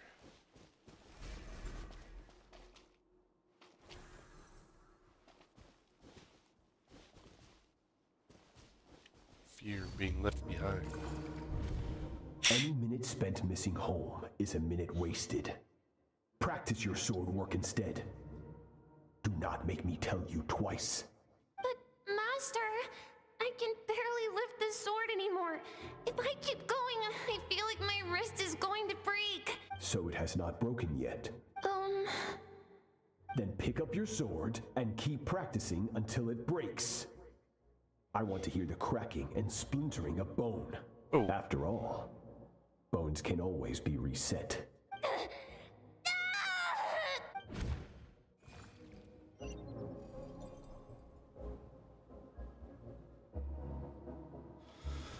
can't breathe.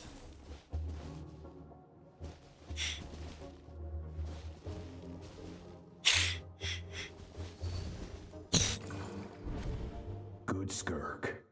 Once again, you survived.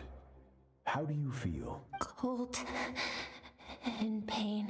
These are signs that you are adapting to the abyss. Each time the flesh is torn and the spirit crushed, each time you claw back from the brink of death, you become stronger. I now understand why these people sought to destroy your homeland. Your potential goes beyond even what I could have anticipated. But you still have much to learn in your pursuit of strength. Your mind is rife with distractions. From now on, I shall show no mercy in your training. Oh boy. You must learn to shut out all the pointless emotion. Crush the self that makes you weak. And become master over your physical form. Wow. Get up, Skirk. Wipe the blood off your face. cut away the rotten parts of your flesh and mend what is broken. Then take up your sword. Yes, Master.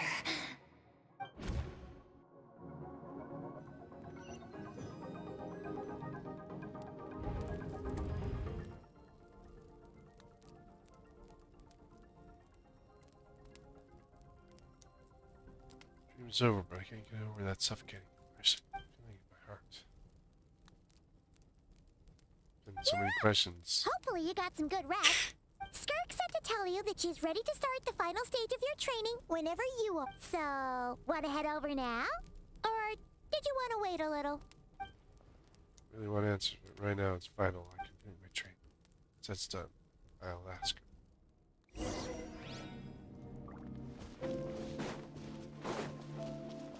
Wee.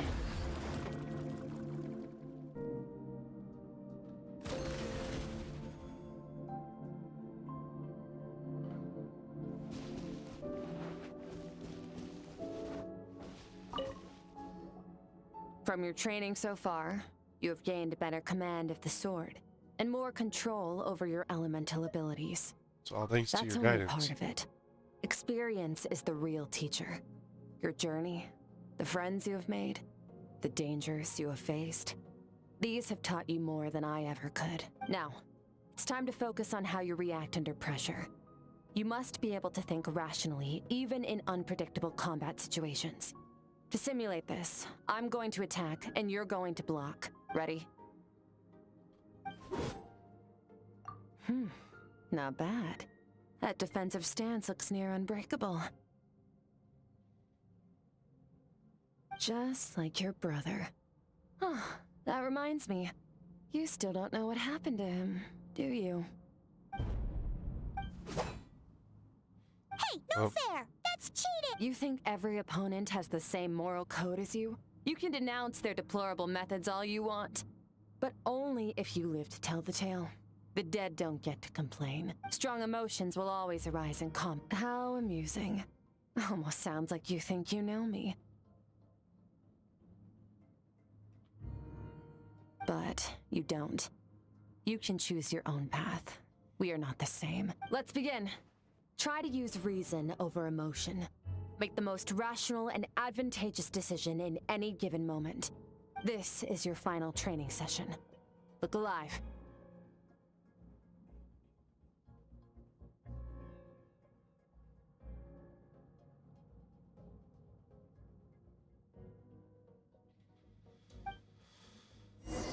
Same drill as before, but this time I'm going to interfere. Hold your focus.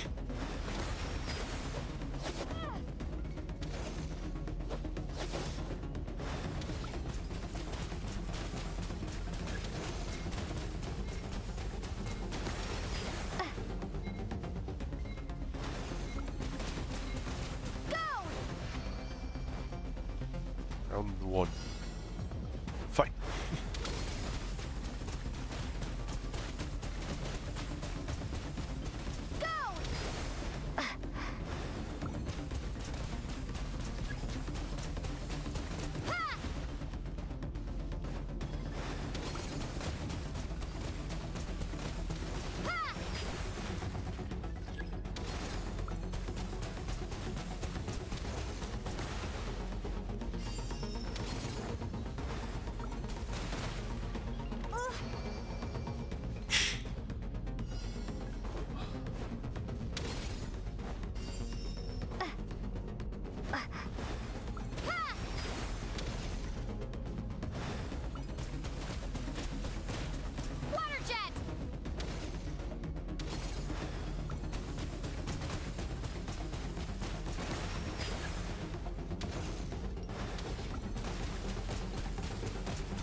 Not bad. Better than I expected.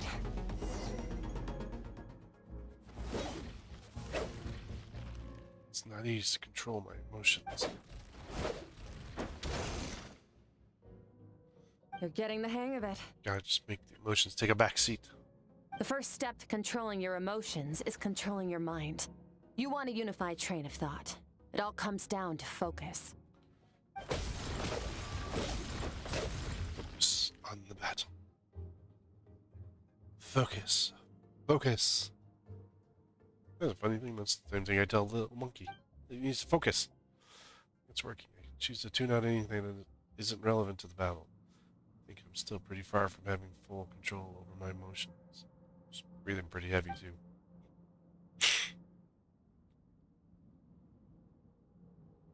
Your mind is rife with distractions.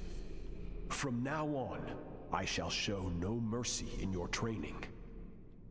You must learn to shut out all the pointless emotion, crush the self that makes you weak, and become master over your physical form.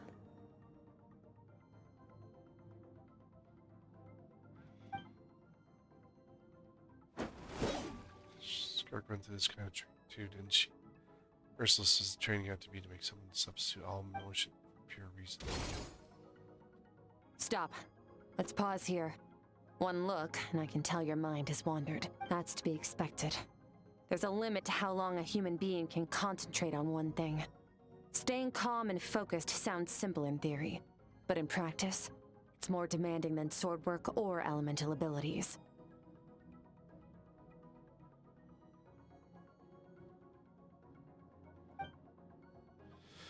Skirk is right. Now that I've stopped, all the emotions I was suppressing are rushing back to the surface. Pain, exhaustion, frustration, doubt. Exhaustion is the main one. I feel like I could fall asleep on the spot. Get some rest. No point training further if you're already dead on your feet.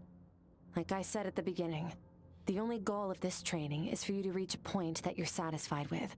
You managed to push past your limits, which is a good start. You can be proud of that and sleep well knowing that you've earned it.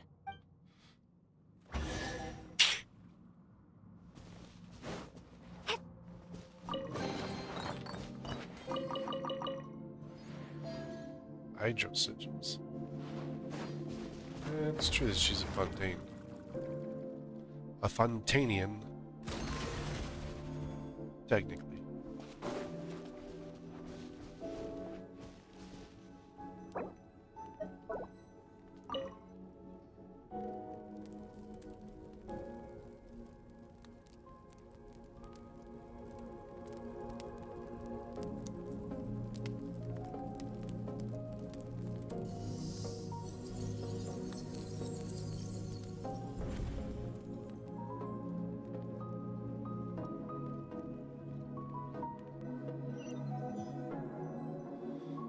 Ooh, this is bright white. Oh, I'm back in Skirk Center. I didn't see the creature this time. I guess I'll navigate this space on my own, even without it to guide me. Don't know how to leave. I'm stuck here till I wake up. Might as well look around.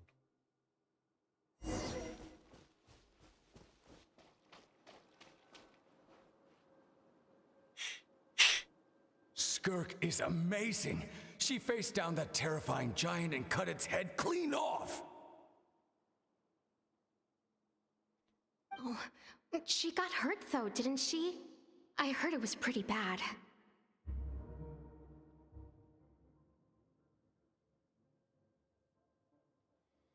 Yeah, well, that's a given.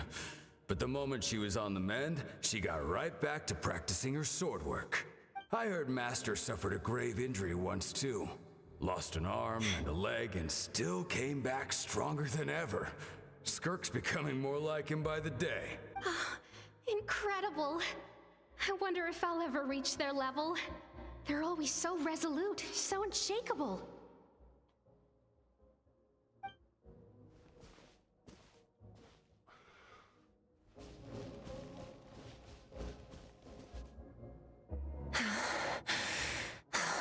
Pathetic. You're not even trying. You're so much weaker than you think. Skirk, have you become a positive light in this world? Do you even remember how many of us perished in that fire? How many bodies were left to rot on the scorched earth? Yet you alone live on. Keep your gaze fixed on your blade. You don't deserve to rest. I have so many questions. I just want to jump in a spaceship, explore the whole universe, and get answers from the stars. I just need to wait till I'm grown up. Then I can do anything. Now, you must bid farewell to who you were in the past and become someone stronger. Run, Skirk, run! Only death awaits us here. Keep running and don't ever look back.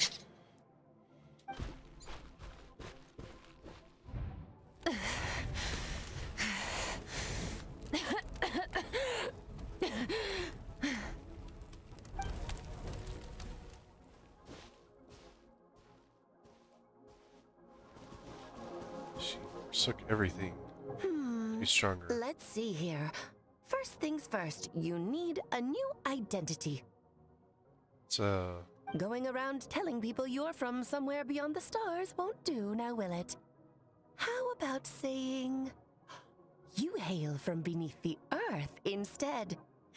As the Conrian saying goes, venturing out into the universe and down into the abyss are the same in that both are braving the dark unknown. Well, I'm a visitor on this planet, so I'll follow the rules. Ah, splendid. That saves me quite a bit of trouble. That's Let me Alice. offer you a piece of advice in return, although it might not be what you want to hear. I know the pursuit of strength is important to you, but taking a moment for yourself every once in a while is never a bad idea. Ignore her existence for too long, and there will come a day when you can no longer hear her voice. She must have trained with Alice for a little while.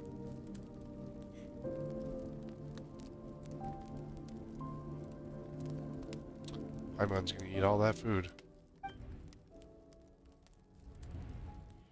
Fire, crackling fire in the distance. Fragment. Aroma. Real meat. You're awake! You must be starving, right? Ta-da! A barbecue feast just for you! I'm a little hungry. Of course you are! That's why Skirk and Paimon got this all ready for you. Dig in! Before it gets cold. We're gonna get cold. It's next to a fire, Paimon. So you're like best friends If now. you're around someone long enough, it's bound to happen. Plus, Skirk can cook. So, Paimon decided she can forgive the whole Ice Queen thing. Paimon's not one to hold a grudge. Here's an You idea. are. Let's save the chit-chat until after the meal. Paimon holds lots of grudges. Quick work of the food. So full. Okay, it's Paimon's turn to sleep now. Wake her up when it's time to go.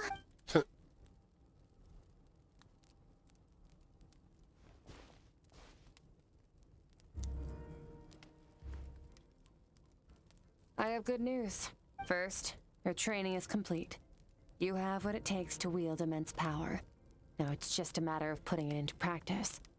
Continue to learn from your journey and hone your skills against formidable opponents. Second, I've located the culprit we've been searching for. Next, we just need to retrieve the missing part of your soul, and our business will be concluded. That's faster than I expected. When Ajax trained with me, he once told me he was bursting with questions. So I allowed him to ask me 3 of them before he left. You and I might never meet again, traveler. So if there's anything you want to ask me, now's your opportunity. Just like Ajax, I'll answer 3 of your questions. After being in your world, the important one is, are you really from Tibet? Okay, not the angle I was expecting. What makes you ask that? Sorry I didn't tell you earlier, but when we dream mirroring, I think I saw your memories. Composure. I guess it really took her by surprise. I knew that was a possible side effect. Closed off my mind to you for that exact reason. Even with the dream mirroring, you should have seen nothing but endless darkness. So Skirk doesn't share those memories. Didn't share those purpose. In fact, she tried her best to keep them from me. Speaking of ending the darkness, my first time here, that's what I saw. That strange creature. Whatever. Must have been a flaw in my execution. I shouldn't be too surprised. Due to some recent circumstances, my self-control has been lacking as of late. Since you've seen what you've seen, there's no reason to hide the truth. All I ask is that you keep it a secret. No, I'm not from Teyvat. I'm from a different planet. And there was a time when I journeyed through the stars. A lot like you in some ways. Like me? Do you mean you're also a descender? No, we're different in that respect. You're influencing the fate of this world. But me, I'm just passing through. Several hundred years ago, my master, Sertologi, opened the border between worlds and sent me here. But this is not my home. And one day, I'll return to the vast unknown of space. So, there you have it. On to your second question.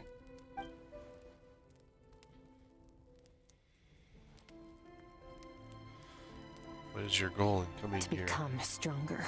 For certain reasons, I need to bridge the power gap between me and my master as quickly as possible. But first, I need to understand the source of his strength. To do that, I need to follow in his footsteps. Walk the path he once walked. And somewhere along the way, I'll find out how to defeat him. That is my sole focus and purpose. Okay. You have one question remaining. Stark's goal is to defeat the foul. I can hear how serious this is for her. I wonder what certain reasons could be. Given how quickly she blazed through that answer, I doubt she wants to talk about it. Question to ask. What should I ask? You make it sound so easy. Ever since the incident I experienced there, I've never stopped searching for Master Skirk and that unknown abyss. But it's been years now, and I've still found nothing. Maybe I should take the opportunity to get Child some answers. Your last question? You know Child is looking for you, right? Are you going to let him see? Ajax. His situation is different than yours. Before you ever crossed paths with me, you'd already encountered many formidable people, studied their techniques, and developed your own skill set.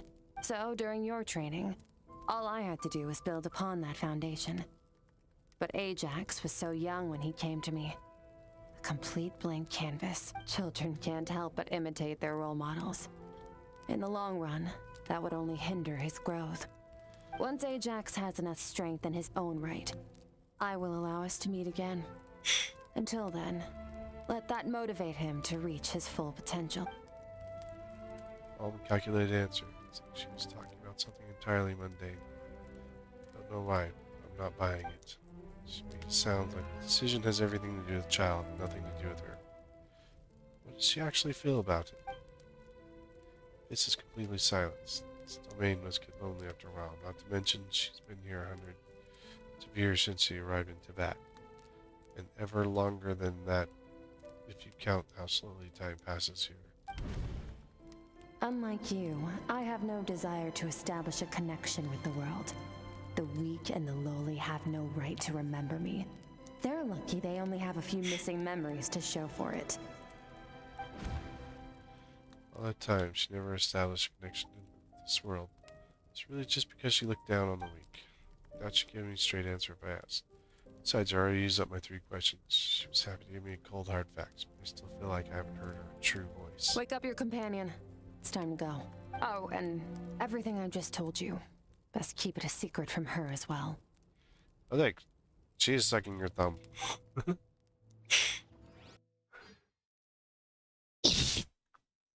Keep everything a secret from Paimon.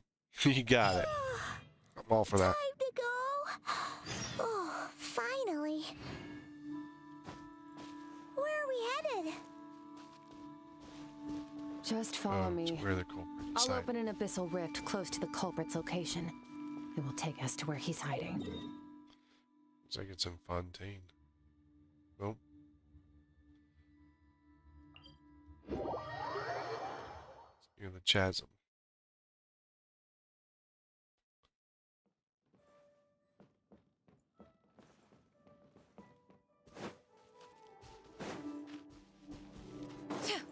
Yeah,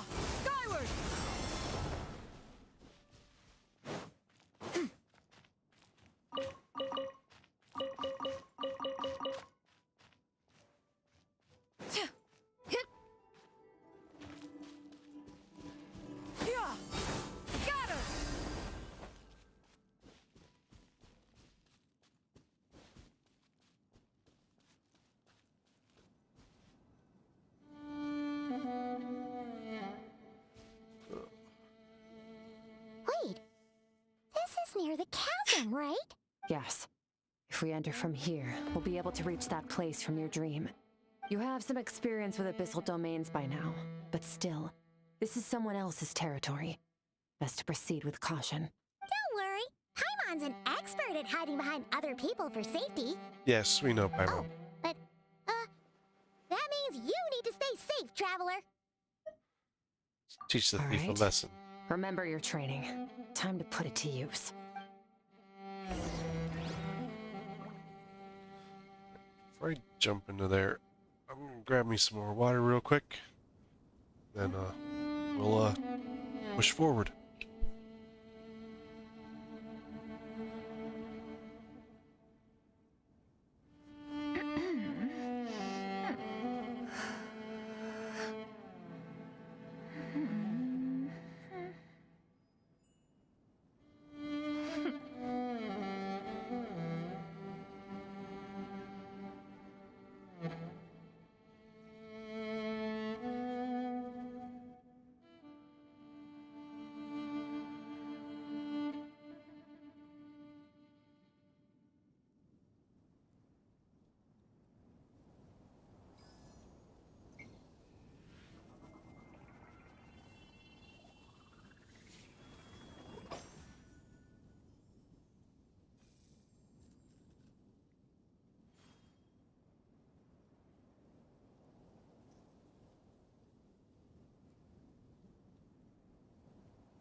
Peace prevails throughout the land, and all things are made new, as buds in the spring.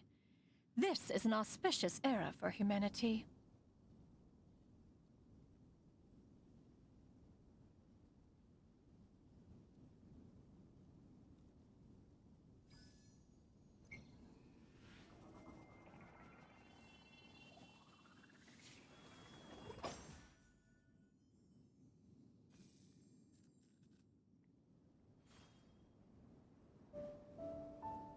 Alrighty, let's go do this domain.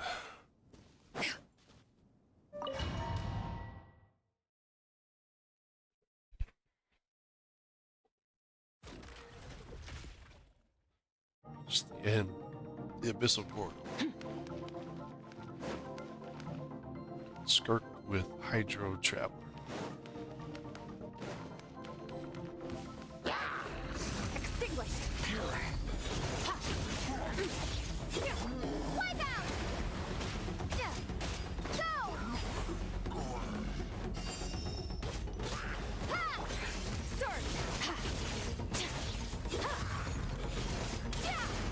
Mine to wield.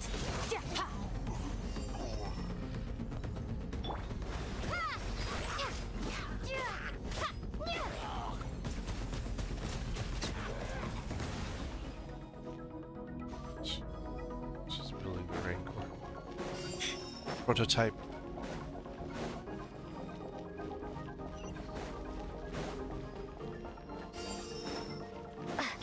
Whoa! Look at all these spikes! Careful! Don't get hit! You know what? Paimon's just gonna float behind you. Come on, you got this.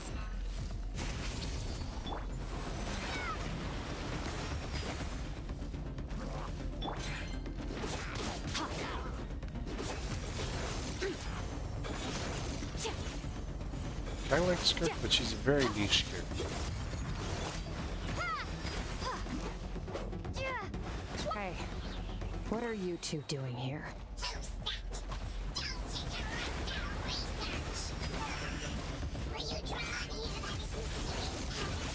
Dusty. Like an abandoned house. Let's press on.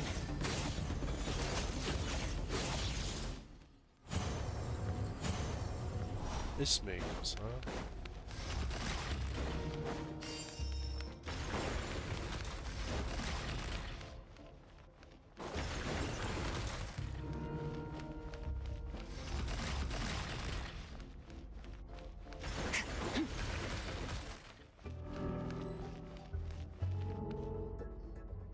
Oh, looks like this is a dead end. Did we make it to his hiding place? Ugh, this fog is making it impossible impossible to see anything! This should be the place where you were attacked, Traveler. Yes. The missing part of your soul should be nearby. Can you sense where it is? Close my eyes and focus. Yes. Exactly. What is nearby? Our opponent must have covered his tracks just in case. Otherwise, you should have sensed it much more strongly. Hold on! Look! The spikes are back! Stay calm. Let's hold back a little. Give our enemy some wiggle room so we can see what we're dealing with. If you're too reckless, we might be playing right into his hands. Our enemy took part of your soul for a reason.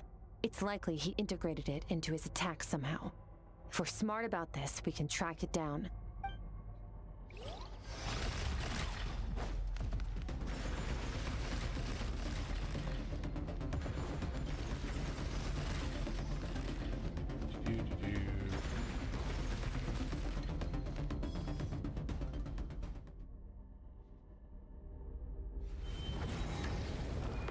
Oh, let's just open a whole bunch of portals.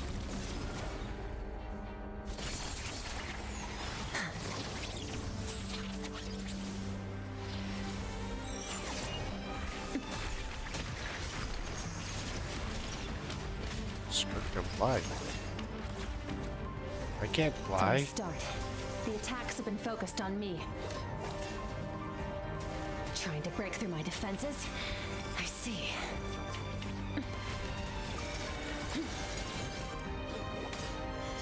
Whoever did it to bring Skirk in.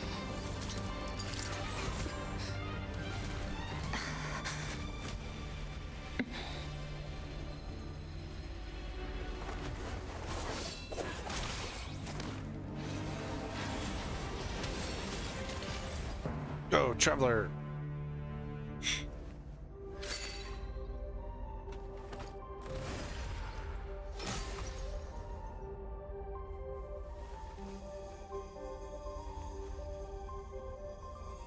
Is it my soul? Hey, I got my soul back. There. I got it back. Traveler! Skirk! What happened? It looked like Skirk just got...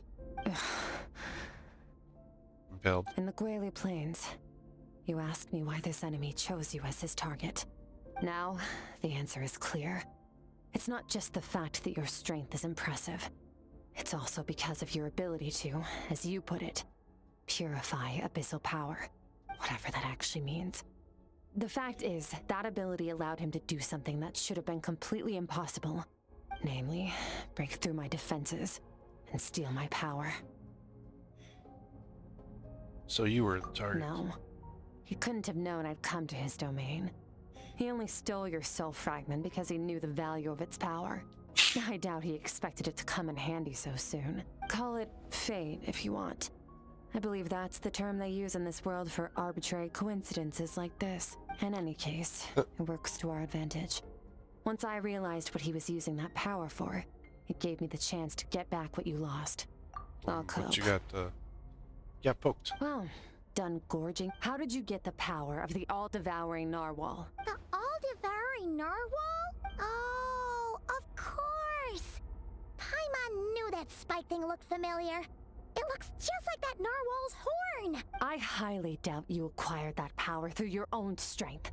Tell me I'm wrong. You're desperate enough to scour the land for god remains and whatever vestiges of power you can find. That alone proves you wouldn't be able to defeat a creature like that. Which leaves one possibility. You know my master, the Foul, Sertologi. The Foul?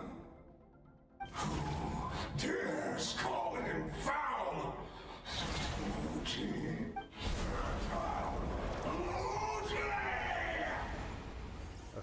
Another con ring? What's wrong? Bit off more power than you can chew? You're struggling to hold a basic conversation. Just a little longer. I'm still... Look! It's back! Those obsessed with power will let it devour them before abandoning their pursuit. What do we do Keep now? calm and use reason to decide the best course of action. stabbed by one of the spikes, retrieving the fragment from the soul. In the process, some of her power was stolen, residing somewhere beyond the fog.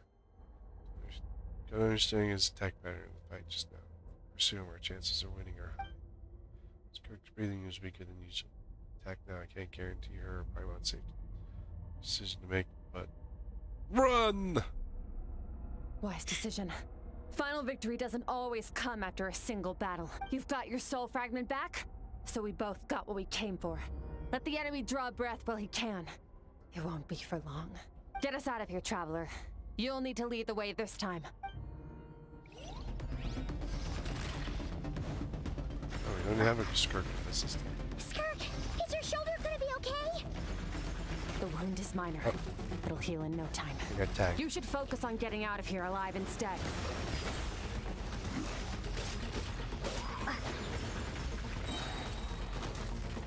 Uh-oh!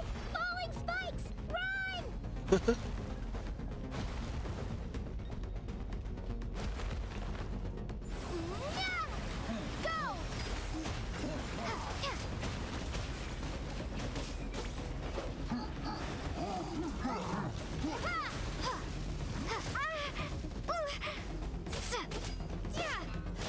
Water jet! Go! Bombs away! Go!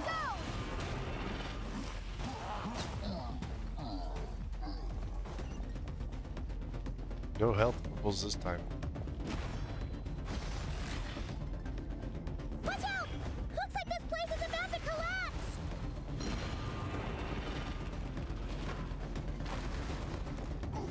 So, Oh, they're multiplying. this power has something to do with the all-devouring narwhal. Did you know that all along, Skirk? I had my suspicions. That's why I decided to investigate in the first place.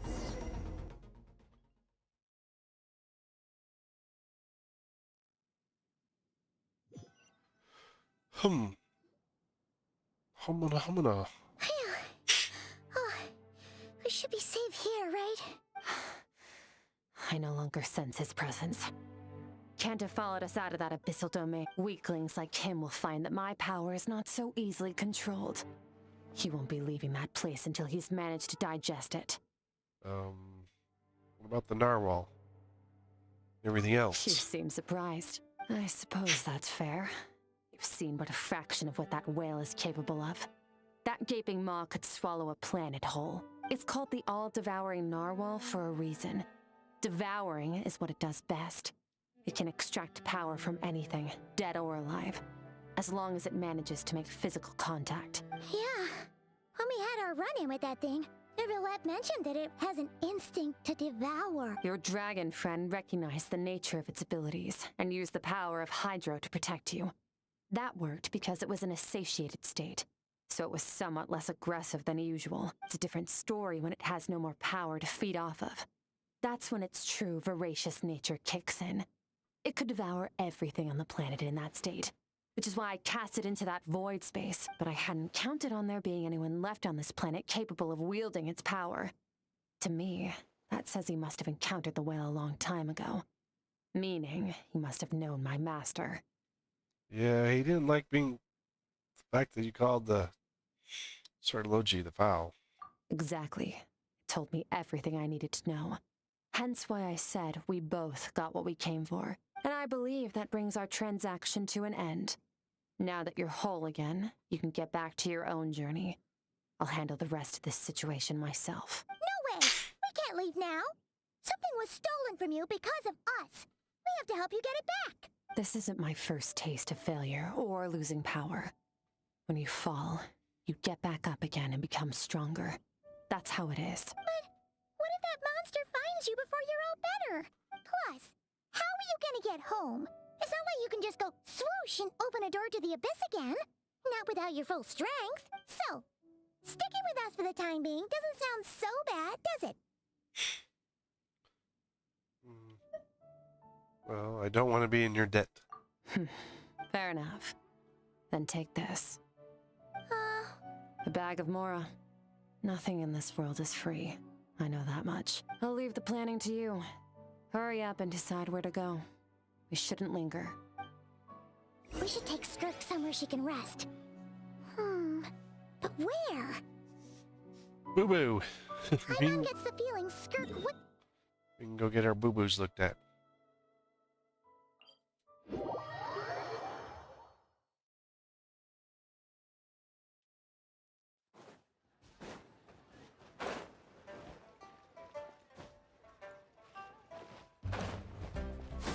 Skyward! Scatter!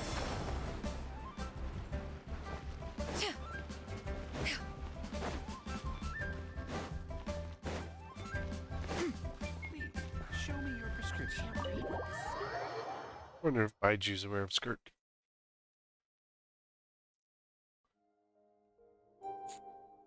Huh. This bag from Skirk has a ton of Mora in it. Does she have a job or something? Wait, no. After what we saw at Wamin Restaurant, that seems impossible. Can you imagine? It would go something. I'll be collecting my paycheck now, but... Oh, sure thing. Wait, who are you? Have we met? Can't hold a job if you make everyone forget about you. So, what did you do to get all this Mora? Claimed some buried treasure, took care of a few monsters that were causing trouble. Nothing untoward. It's safe to use. Ah! You heard all that? Yes. A sonorous voice like yours is hard to miss. I wouldn't be surprised if the sound of it traveled to the nearest mountaintop. Then, did you by chance happen to hear Paimon? You mean when you called me Frosty the Lavender Melon? Paimon's whispering needs some work. No, sorry. Paimon totally misspoke just now. She didn't say that at all. It was, a Paimon lookalike. Yeah, she's a piece of work, that one. Always impersonating Paimon and giving people weird nicknames. Okay, fine. The truth is, Paimon didn't like you all that much at the start. But things are different now. You helped the Traveler in a big way, so... What do you say? Friends? I noticed there was only one bed. Go ahead and get some rest. Wait, what about you? I don't get tired, and I don't need rest. I'm going to practice my sword work. That should help me regain some strength. But your shoulder... Hey, don't just leave! Ah, whatever. Let her tire herself out. She'll come back eventually. Let's get some sleep, Traveler. That comfy bed is calling, Paimon. You just slept like a whole ton in the abyss, Paimon. Skirk is stubborn. Even if I try to convince her to take it easy, I doubt she'd listen. Paimon's right. Skirk won't stop and take a break until she gets tired. I hope. I should just get some sleep.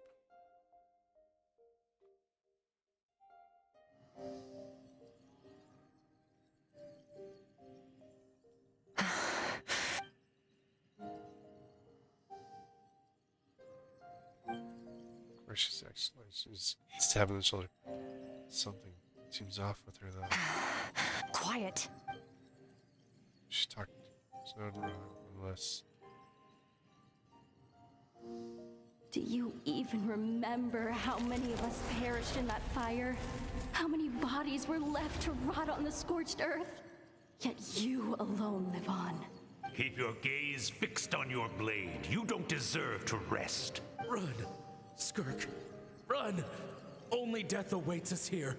Keep running, and don't ever look back. They're the people.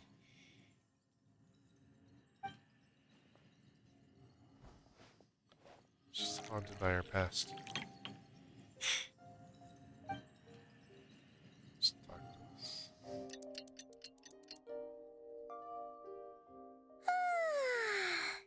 Getting an early night's sleep is the best.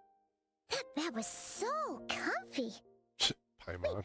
Skirk? Have you been sitting out here the whole night? The bed's all yours if you want it. Recovered your strength yet? About 60%. Maybe 70. Whew! Paimon thought it would take at least a couple of days. That was fast. No, not fast enough. That's 20% less than last time. Same training regimen, same intensity. Nothing felt different, but somehow the outcome fell short. Maybe because you got stabbed. I need to meditate for the next 2 days. Ooh, Deep sounds introspection intense. should help me. We'll watch over you in the meantime, then. Thanks. See you in 2 days. 2 days of meditation straight. Shit.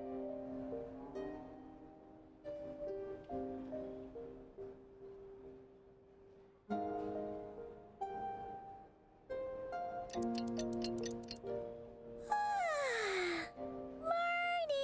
Skirk is still meditating, huh? It's been 2 days already. Shouldn't she be awake by now? Maybe it's not going that way. Paimon can't think of anything we can do to help. Oh, wait! Breakfast! That's it! Paimon will go get breakfast! Of course, Paimon thinks of her Skirk is stomach. gonna be starving when she wakes up. Be right back. Paimon thinks of stomach first. Almost like she really is asleep.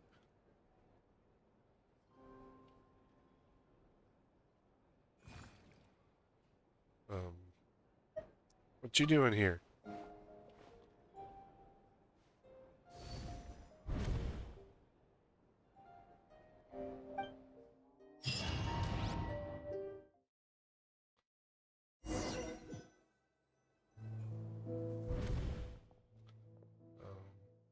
It's very familiar, but where am I? Waterfall of each breakpoint. Just change the color so I get the lower the portion, the darker becomes as if. This means that this is. This is Skirk's inner world. Think of it as the threshold between the soul and dreams. This isn't your first time here, but what you remember is probably a space covered in darkness. I only managed to illuminate a small portion for you back then. Ah, so you know how to talk. Actually, it's my first time talking to someone like this. I only managed to break free and bring you here because the injury weakened her power. I guess that's why I can speak again, too. Call it fate, if you want. I think that's the word they use in this world for lucky coincidences like this, right? Now, before I take you to her, I gotta ask. You're the first outside visitor to ever come here. So, what's your impression of this place? There's a lot of cliffs and waterfalls. You noticed.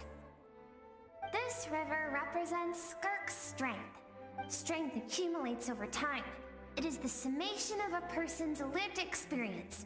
So this river is where all the fragments of Skirk's life should converge into a single stream of memories and emotions, flowing forward as one. But as you can see, this river has been severed numerous times. It's because Skirk doesn't like who she was in the past. Oh. And all she sees reflected in the river is a disgraceful shadow of who she was. She cuts through water and rock with the sword of reason, severs her connection with the past, and begins anew. Whoa. You must learn to shut out all the pointless emotion. Crush the self that makes you weak, and become master over your physical form. This isn't my first taste of failure or losing power. When you fall, you get back up again and become stronger. That's how it is. I see. So it was Sir Logi who taught Skirk to replace all emotion with reason. Since then, it's been a constant process of abandoning, refuting, and erasing her past self. I suppose that is the secret to her strength. It's such a sad thing to think about. What she's been through. Why does it have to be this way? The answer to one mystery invites another question, I see. Let's follow the river upstream. There among the cliffs, among the memories etched into her heart, lies the truth of it all. Soon, you'll understand everything. I think it's like probably more. Oh. Like at the end will be whatever it is. Because she was playing the tune that her parents taught her.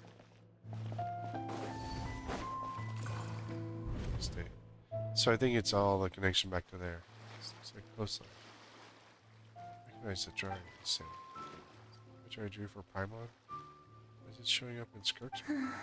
I've always thought that, even when falling leaves don't come from the same tree, they can still form bonds of kinship when they meet. Like meteors, you both made a journey through the stars. Both travelers who have landed on a planet that is not your home. Yet, when she first noticed your presence, although she hesitated for a moment, she still chose to walk away, indifferent as ever. It's surprising after all. After what happened in Wadmin Rift, hers disappeared from other people's lives. I haven't seen Child in years either. I doubt she'll ever make a connection. It's from her own violence, of her own volition. You see it in microcosm of her, or it was a macrocosm of her. Seems like you've answered your own question. Skirk sees herself as a trespasser in this world.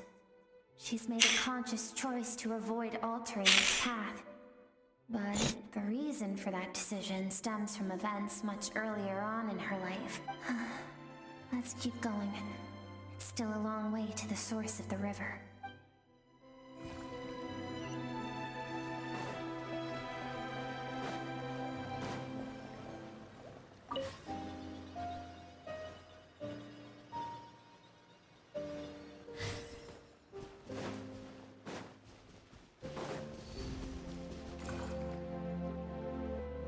Now have what it takes to wield immense power. From this day forth, I shall teach you no more. No one can become a worthy warrior through imitation alone. I have given you fangs and claws. Now, you must learn to hunt. You wish me to travel the world beyond on my own, Master? Indeed. Make new friends. Embark on your own journey, and piece together a new future from the shattered remnants of your past. We will still have contact through the abyss. But know this.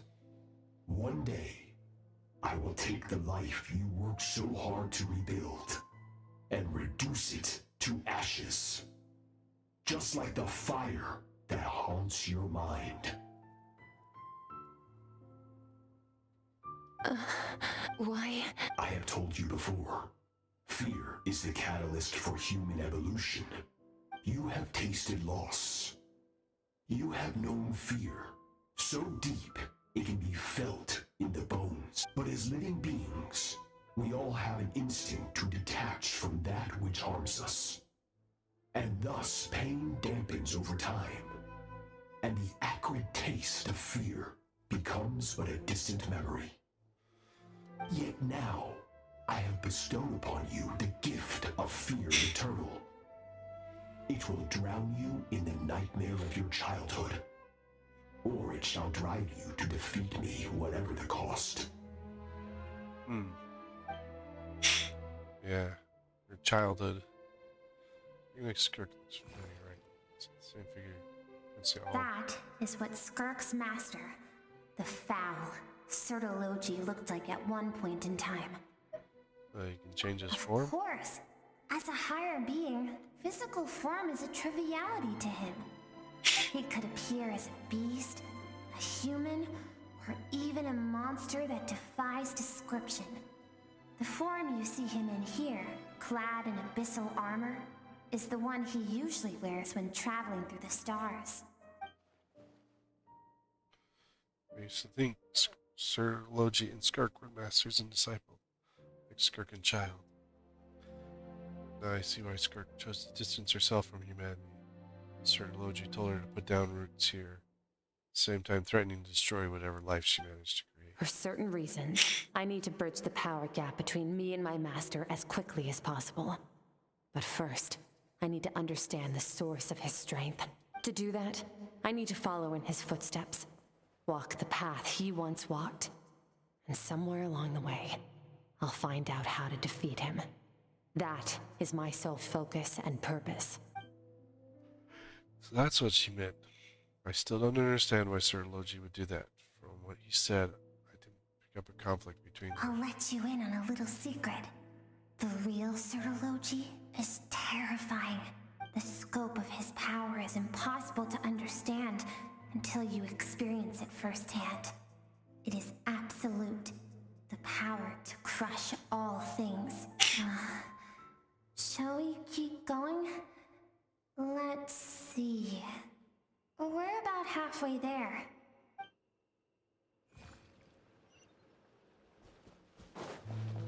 So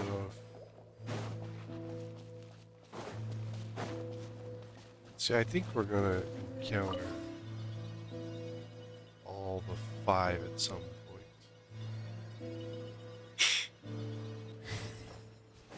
This one is just kind of prepping us for Certology. We've made it quite a ways already. This is Skirk, when she first began training under Certology. I have set your broken wrist. Tomorrow, you're to train twice as hard. No tears this time. Good. Attempting to garner sympathy through tears is a habit of the weak. A pitiful, useless ploy.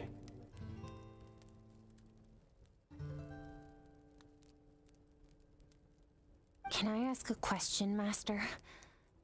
Why did you save me? I keep thinking, maybe it would be better if I had died. I wouldn't be haunted by that fire all the time. I wouldn't have to go on like this. I saved you because I have a plan for you. It has been too long since I fought a battle that demanded my full strength, and I hunger for it. Every so-called genius and prodigy I have faced has crumbled like sand underfoot. Before me, even fate bends the knee. So, I will teach you everything I know. Train you by whatever means necessary, in the hope that one day, you might surprise me. But I don't want to draw my sword against you, Master. What you want matters little. Among the boundless sea of stars, the cries of the weak are but faint murmurs that disappear into the void. You of all people know that well. Yes, Master. From that day forward, all she knew was grueling training, emptiness, and fatigue. After some time, her talent bloomed, and she gained control over her emotions, like her master. How should I put it? It was not that human emotion disappeared from her heart, but that reason came to dictate all she was allowed to feel. I suppose it was at this point that she became the Skirk you know today. No, it's just Certology saved Skirk from a disaster when she was a child. Never even tried to hide his ulterior motives. I suppose this leaves one final mystery. What happened with the disaster back then? Certology's final word to Skirk was cold and cruel, but Skirk's reaction made it seem it was a truth she knew all too well. I have a feeling it comes back to what happened back then. We're nearly there. I almost don't want to reach the end. Well, shall we? This is the final stretch. I think it's going to connect back to her parents, to her father. Because when we saw that one scene, it said that they shot the father's ankle and broke the mother's wrist, or she fought back to it, broke. And so it's going to come back to that. That she couldn't help her parents.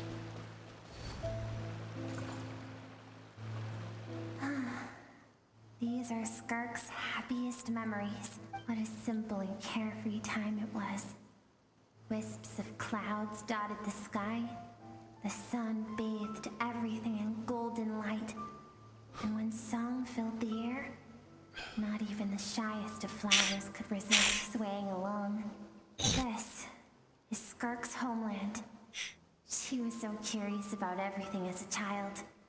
Always skipping school to go exploring instead. There was so much to discover. The treasures at the bottom of the sea. The secrets beyond the stars. And that merchant ship packed with adults wearing those strange clothes. Yes, the ship. That was the beginning of the end. It was a spaceship. When it arrived, the people that disembarked wore smiles on their faces and spoke of friendship. They claimed to be merchants from a neighboring planet, looking to establish trade. Skirk's parents, her relatives, her neighbors.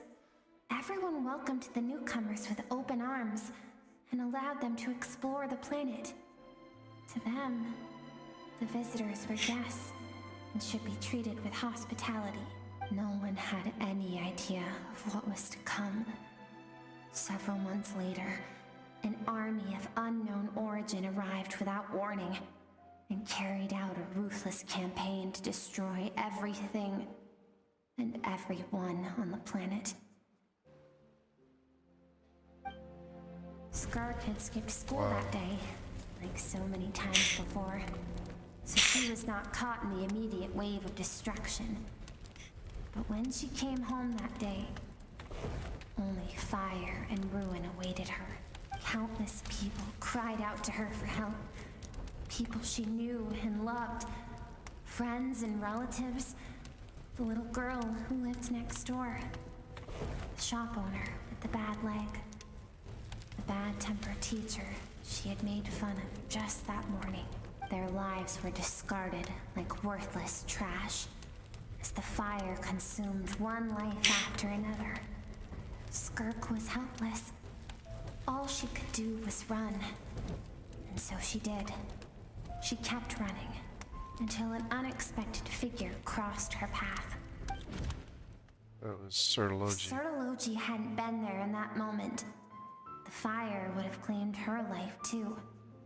And there she would have remained, left to rot in the scorched earth, with no answer as to why any of this was happening.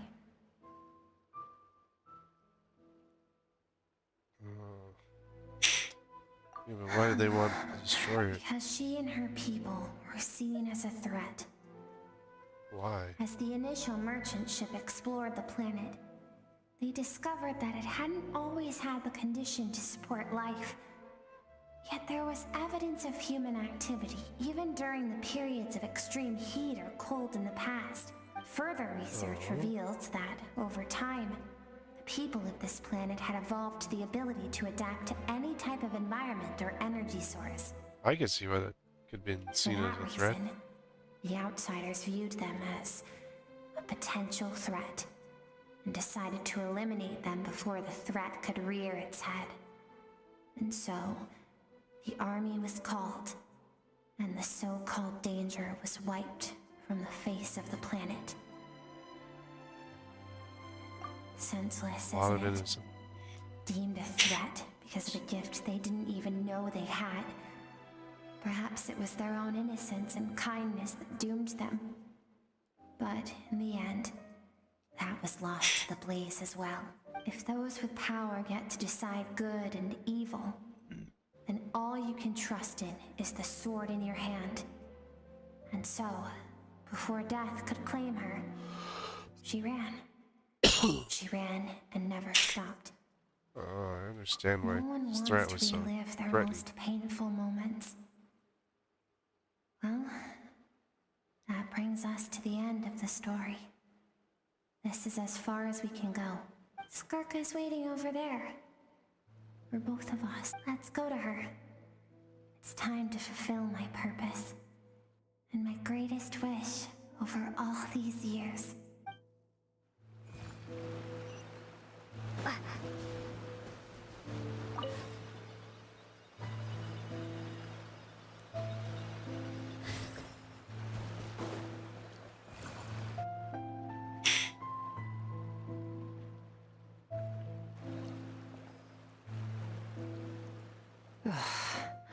So all this, just so you could bring her here? I have things to say to you. Well, to me.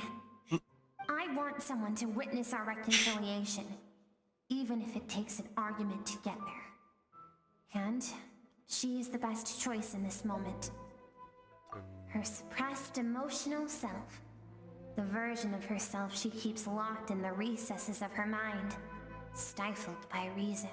All those rejected impulses, those discarded aspects of your past selves, they are a part of me now. I am who you used to be. Someone you have refused to face for too long. So, I came to face you instead. You're wrong. I've faced you all along. And that's exactly why I keep you locked here. Your existence makes me weak. Moments of joy and longing are when we are most vulnerable. Don't forget, it was a penchant for goodness over reason that doomed our homeland in the first place. The vastness of the universe renders everything insignificant. Our feelings most of all. Even so, learning from the mistakes of the past doesn't have to mean erasing everything. Strip yourself of your so-called weaknesses, emotions like kindness and empathy, and what makes you any different from the ruthless soldiers who slaughtered our people? The difference is that I'm doing what is right, what is necessary. I allow you to exist, but with limited freedom. That is the greatest kindness I can offer. I have shouldered everything you couldn't carry. I rose above the numbness and emptiness, and it was cold, unfeeling reason that brought me this far. It made me who I am. It made me strong. That is the problem.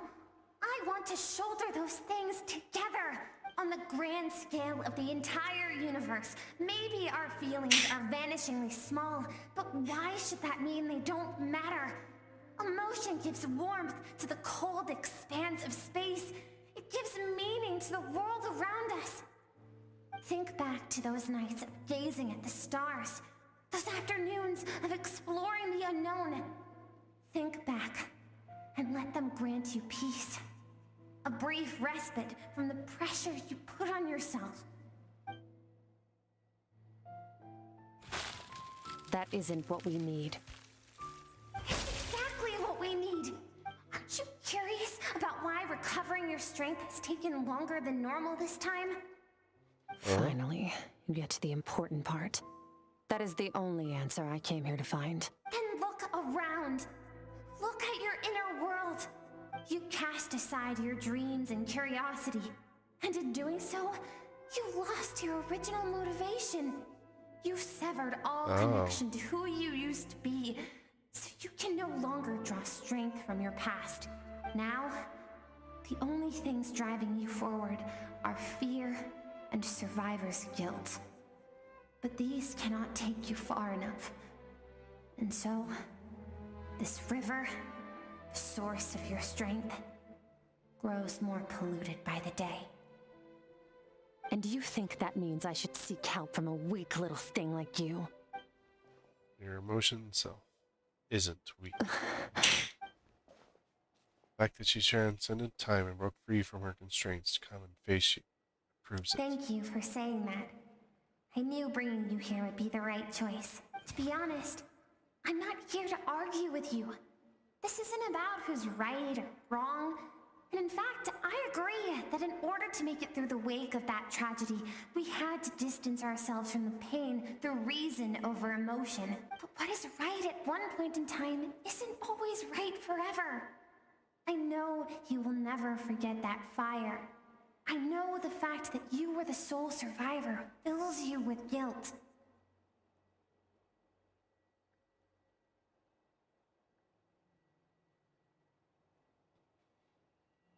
And I know that among the voices that haunt you, mine is there too.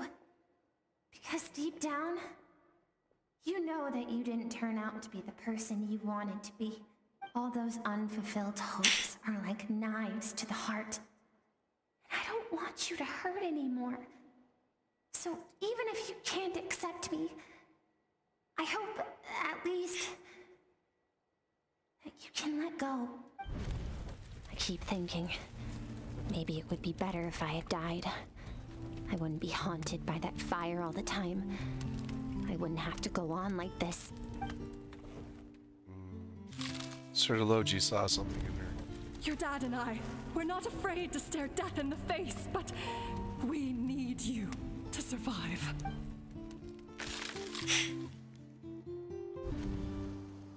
I'm sick of being a kid.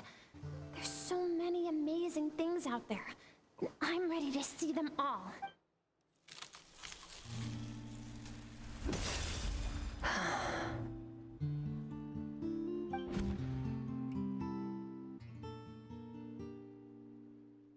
I remember.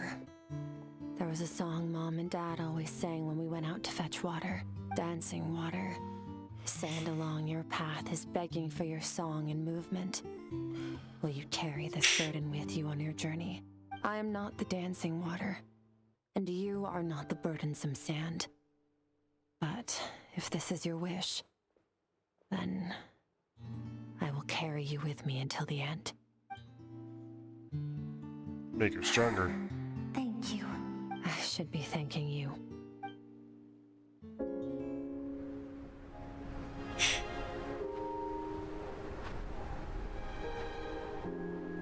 That's what Sir Logi saw in her. Like, one is what her people could do, embrace energy and adapt to it. And then two, that she could eventually become stronger than him. Heed my words, Skirk. Let fear take root in your soul. Did you survive? Why was it only you? Skirk, did you become a positive light in this world?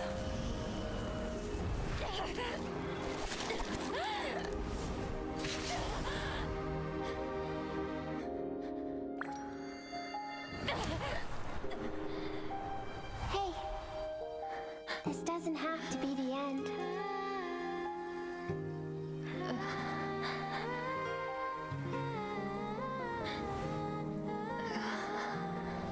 Life is a gift. Don't let darkness claim it.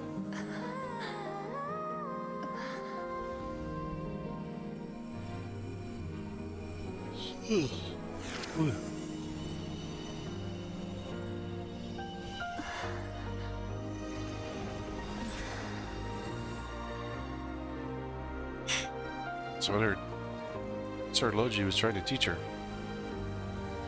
That even though reason, cutting off your emotions can make you stronger, you can't leave them gone forever. And she has to accept them both. Just like she told the traveler, it's all in the moment. It's all in the point. At the right time. So, you saw my memories then. I once Yep. asked my master if survival of the strongest was the law of the universe. He said no. But in a world without order, those with no moral boundaries tend to be the ones who survive. There is no substitute for doing what is That's right. why, after hearing his answer, an idea came to mind. An idea that, one day, I would create a new world order. One in which there would never be another tragedy like that fire. One in which power was not the law of the land. But that means I must defeat him. Because my master, Sir Logi, is, at the core, a defier of all rules and order. So you get your work cut out. And not just because of the gap in our abilities, but also because I have no reason to see him as an enemy. Although his decision to train me was not made out of kindness, he did everything a master should. He saved my life, taught me the sword and the principles of strength. And for that, I respect him. But he intends to face you. I know. And it's not something I want. But Master never goes back on his word. I have to treat everything he says as a promise. He's no longer into that. But he sends me messages through the abyss every now and then. Most of them are simple greetings, or an answer to one of my questions. No Every time longer I hear that? from him, my heart skips a beat.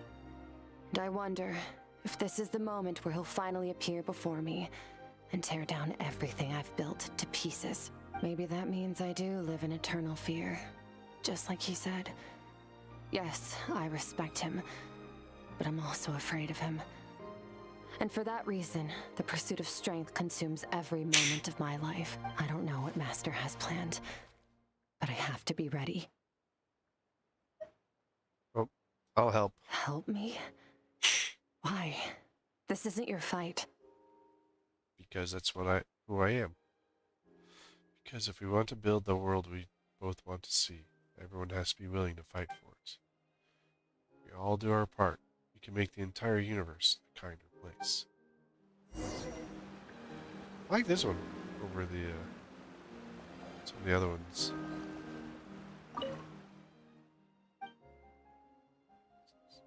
Time to go.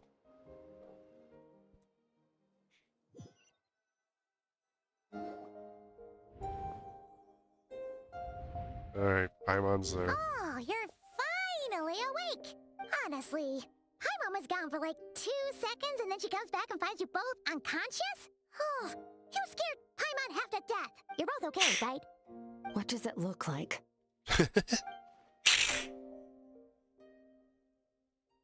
Looks like you're stronger Only than water ever. from the source can cleanse the rot and filth that flows from the past into the future.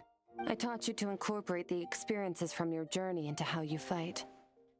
I suppose what happened today will become an inseparable part of who I am. Okay, so Paimon feels like she's missing some important context. But whatever. Paimon brought back tons of delicious snacks. Let's dig in. I thought you were bringing All breakfast, Paimon. It's about time we finished what we started. We're gonna deal with this thief for good, right? Show what we're This made time, I'm not going to tell you to hold back. But having digested even more power in the meantime, he's going to be tougher than before. The good news is, we have no reason to pull our punches this time. So, let's go. Same place as last time.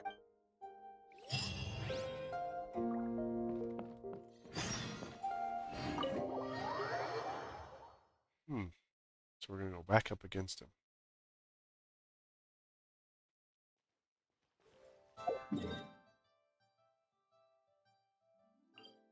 Although this time, Skirk's stronger. I guess that's all you can say. Skirk is stronger. Skyward! Scatter! She learned how to tap into her Super Saiyan form.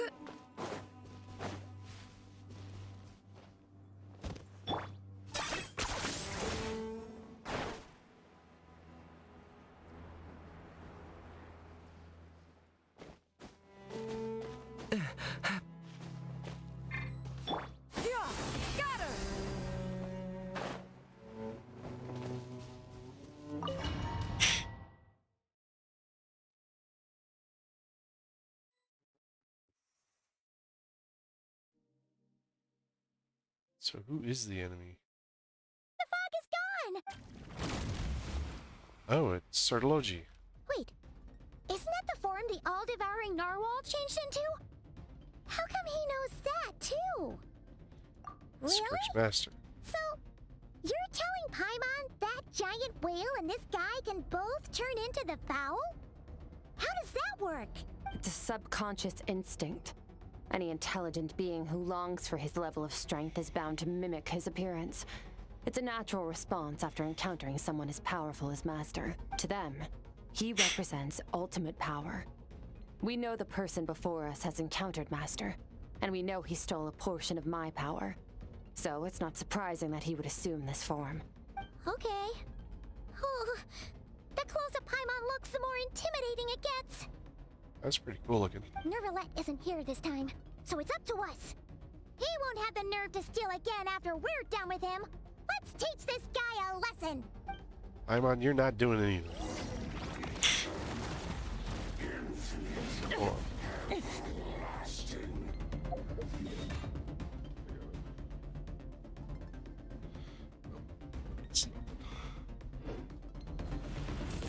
Annihilate. Mine to wield. Water jet! Wipe out!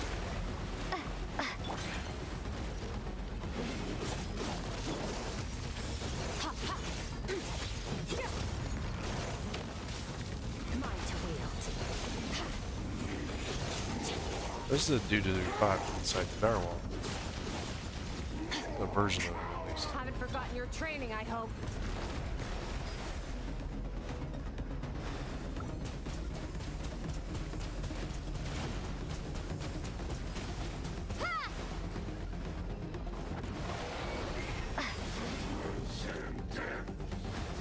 Water jet! Ha! Ha! Ha! Extinguished! Ha! Ha!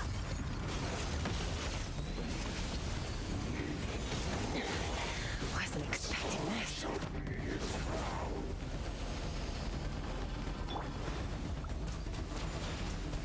Water jet!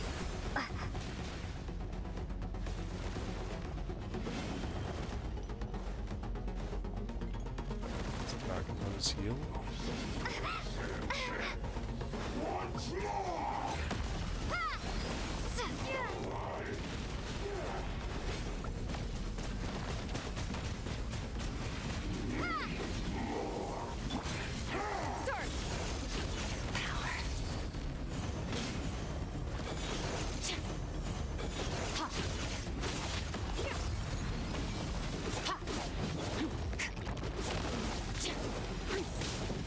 Rather these have healed. Water jet! Annihilate power.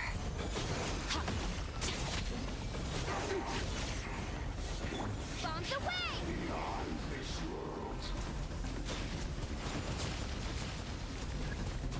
Go!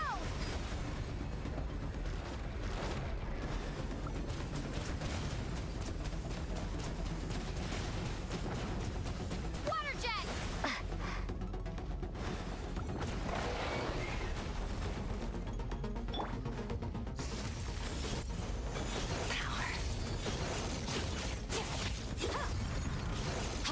Oh, come on. Yay, barely got it.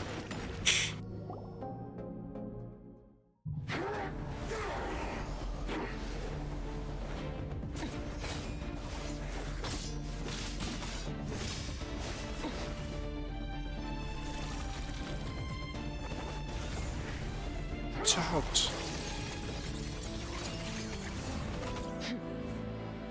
Haven't had enough of my power.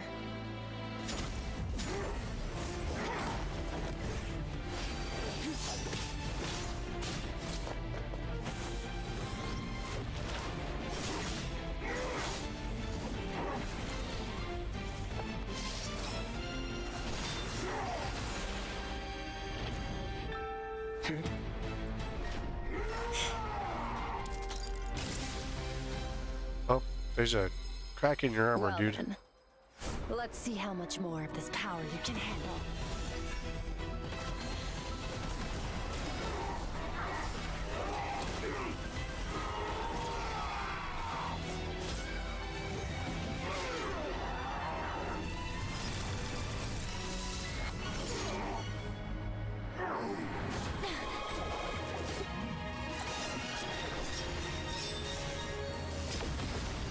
Oh, kaboom.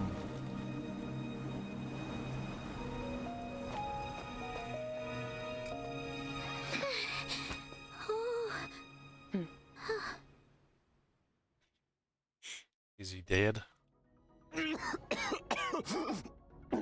Nope. Doesn't have his armor though. Well, have you come to your senses? You saw that my body was at its limit. So, you deliberately channeled your power into me, knowing that it would destroy my shell from within. Such power. Such keen battle instincts. Mark. So, you must be. Skirk, Sertologi's disciple. How long has it been? How long has he been away from Tevat? Hundreds of years. Hundreds? Sorry. It's a lot to take in. I should introduce myself. I am Skofnungar, a friend of your master. No, he's not someone that we know of. His followers. This is the first time I've heard your name, Skirk. But hundreds of years ago, I knew you existed. And I knew you would come here. Hundreds of years ago? Sounds like It's you been and like Master have 500 quite since the history. Conria, so. Care to tell us about it? Of course. Might as well take advantage of a clear head while I can. The story starts a long, long time ago. I was born into a noble family in Conria. As the eldest son, I was set to inherit our title. But I contracted an incurable illness as a child, and everyone gave up on me. I trained the sword harder than anyone else, defeated all of my peers. But it was all in vain. When other people looked at me, all I saw in their eyes was pity or a strange glee in my misfortune. Even my parents were just waiting for me to die. Over time, my heart hardened, and I became aimless. That was the point where I met your master, Sir Taloji. We were similar in age, but different in background. He was born in prison, the son of criminals who had been sentenced to death. He spent his childhood wandering the streets, facing more criticism than the literary works in the Universitas Magistrorum. Yet, he always wore a smile on his face, as if kindness and malice were one and the same, and he could not see the difference. I still remember what he said to me when we first met. You need to fight to survive. Even if it's a losing battle, it should light a fire under you. How can you sit back like this and go down without a fight? That does sound like something he would say. He was the first to acknowledge that I was worth something, and he inspired me to keep going. When we sparred together, it was the first time I'd actually felt the thrill of combat. When I was 10, he stole forbidden research materials and managed to cure my illness. It was like there was nothing in this world he couldn't accomplish. Well, he did when it came use forbidden to knowledge. the human form, he was always intent on pushing the boundaries of possibility. But somewhere along the way, I fell behind. My talents were nothing compared to his, and at some point, I realized he had pulled so far ahead, I was too embarrassed to even ask him to spar.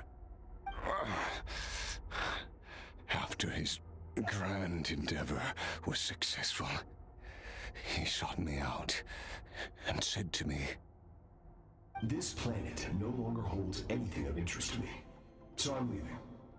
But first, I have an offer. I can use a power I have just refined to break the curse of immortality for you. Your death was once what we worked so hard to prevent.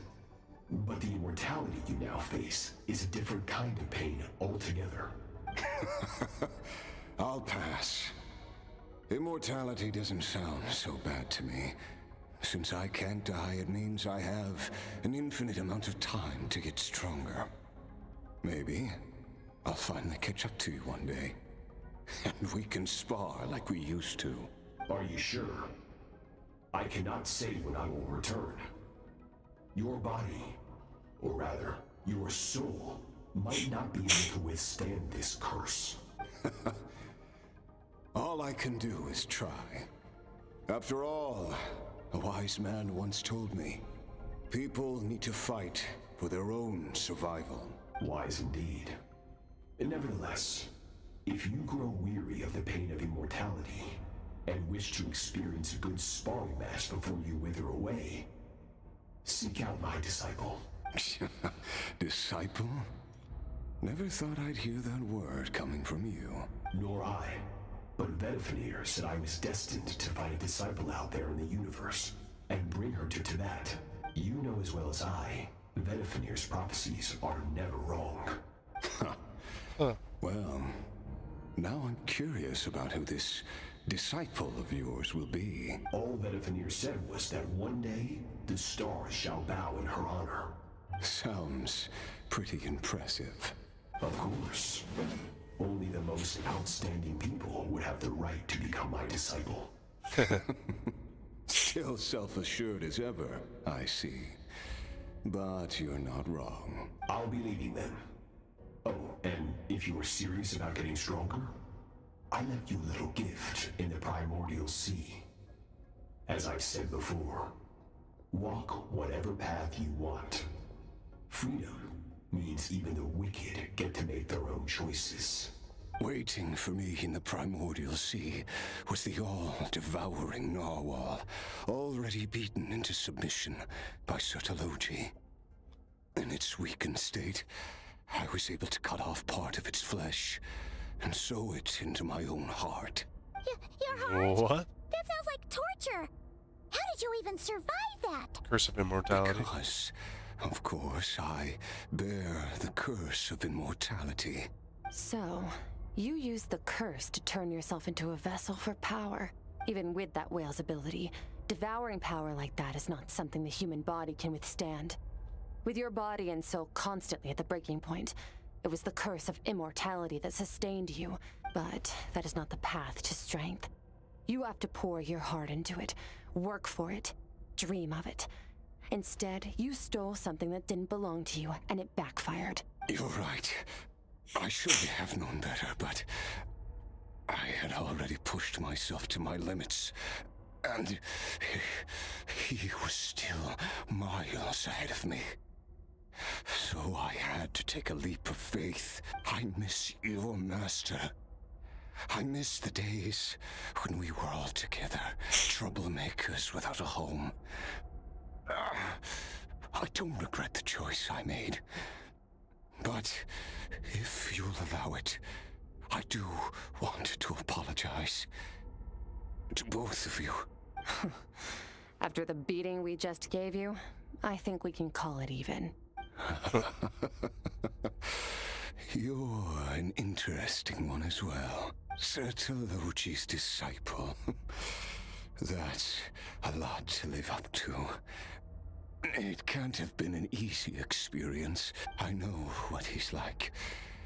He rules with an iron fist, using despair and fear to force you to catch up to him. All the while, standing ever out of reach.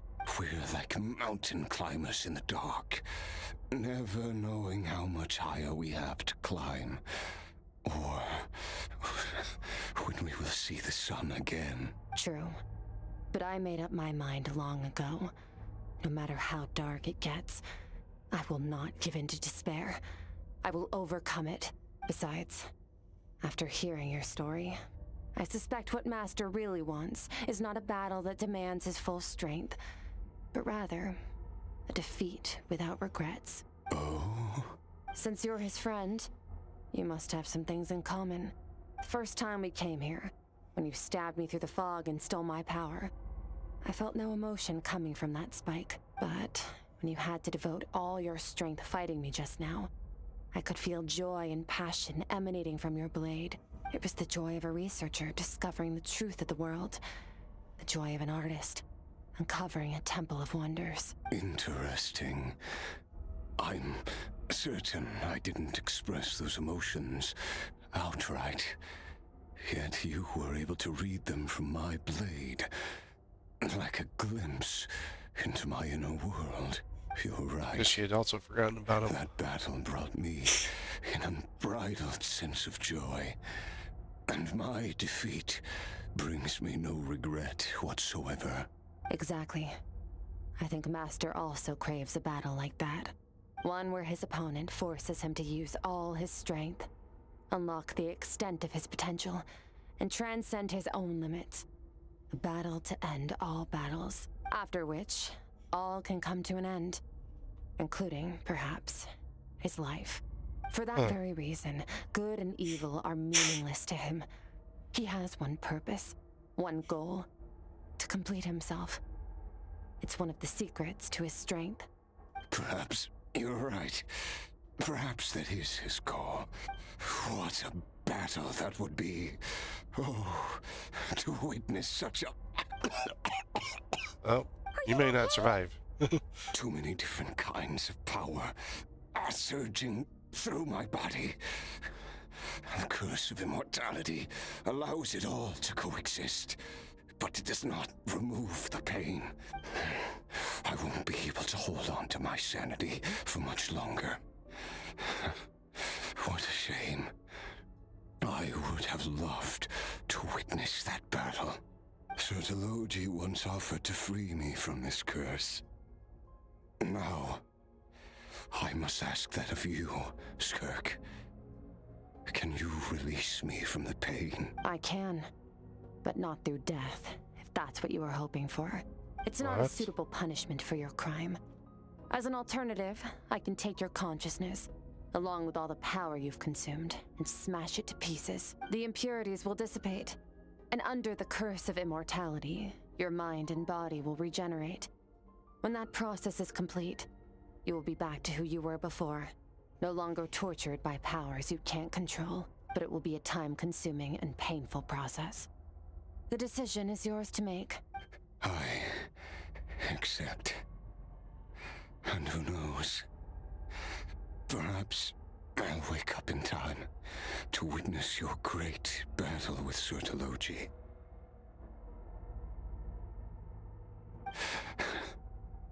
I have faith that you'll be able to stand against him one day. Though I know it'll be a long and arduous road. If we are climbers in the dark, it appears the dawn has finally broken for me.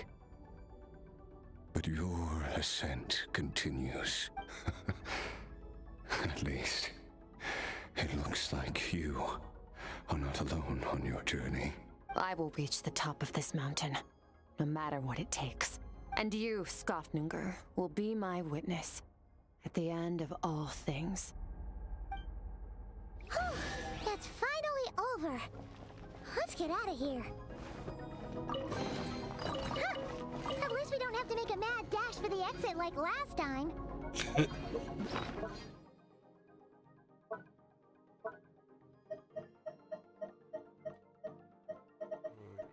Well.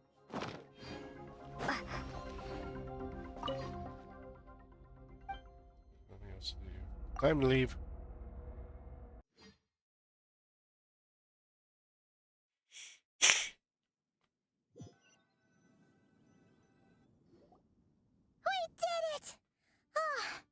It's only been a few days, but it feels like forever.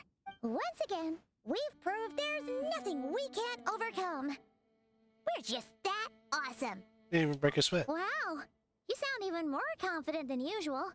Guess you really have become stronger. Is that the thumb you suck when you sleep there, Paimon? Today sure went by fast. It's night already. Oh wait, that reminds Paimon. The stars you mentioned, the ones that died out, are they back now? Yes. The power Skofnungur stole has been returned.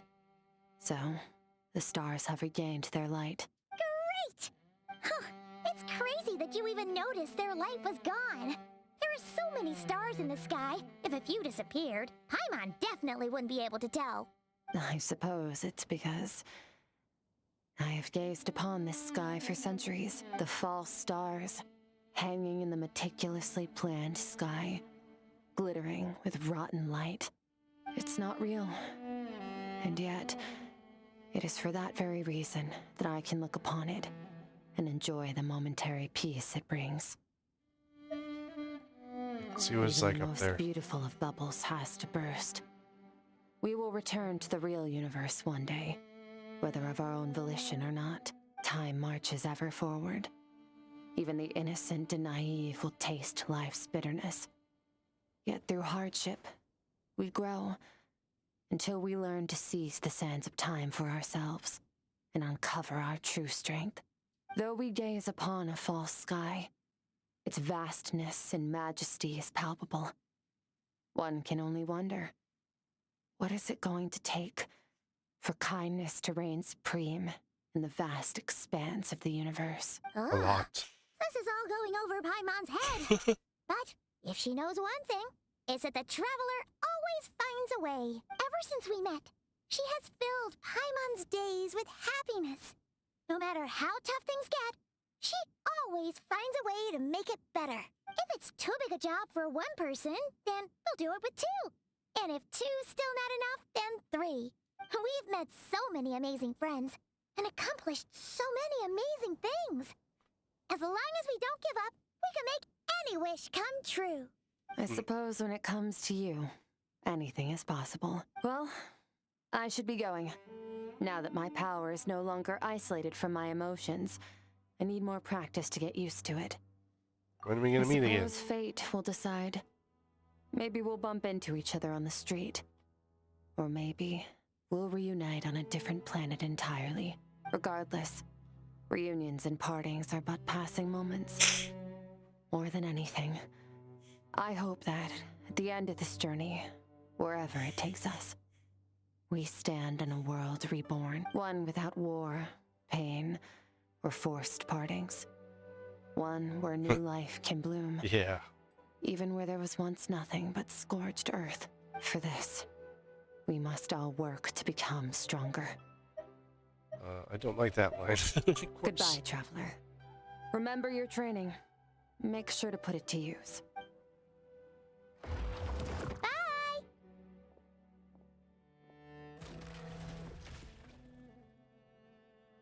Is it just Paimon, or is she being nicer than before? We definitely count as friends after all that, don't you think? Hey, what do you think about camping here tonight? There's nothing quite like sleeping under the stars. Come tomorrow, we can continue our journey. Oh, and since Paimon treated you to that super nice meal at Wanmin Restaurant, it's about time you returned the favor. Really? You treated me? I think I'm the one earning more than Mora.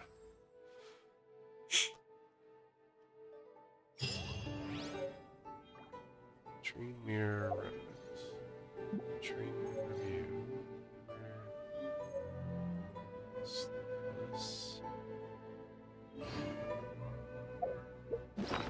Let's see.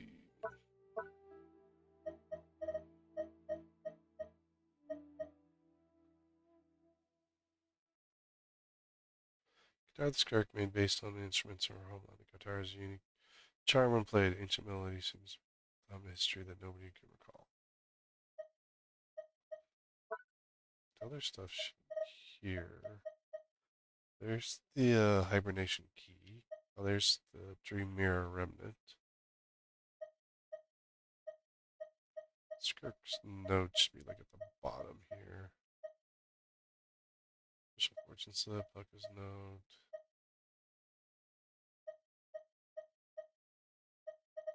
No?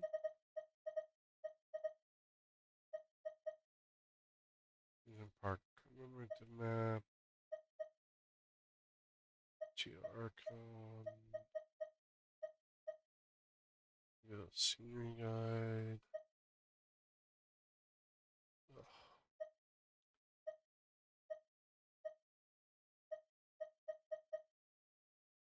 Go to Kavarna. I don't see Skirk's notes.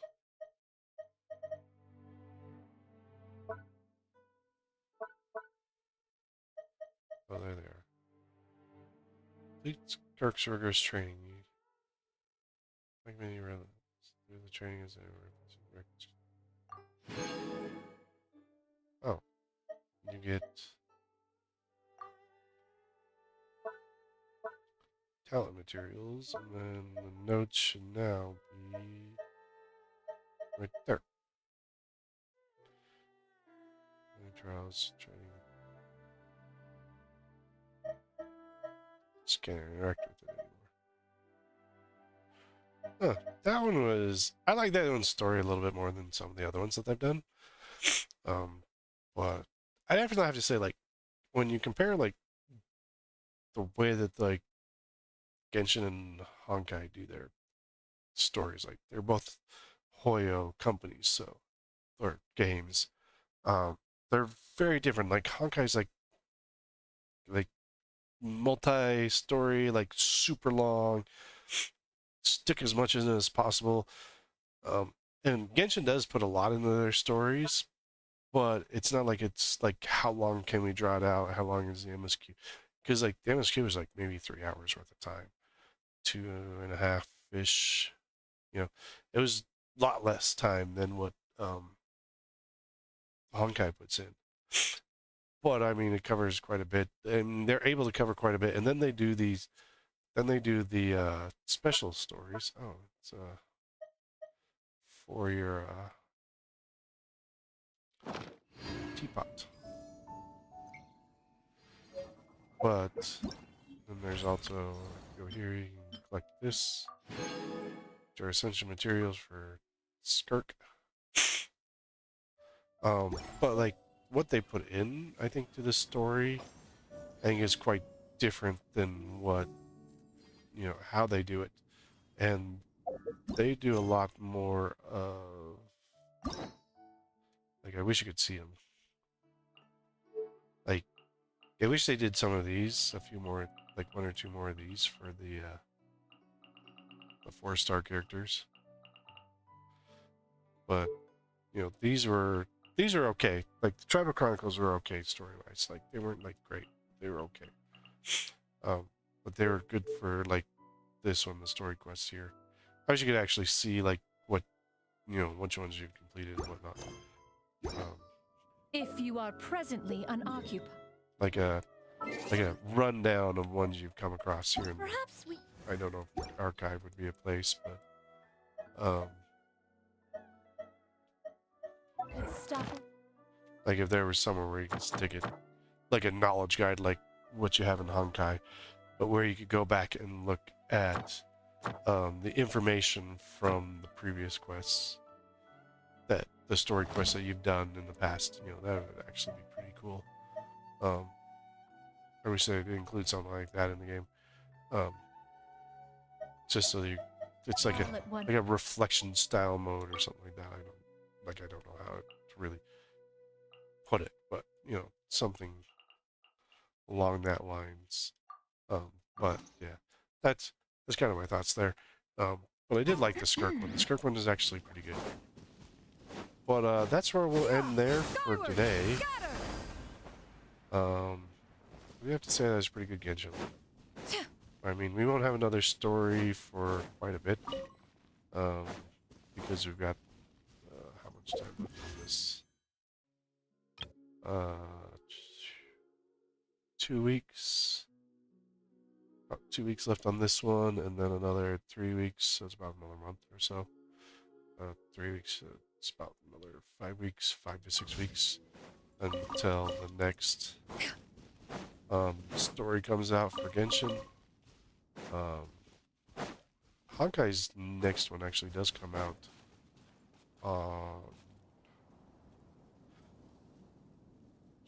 next week. Yeah, next week is when Honkai's comes out. Probably use the same model I did with it the first time and just do it on videos.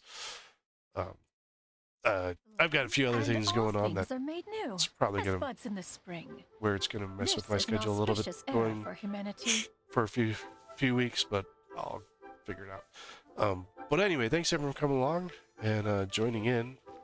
If you're on the Twitch side, don't forget to drop a follow. Follows are free, very much appreciated. If you're on the YouTube side, don't forget to do the standard YouTubes, like, comment, subscribe. Oh, hiccups. Let me know how I'm doing. And we get any domains? We got 5 domains out of that, apparently. Well, 3 for that, 2. We got 2 domains. That Skirk story is 2 domains. To your domains challenge. But yeah. Yeah, don't forget to do the standard YouTubes. As far as upcomings, tomorrow we've got Assassin's Creed Odyssey. No, not Odyssey. We're Origins. We're in Origins Part 2.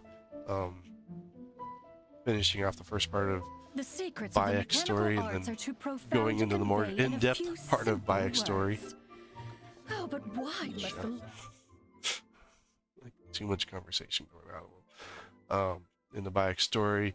Wednesday we'll be doing Stellar Blade, PC playthrough. I'll probably have like maybe one, maybe 2 parts out before that one. Friday we'll be doing Final Fantasy 9. back to more Kuja hunting.